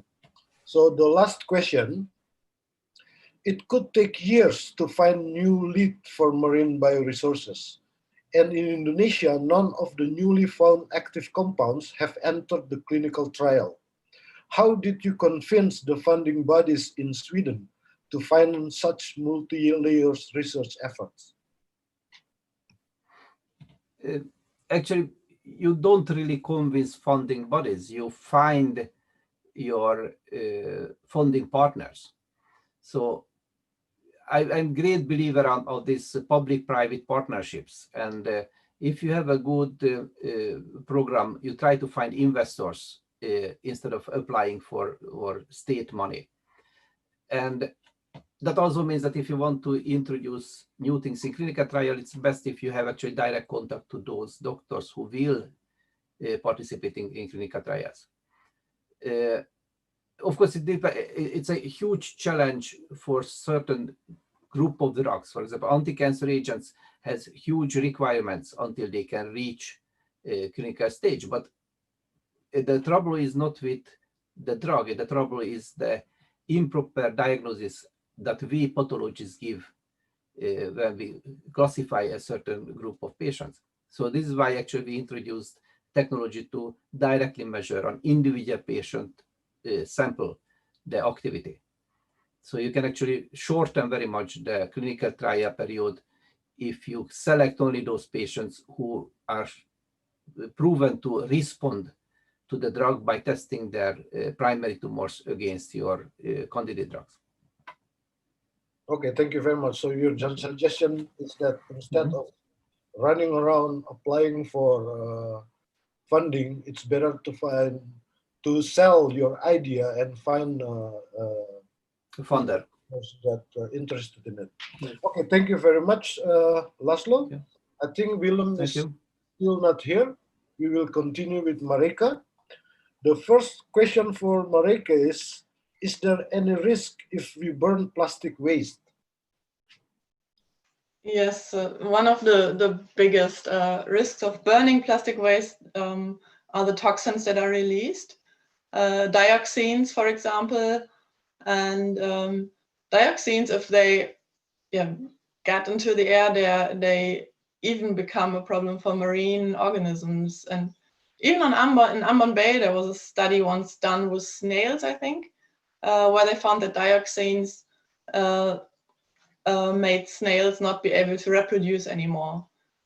So this is just one example, and yeah, of course, these problems are also exist for humans, not only for marine life, for everyone. So burning plastic waste, especially at very low temperatures, is really, really dangerous and unhealthy. Thank you very much. So basically, we should not burn the plastic. That's it. Yes, yeah. So the second question is, do you think the program you developed in Banda can be applied to other small islands in Maluku? Yes, I really hope so. I think the biggest problem is probably finding someone from another village, another island, who takes initiative as Pamaga does on Banda. But so our plan is now where we've figured out how it works on Banda to develop like a working line, a progress line of how we can help other communities to apply this as a model and which steps they should take to kickstart it on their islands. But I think there are so many similar islands that have the transportation issues, that have the problems that there's no solution yet, that there's maybe not much awareness of the dangers of throwing plastics into the sea or burning it. So I think this combination of educating, but also just starting with a small group of people who pick up plastic, sort it, and then spread the word, I think it could really work for many islands. Thank you very much. I totally agree with you. We need people in every island, even though one or two, that is consistently. And it's a lot of work. right. And has to be consistent and never tired of reminding people and talk to people. The third question is, what is the main obstacles in developing your project in Banda? I think it's making people understand. You can see a big difference between the very young generation and older generation. And there are always some people who don't want to understand, or maybe also find it more comfortable to just do what they always did and still dump plastic into the sea.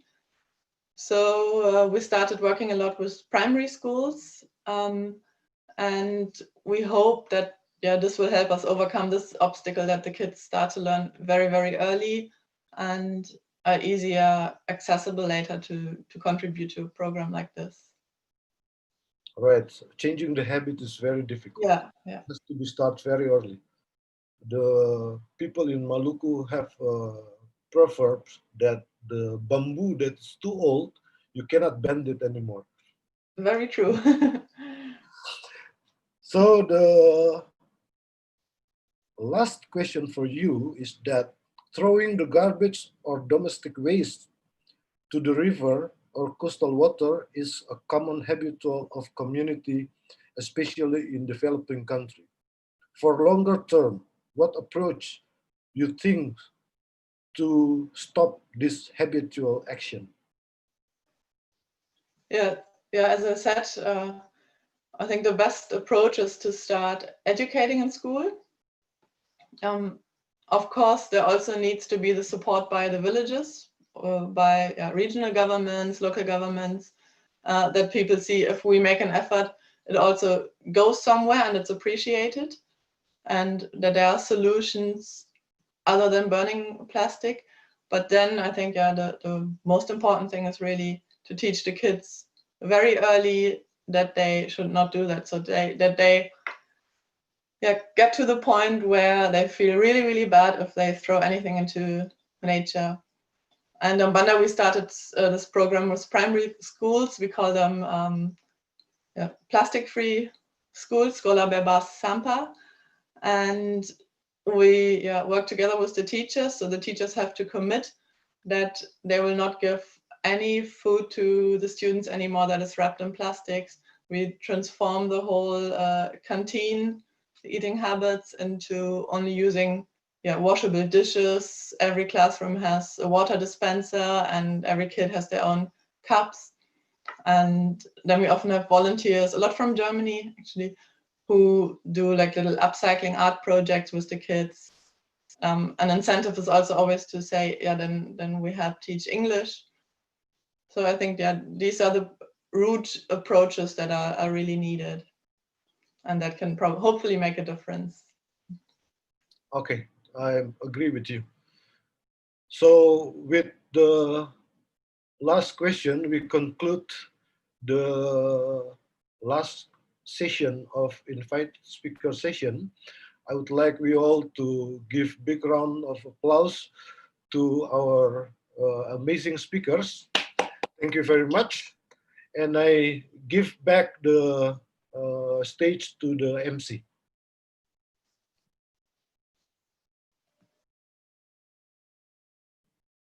You need to unmute first, Miss MC.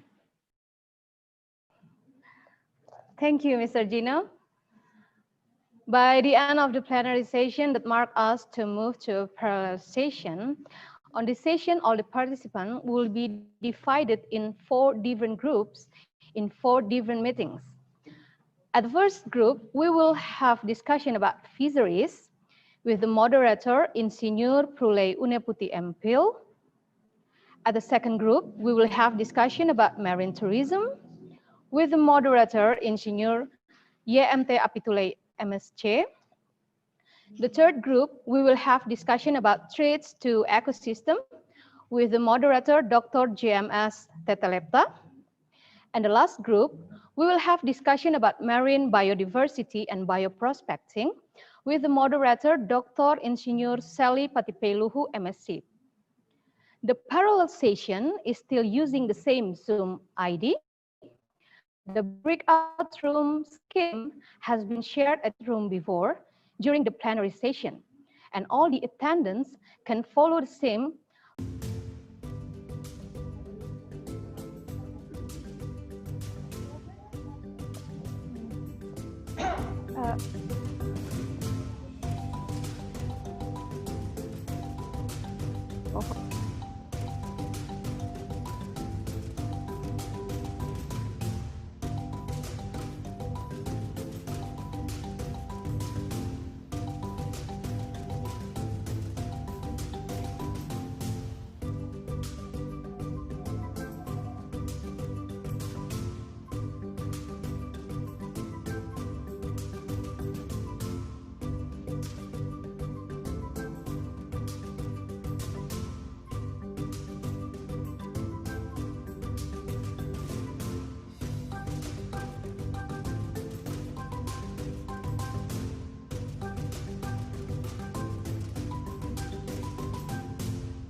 Again, I can tell you that we will need about several minutes to arrange everyone get into the room.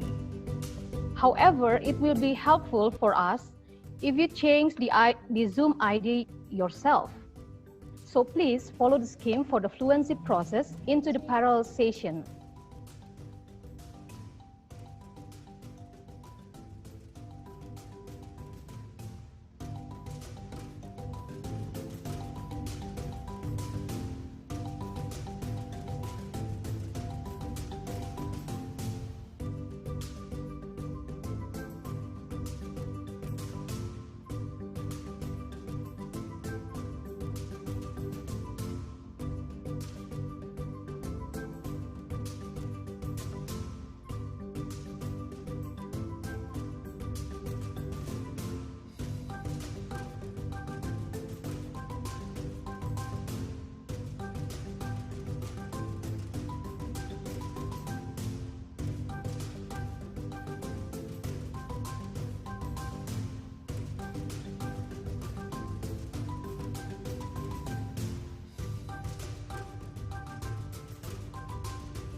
If you have moved by the host, please join by into the room by yourself.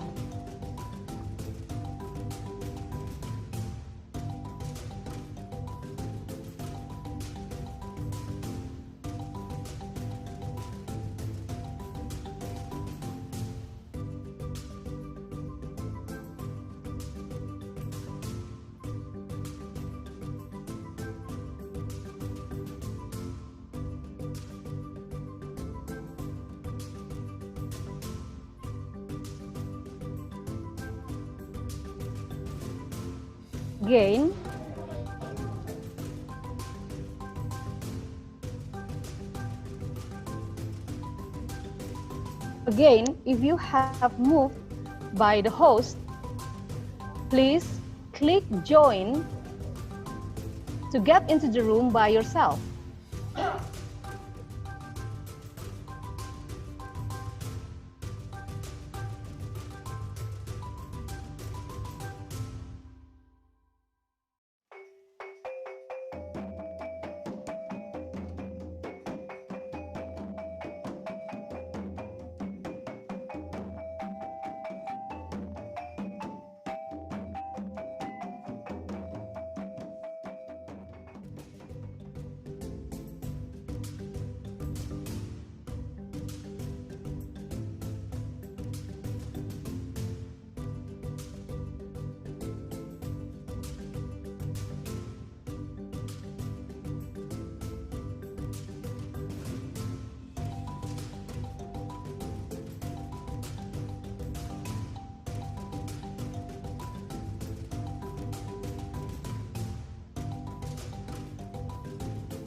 Bapak Ibu, kami mohon perhatian.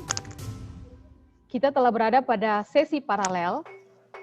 Pada sesi ini, kita akan dibagi ke dalam 4 grup dengan 4 pertemuan yang berbeda.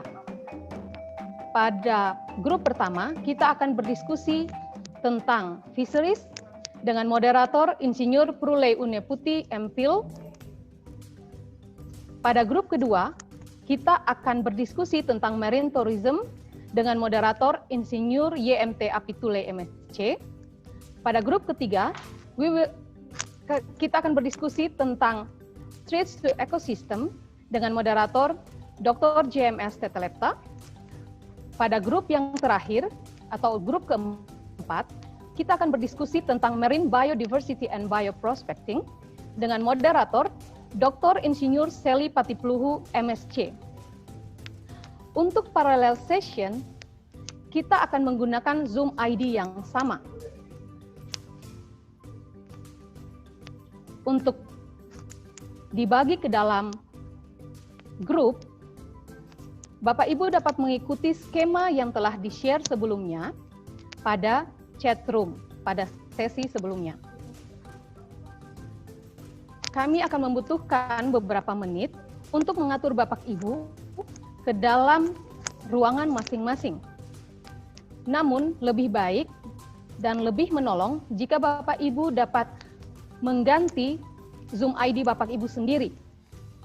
Misalnya jika Bapak Ibu ingin berada di ruang 1, Bapak Ibu dapat mengikuti skema yang ada untuk presenter R1 _ nama presenter.